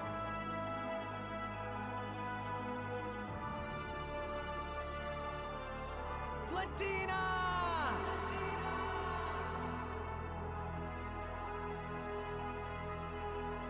And thus begins the game. Does it have the opening? It does! And now we have a little snippet of the actual game. Sort of. Well, the cutscenes from the game, more so.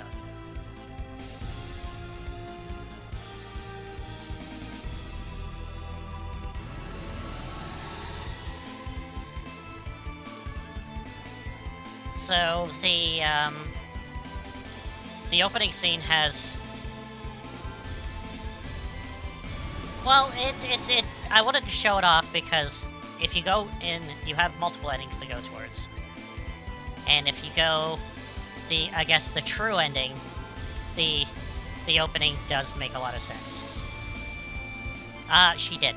She did die. And I can say that for a fact. She did die. But there are other reasons why she kind of had to die.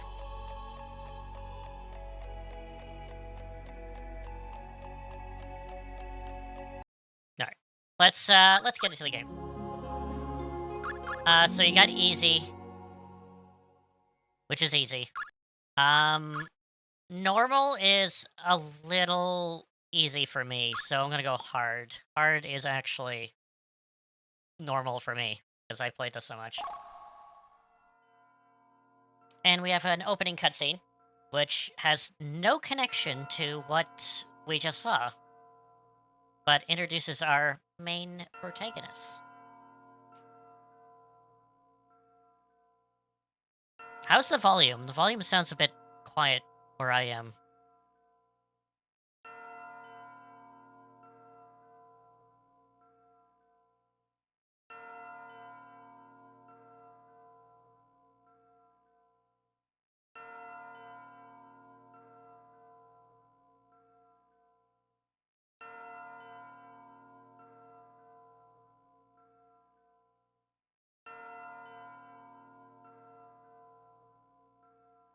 Alright, I think that's good.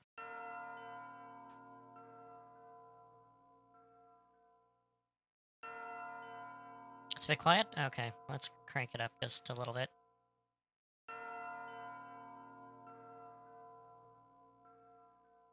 There we go. Should be good.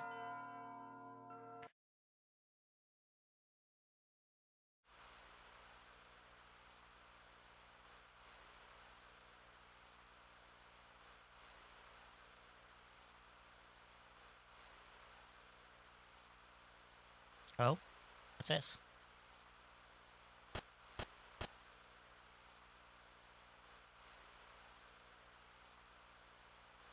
How nostalgic.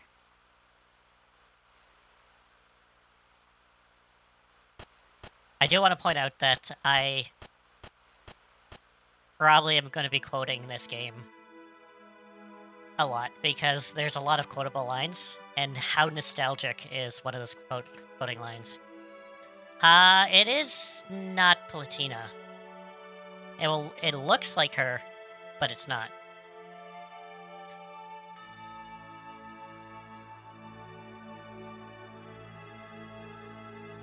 Yeah, no, this game took me by surprise. Like, I didn't know what to expect from it. And it was just one of those off-the-whim games that I rented back in the day. It was just there, and I was like, oh, it's by Enix at the time, because that's before they merged with Square Enix. And it's by Tri-Ace, the people who did Star Ocean. It's the same sound person who actually did the music for Star Ocean also. And it came out around when Star Ocean 2 came out, back in PS1. And I figured, hey, might as well give it a go. And it just kind of grew on me. And it grew on me so much that I actually wanted to learn the... Like, I knew nothing about Norse mythology before this. And this is heavily based on Norse mythology. You've got Valkyries, gods, you're in Valhalla, and you go down to Midgard, you know. And we're gonna, run into gods that we have Frey. You seem as if you're waiting for someone.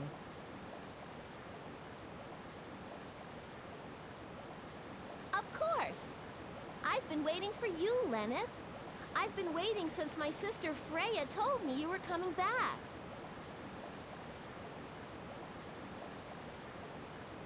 Has it been that long?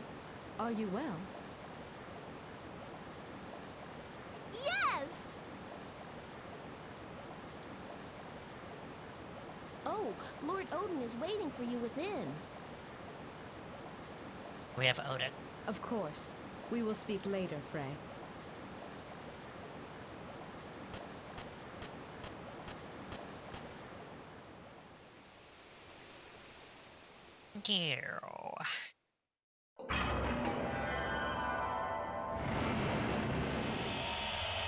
The dialogue is like in between good and cheesy at times, so it's going to sound cheesy at times, but also going to sound relatively okay at times.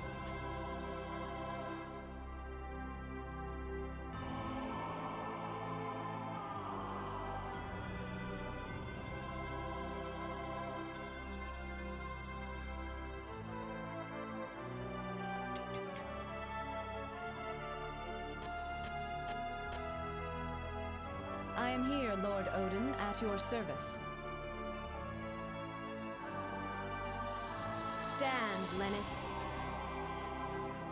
You have no need to kneel before us like a dweller in Midgard. I understand.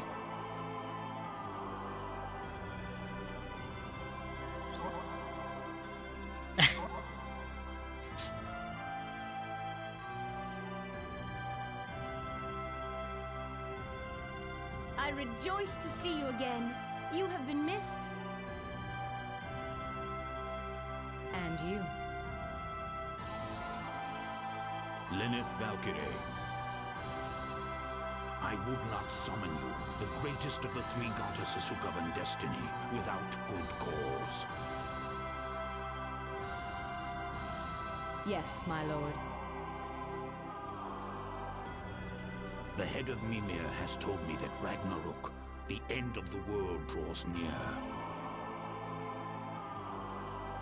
Ragnarok? There have been signs of unrest among the Vanir of late. It seems that we, the Aesir, will not be able to avoid war with them. We require warriors. You shall journey to Midgard, the world below, and search for suitable human souls. It is my honor, Lord, to serve you. I expect great things from you. Very well then. Freya? Oh? Yes, my lord.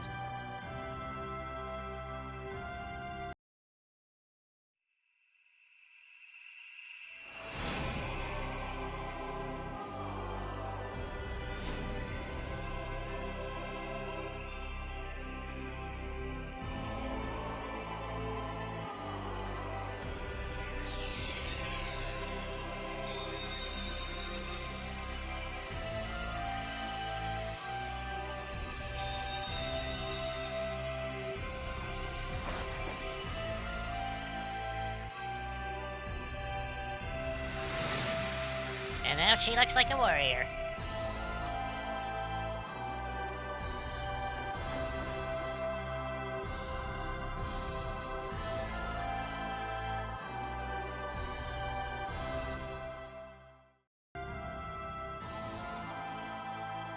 I will join you on your journey down, but I must return before long.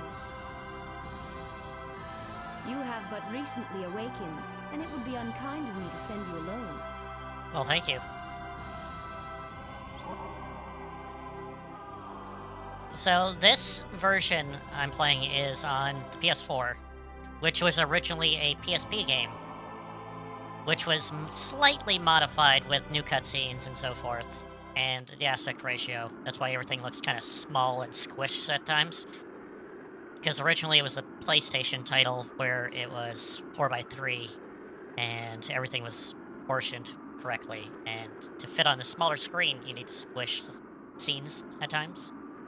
Anyway, is this the human world? Yes, it's the lower world of Midgard, where souls are about locked in cages of flesh. Does it remind you of anything? Not particularly. I've never seen this world before. Are you sure? I see. Then let us go. Go where? It's time for me to teach you what you are and what your role is.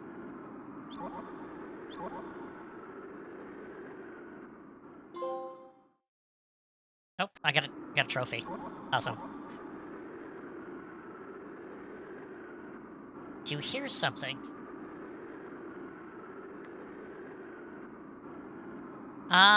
Actually, it was just the game that drew me into it, and then the theme, as I played, kind of grew on me, and the theme and the story really just it gets better as it goes along, because it gives you mystery. Like, obviously, you have a goal. Ragnarok is coming, so you gotta collect warriors and so forth. So you could do what you're told, and do that, and get one ending. But the quote-unquote best ending is for you to look at the bigger picture of what's going on, and then, question your, superiors and so forth. And it is a lot better. That goes towards the true ending. And then you can just do another ending where you don't listen and goof around, and they put you back to sleep because something's wrong with you, basically. So, there's that. But the themes were good. Like, the story is, like, there's little stories, and there's the bigger story. The bigger story definitely interests me. And themes around Norse mythology with Valkyries, and you don't get too much of the gods, like there's Thor and so forth. But it's more of little character stories, especially our first one that we're actually going to experience right now. It's your power and power alone. Close your eyes and open your heart. Concentrate and listen. You will understand.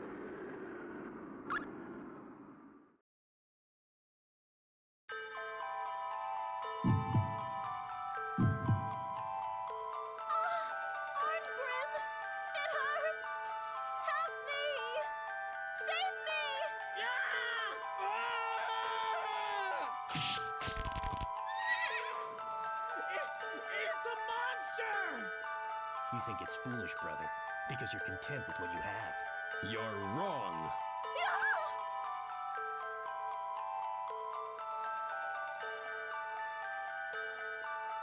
Eltoria. Yes. Do you hear it? What is it? That is your power. The power to hear sorrow, anger, and hopes of humans near death. It is your power to hear their soul cry out. It's your task to take those souls to the chosen departed within yourself. Am I searching among the souls of the departed to be worthy to become warriors? Or heroes? Yes, that's why... That's why what? Let us go. When we get even closer, you'll be able to synchronize your soul with theirs. Then you will understand more. It's very vague at the beginning, which is good, kind of good, but you're like, there's a lot of stuff, like, what is going on here? But it does explain a lot more as it goes along, but also having a bit of an idea of, like, Norse mythology behind your belt. That's why I researched a little bit more into Norse mythology, because I was like, the story is interesting, but how true is it to the actual myth? And it's loosely based on it. Arkham, help me out that, won't you? Got a brute.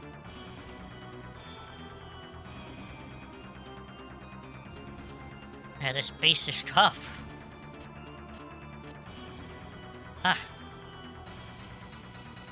Nuisance. Out of my way. I can jump.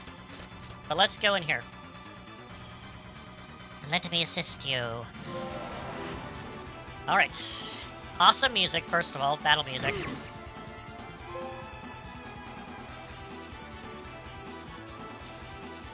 And, we got our battle screen. This is not what it's going to be completely, but it's a hint of battle. So, you attack by pressing the face buttons. The face buttons. And each button, you have up to 4 people, and you can choose how many attacks you did. And depending on your weapon, you can choose up to 1 attack or 3 attacks. So you can do it one at a time. Have him, like, Argrim attack, and then we have Lofter. We can have him attack. Or, if you want to, you can have them attack at the same time.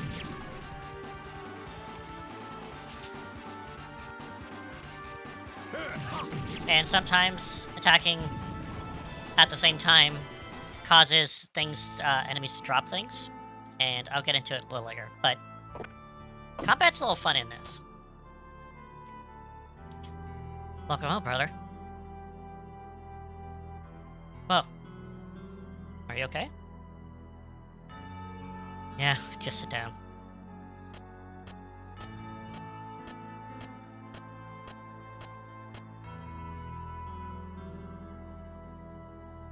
You're still drawing that stuff? Art is more than just stuff. And you can't sell it. What's the point? I don't do it for the money. Heh.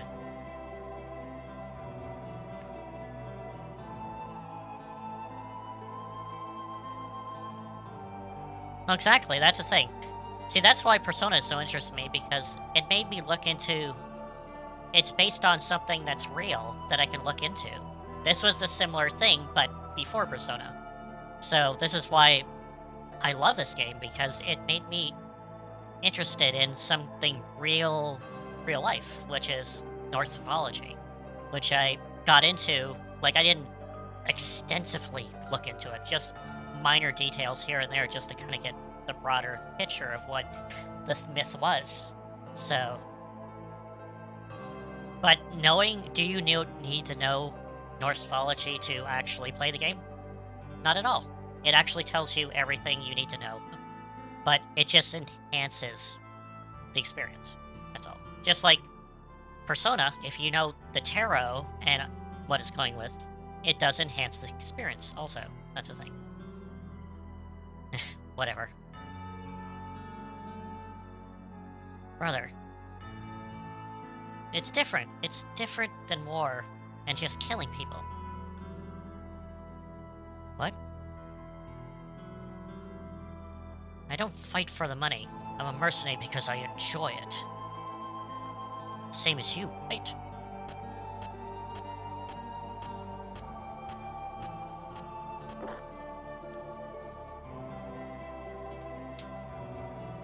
I don't give a damn about expressing myself or whatever.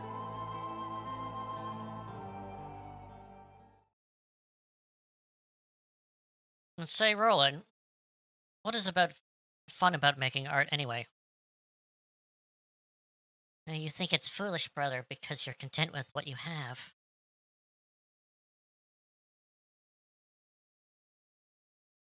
For me, drawing pictures has always been a way to escape the confines of this frail body of mine.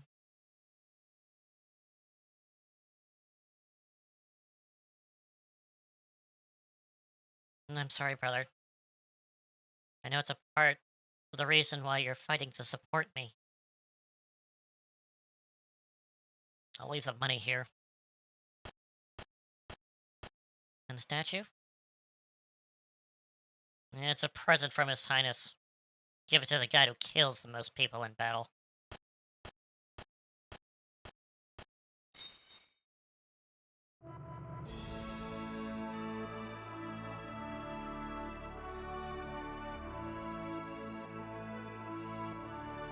A princess is an unseemly sight for a love young princess who will one day rule this country to lose her temper over disgraceful manner. Silence, Lugbert! I will not stand silently in a temper you abuse the likes of you. We cannot allow such behavior from a brutish mercenary. Princess Jolanda, you need to concern yourself with regard of this matter, princess. I will take care of everything.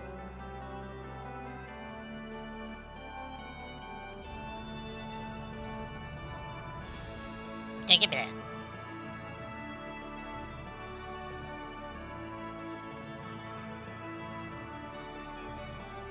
Ah.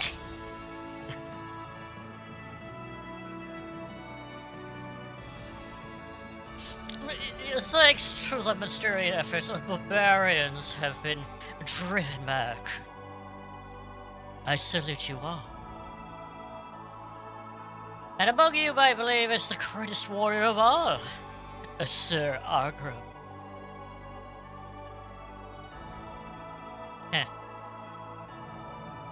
To you, I present the cash bonus and the statue.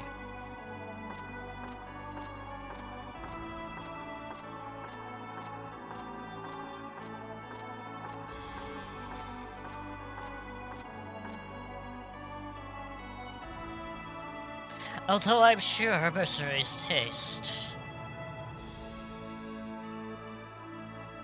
is no different than of a barbarian.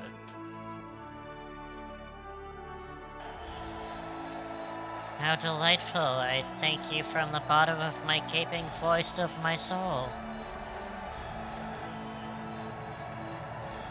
Do you think this makes everything alright?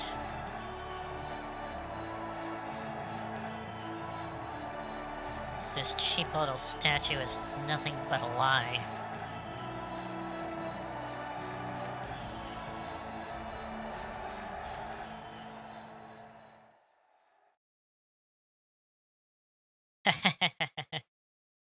You're such a feeble little king.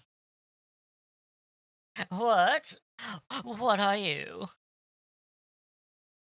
I don't have time for this farce. The statue looked like you, don't you think? Father. Don't waste my time with this crap. You ungrateful brute! A subject to my father, such barbarism?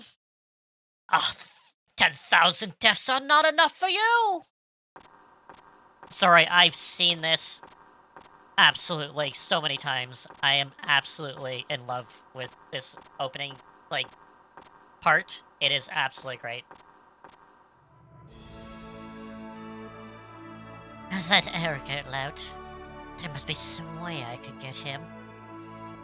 Let me think. I'll get my cute face, and I think I caught it.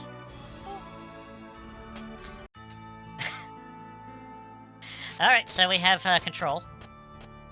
So most of the actual gameplay will actually be in dungeons, and it will be side-scrolling, like this. You don't have around no map. Well, you have a map, but you don't have anything here. She has anger issues, let's just say. And Charlotte has anger issues. It's been a long time since you hanging around us all day.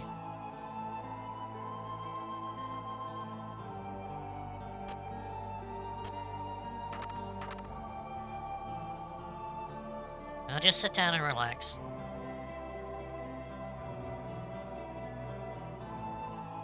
Oh, let's go. Hello. Do you want something? Aren't you mean, might you be Sir Argram?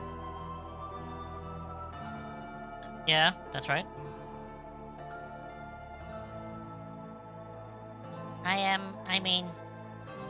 My name is, Jella? Yeah. No,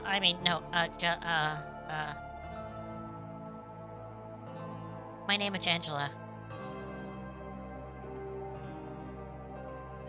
Awkward moment. And what, do you want from me, Lady Angela? I came to offer you a job. No, are you serious? You got the time, why not talk to her?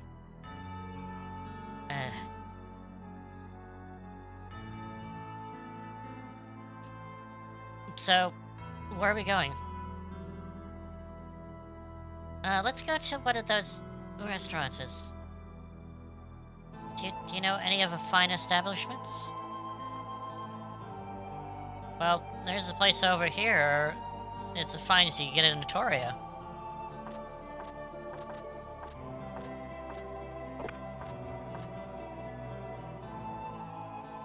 It's the Narola Gardens, the only gourmet yakisoba restaurant in Notoria. Its promise its citizens to the continent the taste of experience of many Westerns rather feel bizarre. Sushi! May I take your order? I have no idea. Let's see, I'll take this, and this, and this. And what would you like to drink?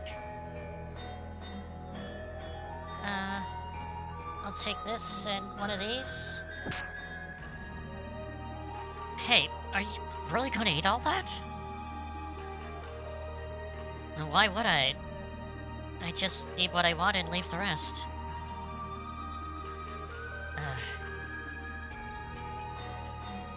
Something's fishy about her. So, what do you want to hire me for? Why don't we talk while we eat?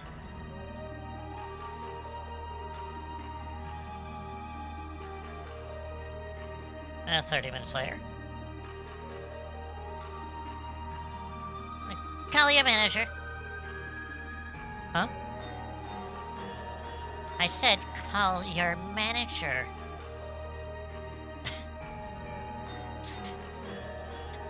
Don't act like such a spoiled princess. I don't think she can. Is something not to your liking?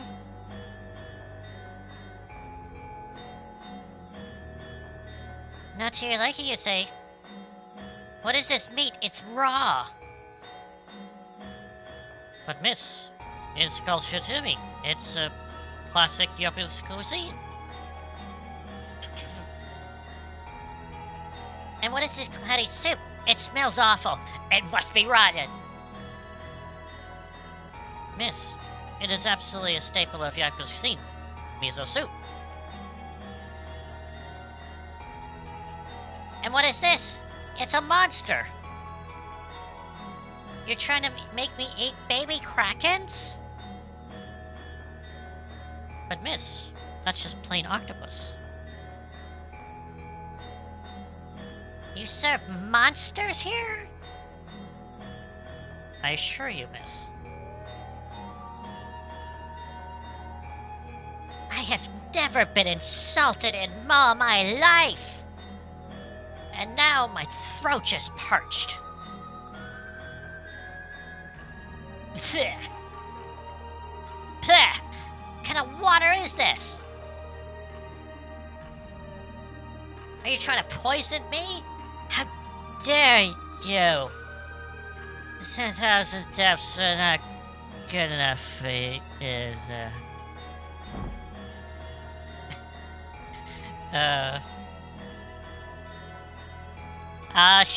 this part, she's in the rest of the game, but she's not as, like, vocal of this, let's just say.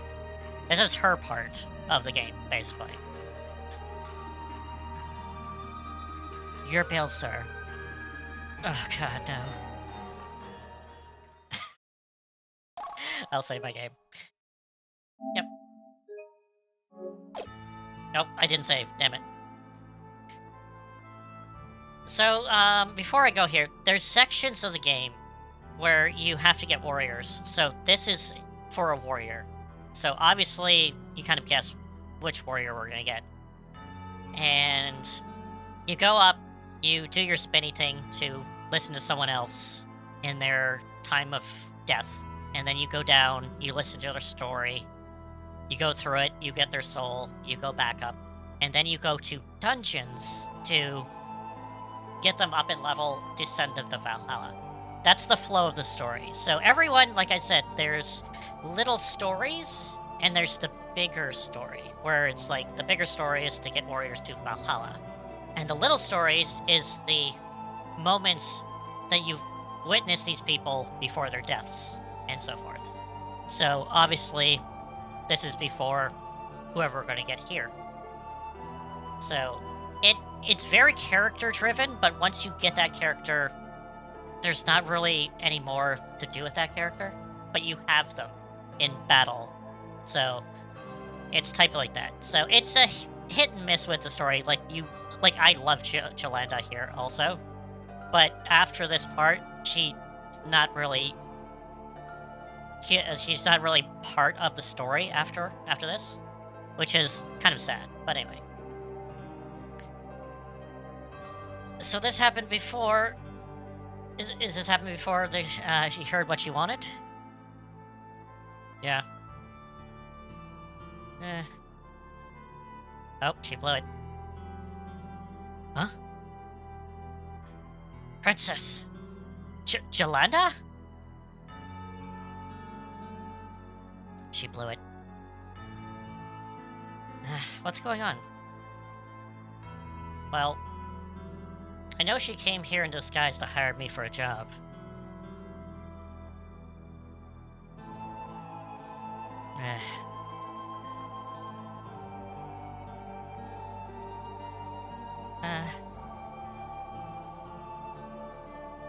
Yeah, she's very proud.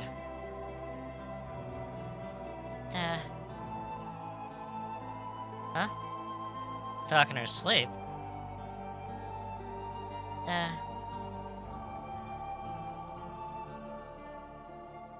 Foul breaker. 10,000 deaths are not enough for you.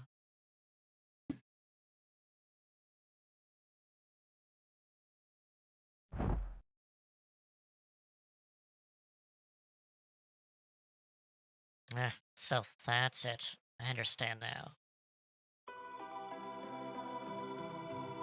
I insulted that girl's father right in front of her. Of course, I didn't mean to. I just wanted to show what a gutless coward the king is.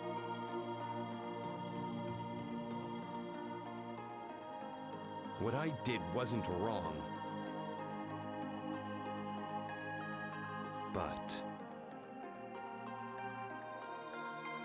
But a daughter can't help but love and honor her own father. Is there any child that would not feel anger at seeing their sire made a fool of?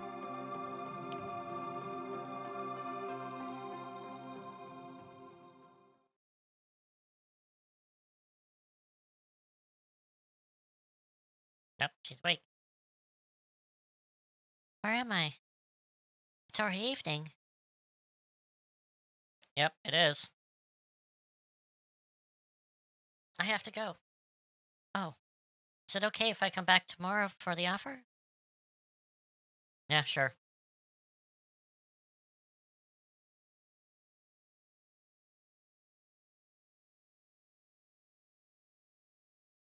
A job offer. Huh? Yeah, it's probably some sort of revenge for what I did to her father. Well, when she comes back tomorrow, I'll apologize to her.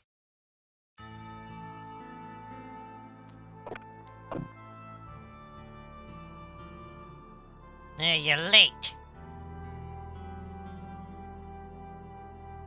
So, what is that for this day?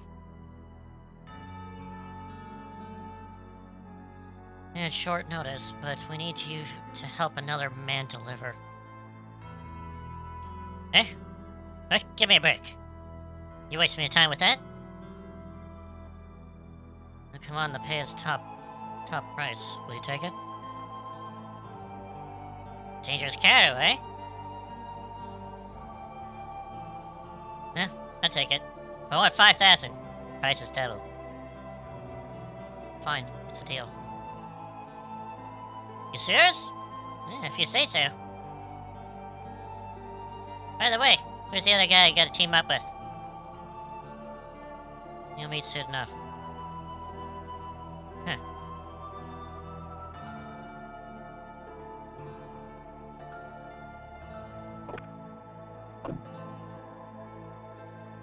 I really wish there's... What that guy's up to. As long as I get my money, I could care less. I really wish there's, like, voice acting, because some of the voices are pretty good. I'm trying to replicate the voices, how they sound, but, you know, again, not a voice actor, so... Hi, Leather. The princess is coming back, is she? Probably not. But do you think the princess of being out of the castle? Yeah, I suppose. If she keeps sneaking out, she's gonna get her attendants executed. Yeah. Some confirmation-is. Yep, absolutely. Okay, so we can go around town, and we will... And towns are just like this. You just go here. You can go to certain places, and it's not really that... You know, going to towns, you don't go for equipment or anything. You just get little elusive information. But, if we go back inside, we have a guest. Brother, we have a visitor.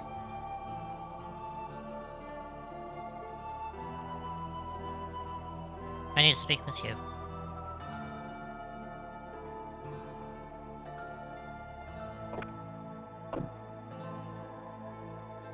It's about a job? Yeah. Did you take it? I leave tomorrow morning. I'm gonna be alone for a few days. And what about the princess? Cancelled, probably.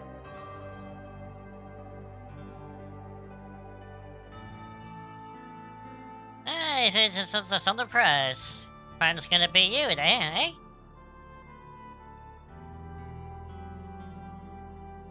Don't give me that. Name's Backrack. Nice to meet you, Argram. I heard all about you. If you must engage in meaningless bother, do it on the road. Cargo must be delivered. Yes, ma'am! Vilnor was about a week's journey away along the Great Road. But the journey was uneventful, and by the third day we were halfway there. As it should. 7 days? Halfway there? 3 days? You're halfway there? Yeah, of course. Get plenty of money for this job. Who cares what's in this thing? Eh, Mr. Bodyguard? Nice, loves to talk. Grr, that Lumbert. Lumbert? Victoria's chief counselor. You mean it wasn't the agent who hired us? Hey, bodyguard, something's come up behind us. Behind you. What? Knights! A lot of them! Knights. The dust looked to have been kicked up by a group of Altorian cavalry. Uh-oh. It seemed like they were chasing something, but I never imagined it was us. Oh? Oh, we got music. Halt! Surrender your cargo for inspection. Hey, what up? When I think about it now, I never should have agreed to take that package without knowing what was inside. It just wasn't like me.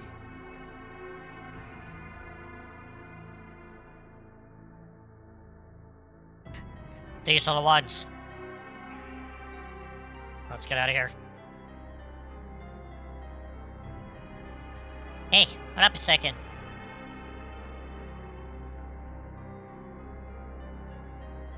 Huh? Oh God, it's the princess. We were taking... Our parcel? It was that little tomboy princess. Jolanda.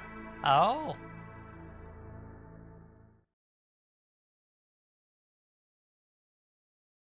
It looks like we'll have to wait until the night and then run.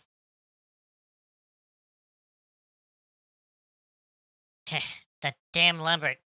Totally screwed us. You filthy... You know? No, I didn't know I was in the damn thing. It's just that my client was lumbered like always, son. Did those soldiers that the lumbered... Eh? No way. It can't be. The guy's a Vanilla spy, you know? What? No way is supposed to know that it was in the damn thing, man. If Valno had on the princess, then they have Victoria in the palm of their hands. I'd have been quite happy to kill a stinking knave. Oh. But I've got more important things to do.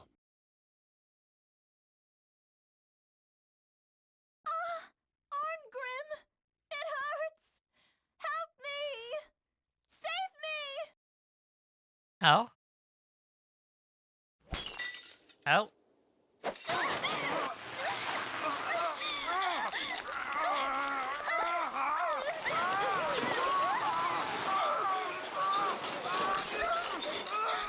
Oh, noes.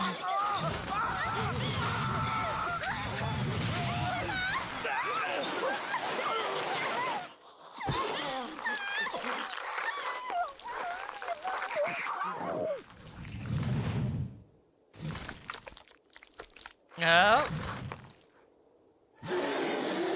She's a demon. Well, she's now a demon.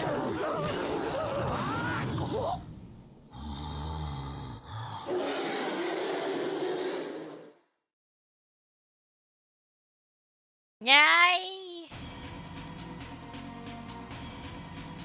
What?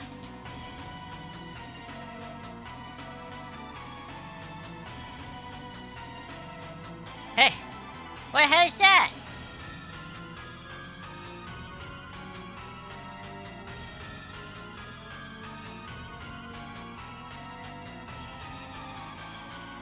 Help us!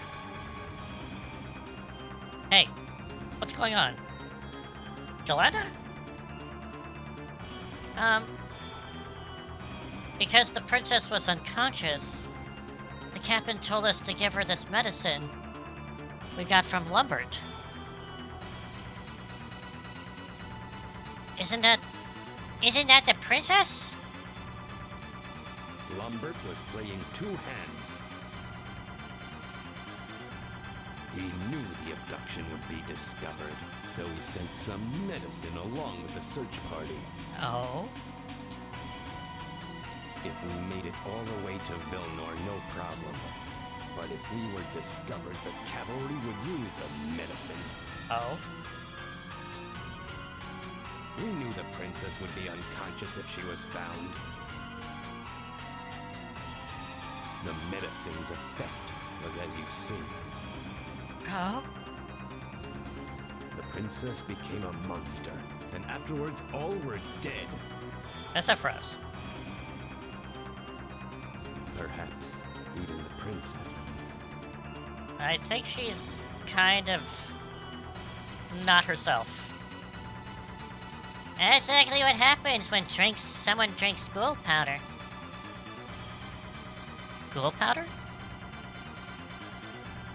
Yeah. It turns a person to the howling demon. Necromancers use the stuff all the time. Lumbert is a necromancer?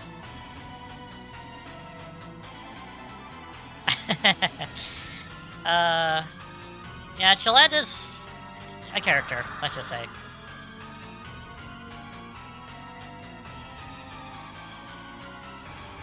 Angela. Angela, don't you mean Jolanda? What are you talking about? It's time we got to Victoria. I'm getting out of here. See ya! Maybe he made the right choice. Well, thanks, buddy.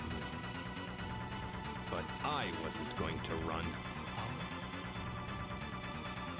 Even on the field of battle, I'd never felt like this. Lumbert! I'm going to kill you. But vengeance. What will become of Jolanda? That is the question. What will happen to the princess?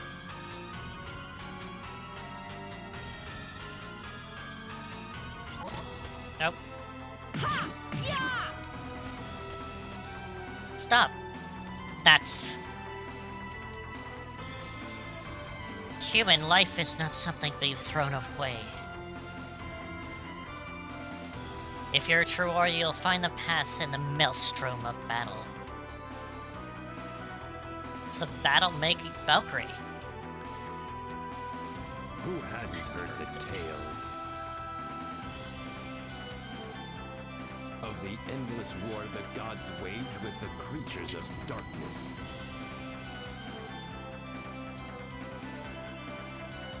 And now we're fighting her. Come to me, Dark Warriors. Battle awaits us.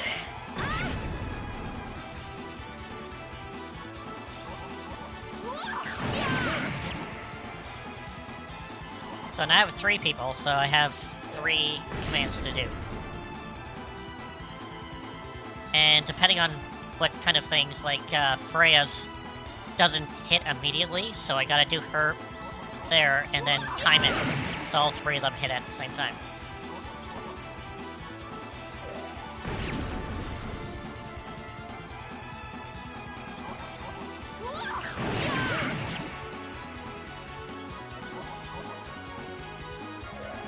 Hey.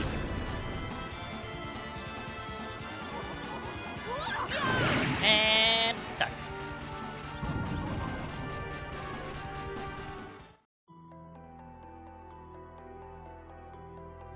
Battle is my greatest pleasure. Oh. But this was different. Vengeance. You think it's foolish, brother, because you're content with what you have. You're wrong!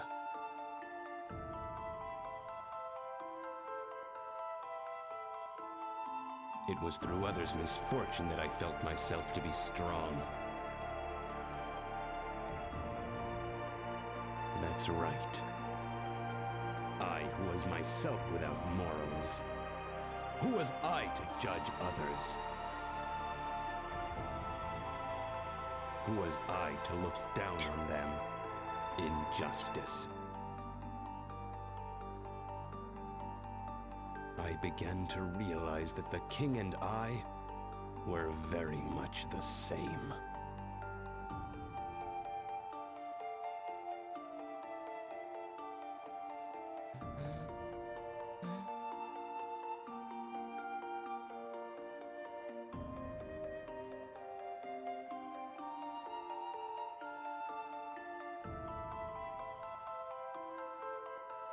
So we got the soul that we came down for.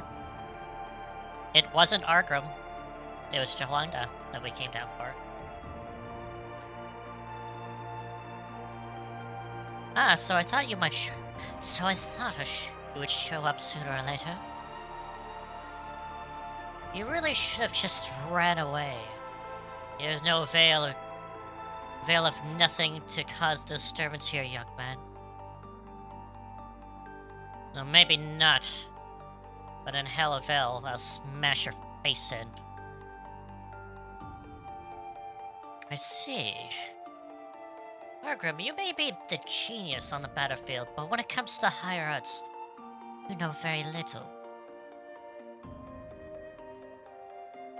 As you realize, you're already dead.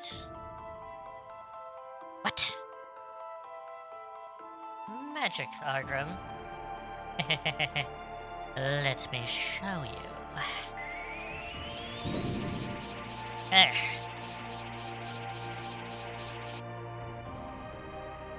There she is. I beg of you! You must save Arngrim, please! Save? How do you think he might be saved?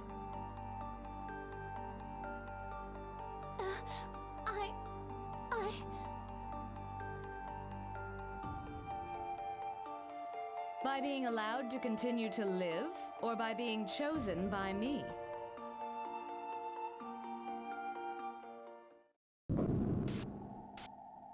It's not over yet. Yet one thing does strike me as odd. I'd believe that you were run away, but could a human really defeat a ghoul? I can't imagine. That's him! That's the man who betrayed me! Oh? What? Ah. Now I understand. We have a little conspiracy here, don't we? Conspiracy? You must be expert on the subject. Defiler of souls, your sins lay heavy upon you. Come to me, Dark Warriors. Battle awaits us. Oh.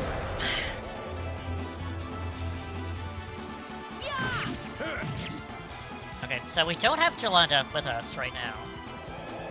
For story reasons. But, yeah, we're against Lumbert. He's going down quite quickly. But we're getting the experience of, magic. And how it's related.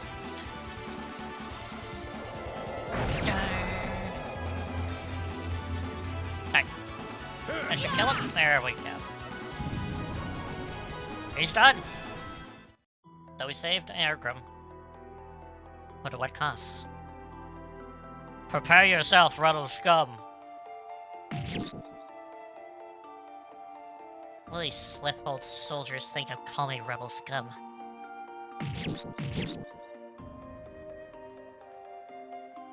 It's a little bit. It takes a little getting used to. Look, friend, you didn't expect me to do you any favor. I'm not gonna die. I guess they don't have much for use for heroes with true strength up in... what was it, Asgard? Asgard. It gets better. The battle system does get better. Like, with better... with more people, better weapons, and so forth, so... This is just like a little hint of the battle system. A figure is human, strength is not everything. Huh. You're one to talk, Death Goddess. Impious fool! Valkyrie is not a goddess of the dark. Such words as result in certain death. Angela? Eh? You knew. I see. So you're safe, little one.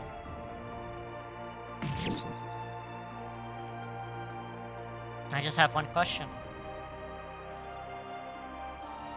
Aren't you just a death goddess? A god of death is merely responsible for suffering out the lives. However, I can show you a path. Path? Yes. However, you must walk out on your own. Stop this pointless slaughter! Old man. Argrim, have you truly raised arms against me?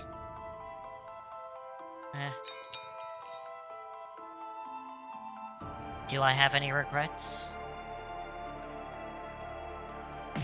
No.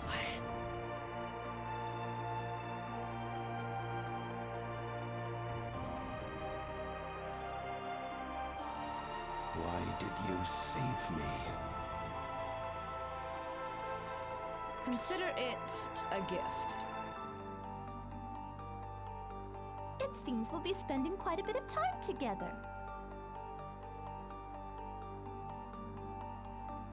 That it does, little one.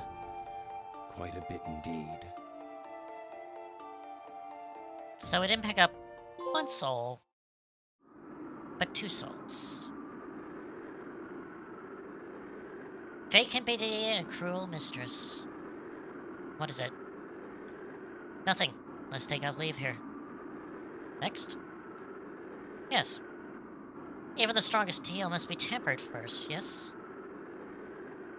To send him to Asgard directly would be a death sentence. Cut straight once again. You should be able to feel the presence of the undead as well. And thus brings the next part of the game, which is dungeons.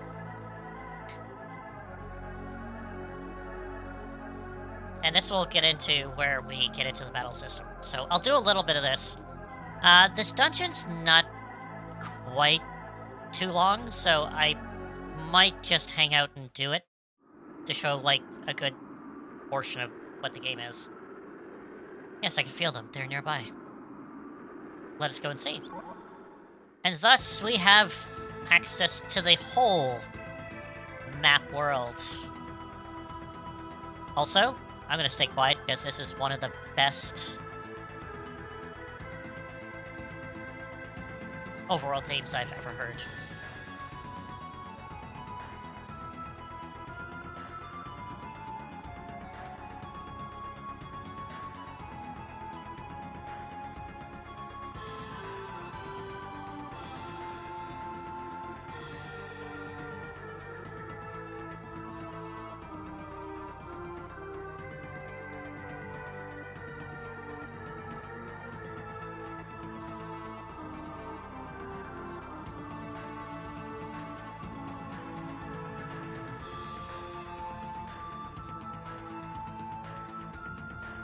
It's good.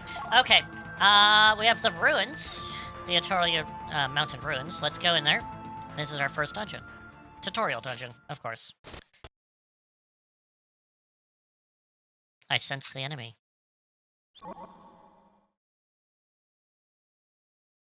Yes, there is one. An undead. Lenneth, are you ready? I accompany you through this ruins, but I will leave this place, and I must return to Afgar. Yes. Oh, look at that. Lenneth. It's a memory camp. That's where you save your game.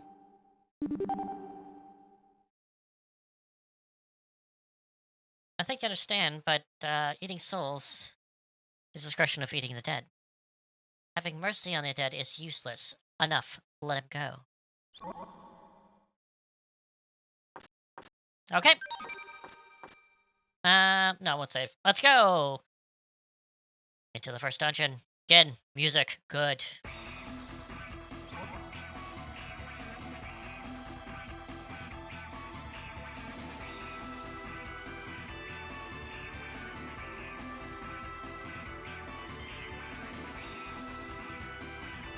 To fight the enemy, you must face and brandish your sword. Concentrate on the fight. You'll be first. Good. So, dungeons are side-scrolling. We see an enemy. They're quite big, like this one. We hit them. Go into battle. So, no random battles. No mercy. So, here's our fight screen. So, you have two classes. You have fighters and wizards. Or, like, magic users. Magic users are usually in the back. Because if they're not in the back, they're gonna get hit. And they use magic all the time. No MP. One magic per attack, basically. And you got your fighters. So, usually, you want to use your magic first, because it takes some time to wind up, and then you attack with everyone else.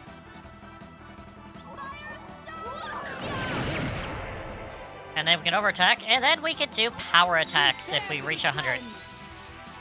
Divine assault.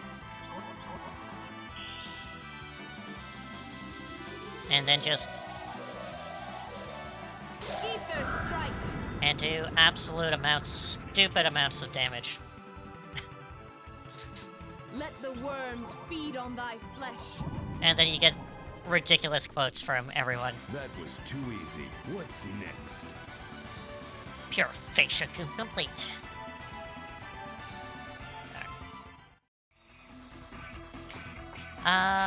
In here?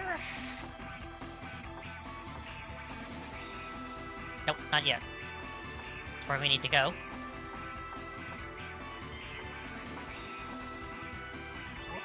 Nope, what are you going, Freya? Let's check out the contents of that bag. Yep, open chests. But first, we gotta deal with this guy. There you go. So if the monster comes in contact with you first, they'll go first, and if you burnish your sword, you can actually go first.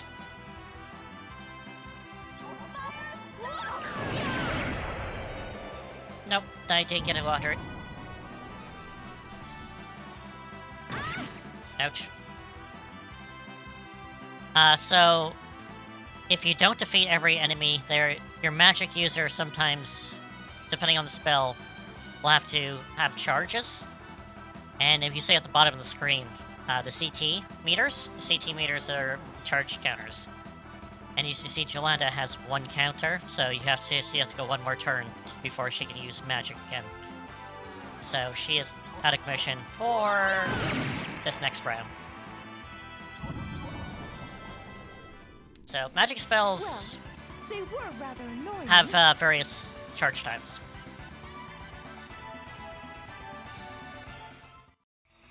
Alright. Contents. To get bags, you need to not pick it up. You need to press down and then actually go there. We got an Eye of Heaven, which allows us to see the whole map. Map? Where is map? This is map. This is our map. It's terrible. It's one of the few things I don't like about the game, because the map is terrible. And if you use the Eye of Heaven, you'll see the entire map, which, again, the game is not that difficult. There's not a lot of different areas, so I would say just use it for points. Again, there's just a lot of stuff I can't really go into until later on. We may be in trouble. There we go. Let's go Arkham this time. Tired of you. Finishing strike. strike. Final blast. I love it. This is divine Punch. punishment. Oh. Impudent. It shall be engraved upon your soul. So if your Divine assault. big attack goes to 100, you can go on to another person if they're ready, if they don't have any charge time. Sort of 3D. It's still 2D. It's still like side-scrolling, but it's you can go in behind and in the front. So doors, you can go in doors behind to go into different rooms, and you can go in front for in different rooms. So you gotta see if there's things like here. I can go in the rear, which it goes in behind here. So it's instead of like looking down, you're looking to the side, basically. Found an R-bar key. Let's go. It's different. Like, I would say, like, hey, you know, it is an RPG. But it's a side-scrolling RPG, basically. And that's kind of what it is. Like, you'd be like, what? What is that? But it is. It is kind of like that. Lenneth, I think you can use that key here. Please take a look at those iron bars. Alright, let's go up to it. Use the key. Open the door. And we're going down.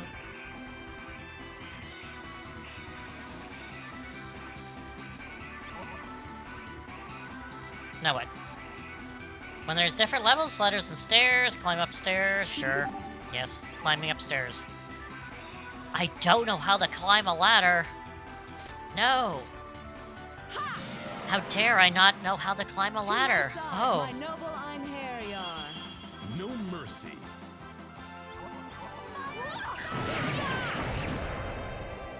No, we already... I do have to say, after seeing the special attacks so much, you're like, I don't want to see them anymore, and you can cancel them by pressing up and down during that screen. And that's me. Oh, I fainted the enemy.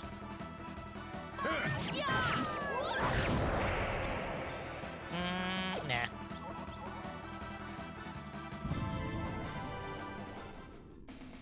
Get thee hence, oblivion. And then there's also, like, you know, you have the ability to get magical crystals from the enemies, and that's for if you hit the enemy, has to be above, you have to, what is it, knock the balance off the enemy so they're in the air, and then hit them in the air with other people, and then they'll drop magical crystals, which are for extra experience. But that's more later on, so don't worry about it now.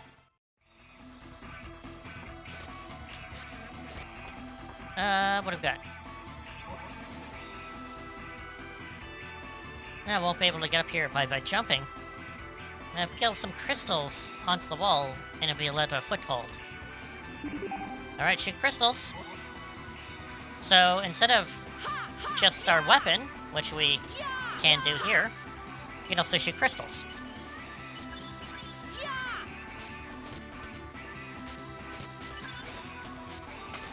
So, yeah. To climb walls. Shoot crystals at enemies, you contain their movement for a certain period of time. There are many other characteristics of crystals that should be experimented with them. They come in handy. This way? Nope. Yeah, we'll do that. To my side, my noble Einherjar. These beasts will be a good test. Actually, no. They're not a good part of my test now.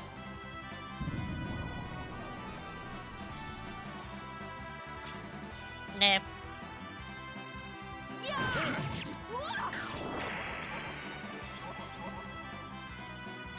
We're, as Freya said, you can recruit characters, but the thing is, if we send them to Asgard right away, they won't do well, and it's a death sentence, so we have to level them up to a certain point, and then send them to Asgard. Because, you know, they're warriors. We gotta temper that steel. So, we gotta level them up through dungeons, and also it's taking care of the undead. So, it's more of helping Midgar also. Okay, so that guy dropped the chest. That happens when you focus in on your attacks. Like, everyone hits the enemy at the same time.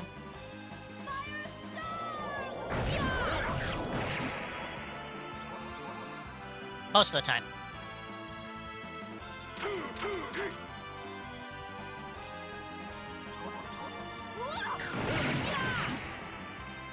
And also they gotta, like, game into the game, and not just have, like, you get a bunch of...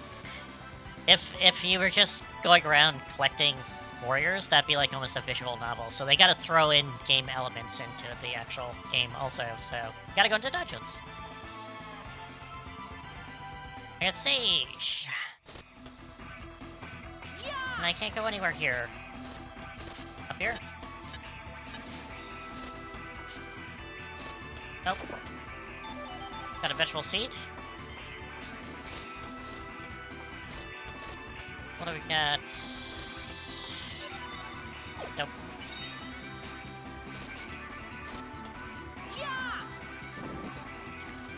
Yeah, we'll go that. To my side, my noble Einherjar. Oh, it's a monkey.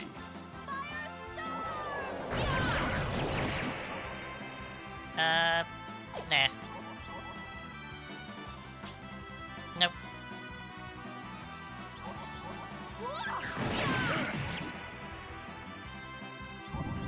Okay. No matter how many are defeated, More appears. Battle gives some good liners, one-liners. Oh, they're gonna go first because I didn't see it. Ouch. Ouch.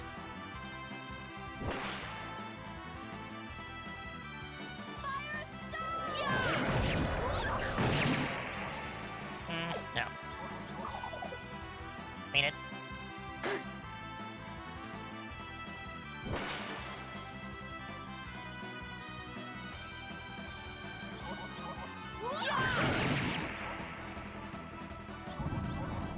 Alright. That guy just totally missed.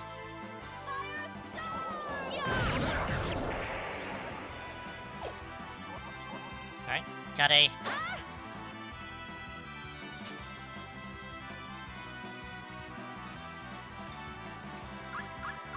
And also, I should point out, like, you don't have to go after all your guys on one guy. If you want to, like, do, you know, Valkyrie on this one, and then, you know, oh, Argrim on the other one, and, like, Freya on this one. You can do that, but it's just going to not be beneficial. It's more or less you want to go on everyone on the one enemy. But it's just when you do it, like, some of them, you charge up. Like, Freya has her shot that takes a moment. Shalanda takes a little bit to cast her spell, so you do those two first. And then when everything hits, it hits hard. So...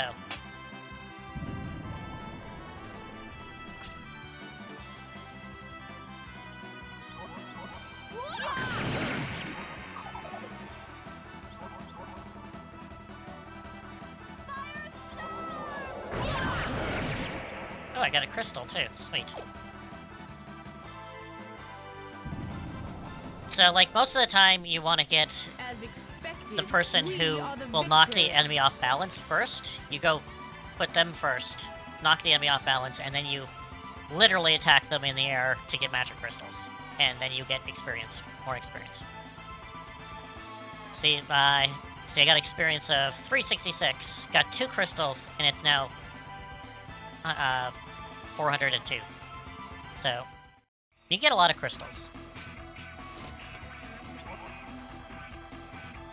But again, don't focus on the crystals now, because later on, you'll get a lot more. Alright, hit, hit, hit. Oh.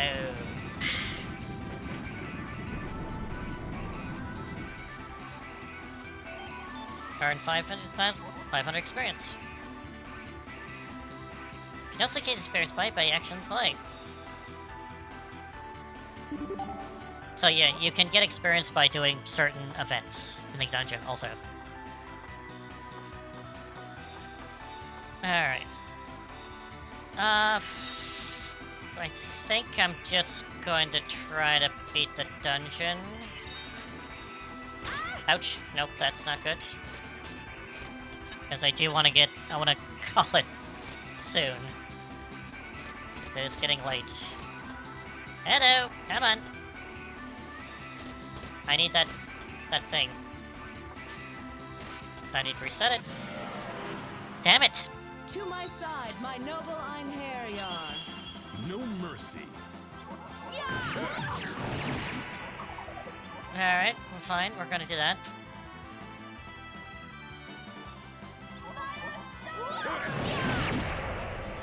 Nope.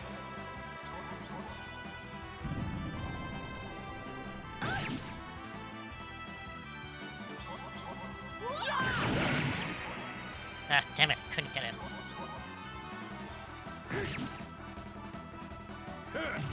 Alright, let's just kill him. Alright. Easy work for a god. Alright, I'm going to freeze you. I'm gonna push you over there. Bye.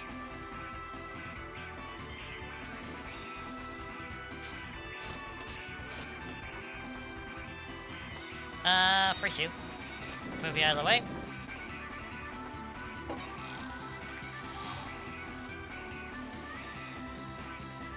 I'm kind of skipping over the dungeon a little bit here, too. Just get there, and I think this one has the Fire Lance. Good. I have a new spell. There's a Book of Spells. Book of Spells. Yep. I can cast different magic. Gimme! Fire Lance on Chalenda. Yes, please. Skills. No, not skills. Abilities. Fire Lance. So I can change different spells now, so she has a different spell. Nope. You know, I think I'm going to just take the hits.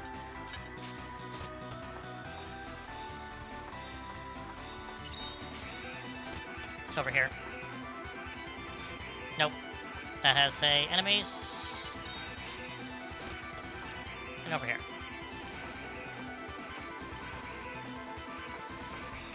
Up.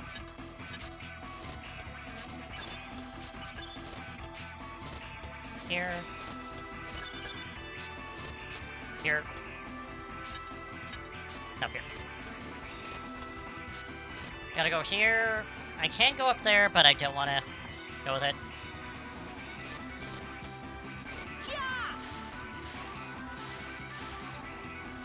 Nope.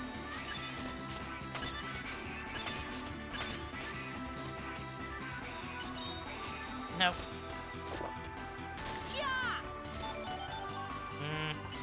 Nope.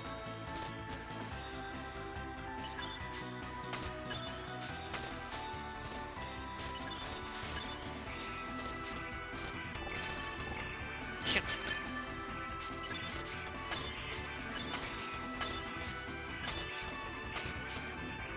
Shoot.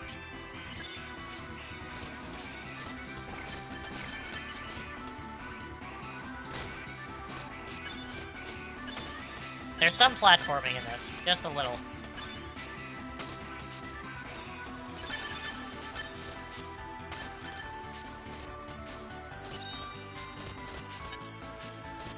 Alright, this should be the way.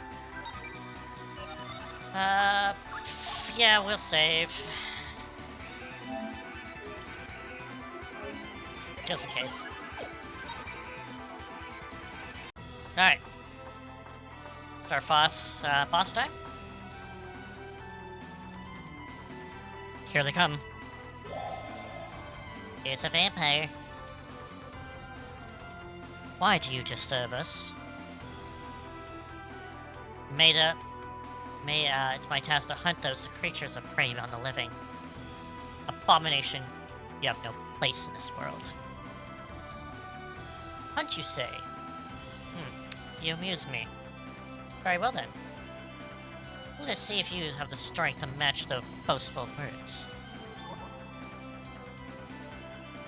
I will not participate in this battle. Let us know what is in your power. Use a sword. Will allow you to do the triple combo attack. Borrowed the sword. So we don't have Freya, but we do have a 3 combo attack sword now. So Dragon Servants, Master of Defense, need to break through their guard with our combination attacks. Guard Crush.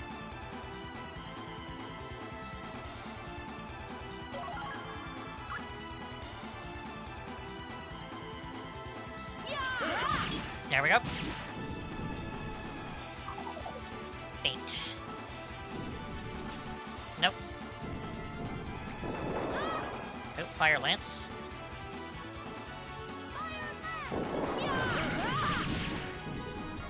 Done.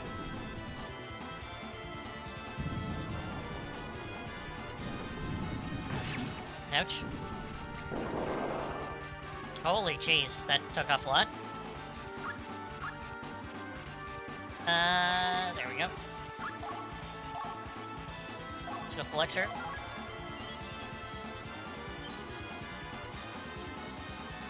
And let's do it again. Because she is nuts.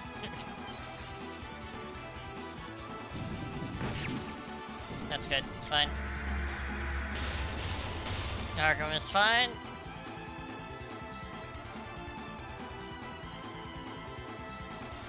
Scar Crush this. Faint.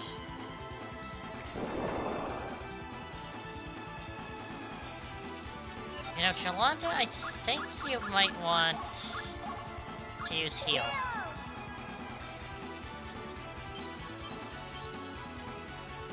Alright. Alright. Got here.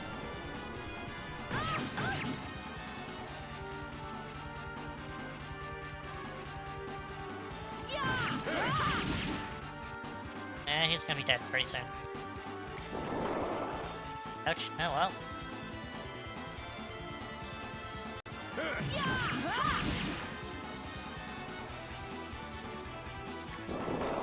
Ouch.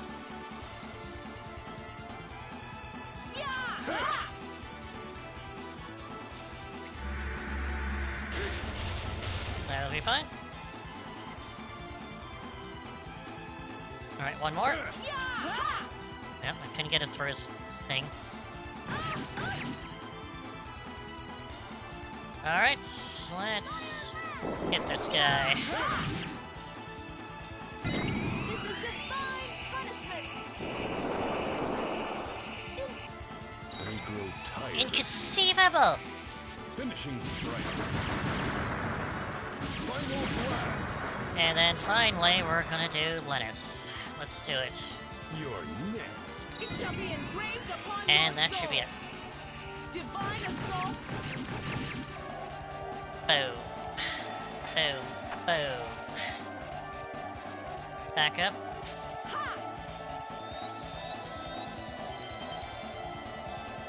Nivalang Valesti.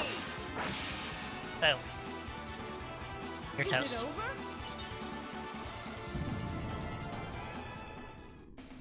Ha! Did you think you could defeat Done. me? Level up.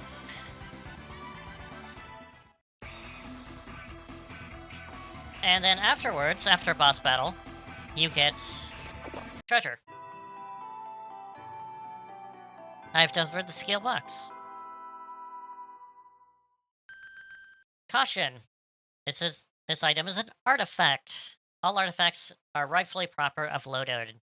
Return it or valuation will drop. I guess. Alright.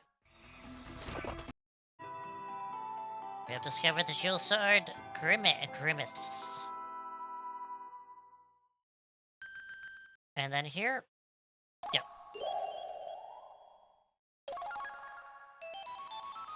Alright, so, big question is, what is that about?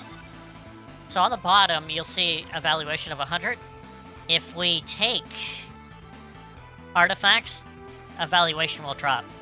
If it drops down very low, we will get the worst ending. So we gotta keep that high as much as possible. And, again, not good design. It's kind of archaic, but we have to go back through the dungeon. No enemies, but we have to go back through the dungeon.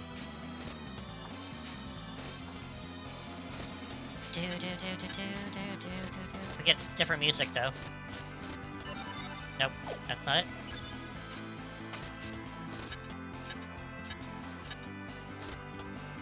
And after this, we're gonna call it, because that brings us into the actual, game. So, that's after tutorial. That was all tutorial.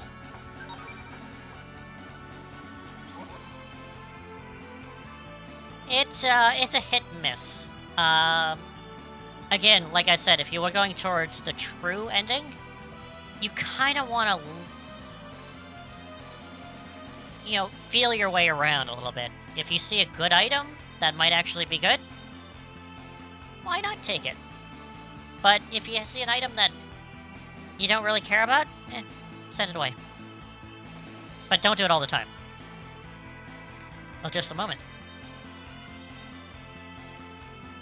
When a Harrier is trained, you can send him to Asgard.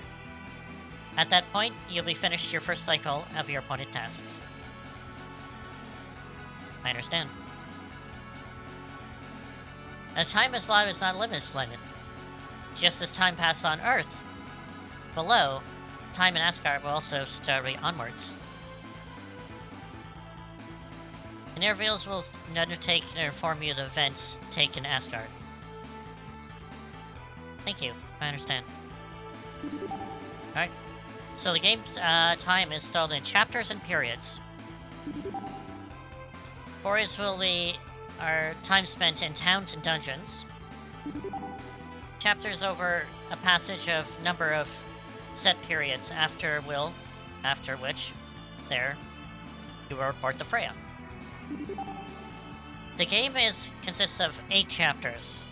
The final battle, Ragnarok, will commence when there is no mere periods remaining in the end of the world. So, be forewarned.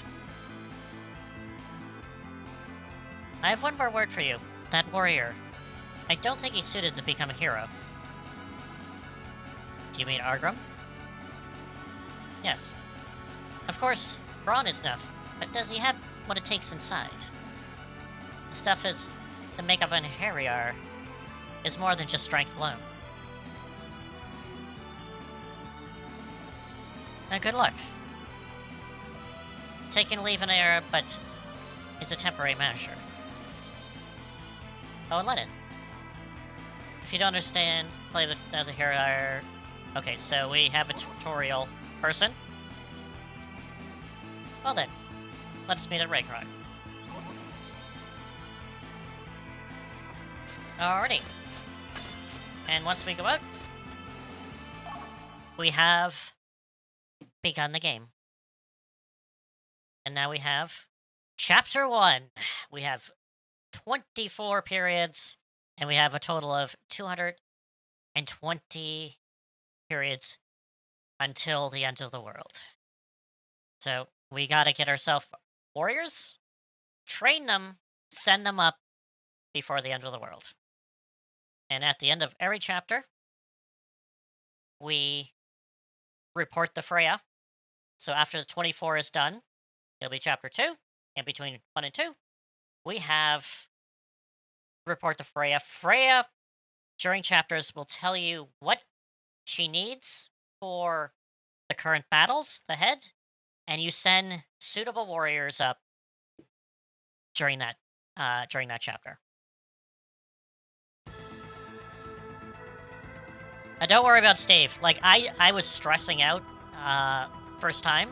Like, I was like, oh god, I don't want to be rushed. It doesn't matter. It really, you will have plenty of time. Because, one, this is how it kind of flows. You will use your concentration, which is the spinny, searching for people, warriors for people that are near death to incur them. That will take 2 periods. Usually, in between a chapter, you'll get 1 to 3 people in your team.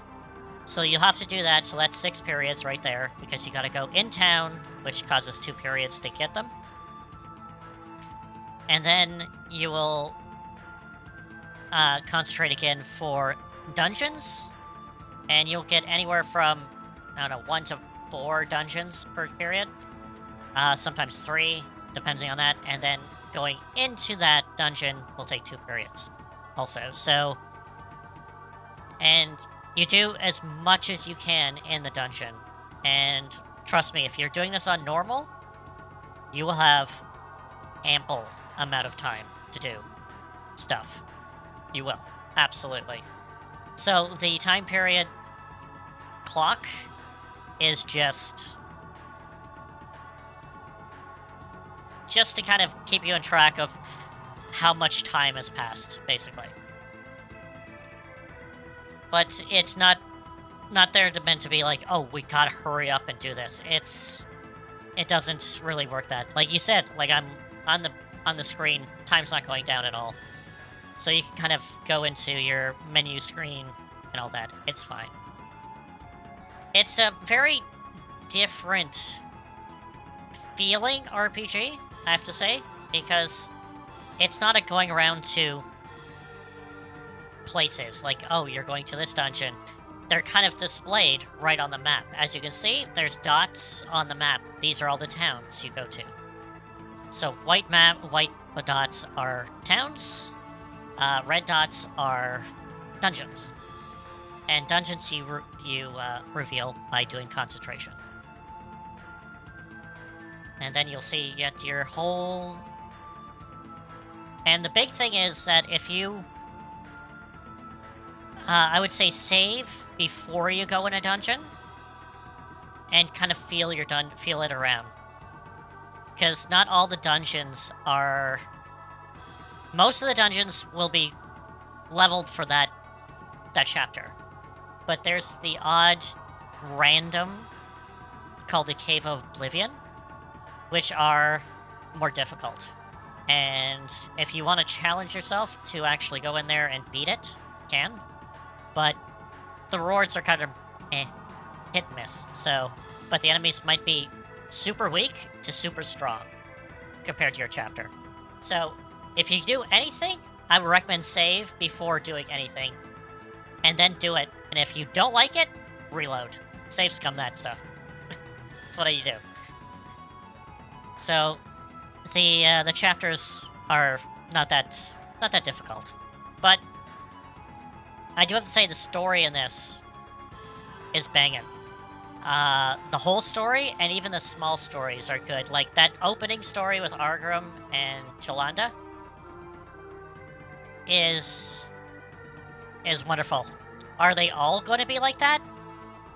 Not really. Like, some are shorter and to the point, while others are, like, just happen and you're like, oh, I have the warrior now. And you just have to kind of go with that. So, it's sometimes hit and miss on the small stories, but the bigger story, you kind of have to feel around a little bit, you know? You kind of, like, if you want to, like, you're told what to do right from the start. You gotta collect warriors, send them to Asgard, and that's it.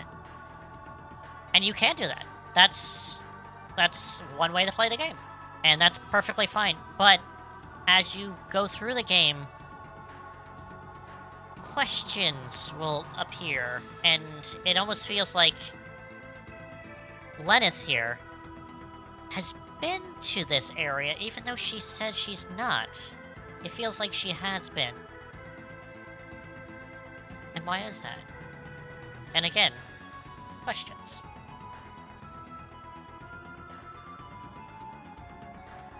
And that's kind of the beginning of Valkyrie Profile. It's one of my... So, It's a bit long, but holy cow, I've went through at least my top 3-ish games. Like Silent Hill's up there, obviously also, but these games I just played on stream today is like some of my favorite games of all time. So yeah, Final Fantasy IV, Xenogears, and Valkyrie Profile is definitely up there. And oh my god, I think I'm gonna call it because it is absolutely super late here. And I really thank everyone for sticking around. And it's been a wild time. It's been a wild time. So I thank you.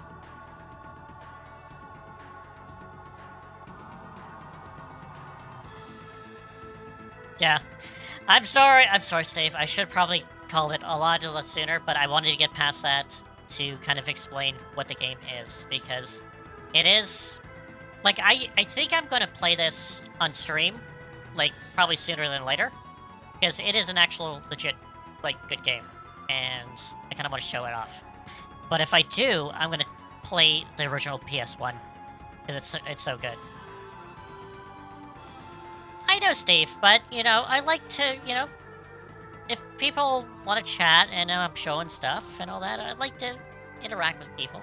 So, you know, and the thing is, you know, I don't want to... It's late. I've been streaming for 6 hours. I kind of do want to go to sleep myself, so... It is. Like, I don't want to be here, but I'm kind of telling myself, hey, you need to cut it. You know, it's absolutely... But anyway, thanks for showing up on this awesome birthday stream that I have. Tomorrow, which is today, I guess, technically, later on at 7, maybe 8. Maybe 8? No, it's Halloween, damn it. I have plans.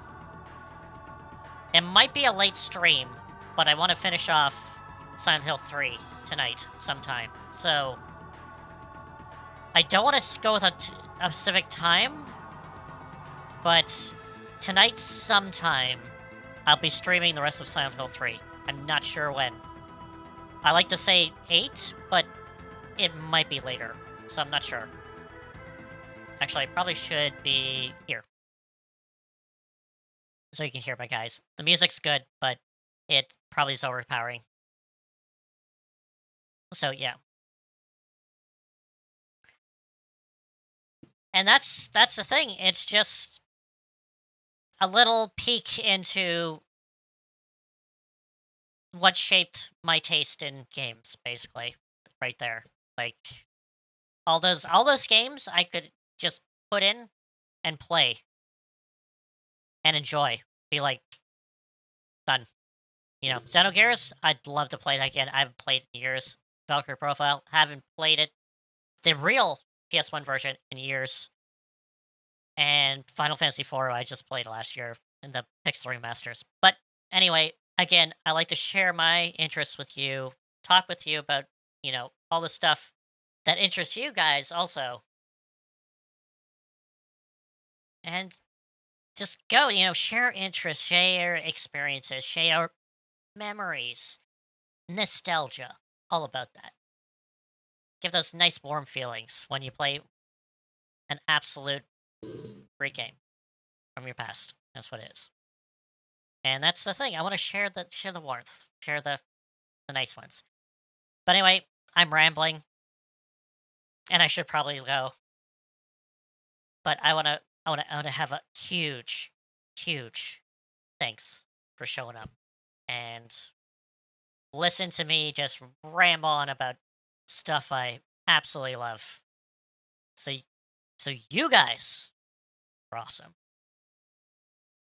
You guys are awesome. So, alright. So, one, have yourself a good night. And if you have anything for Halloween tomorrow, or today, whatever, later on. Again, be safe on Halloween, because there's, a lot of strange people out there on Halloween sometimes. So be safe on Halloween if you have any Halloween plans. And I will see you maybe later on tonight. I will be streaming, but if you have plans, I understand. Don't worry.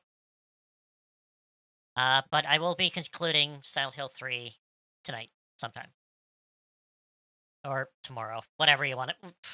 Whatever. Like Thursday night. Let's just say Thursday night sometime. But anyway, thanks for showing up. And remember to stay positive and stay safe. I'm gonna stay positive, but also stay safe out there. It's a rough world. Stay safe, okay? Big hugs. Big hugs around. Big hugs. Anyway, until next time, stay positive, stay safe, and I'll see you next time. Bye-bye!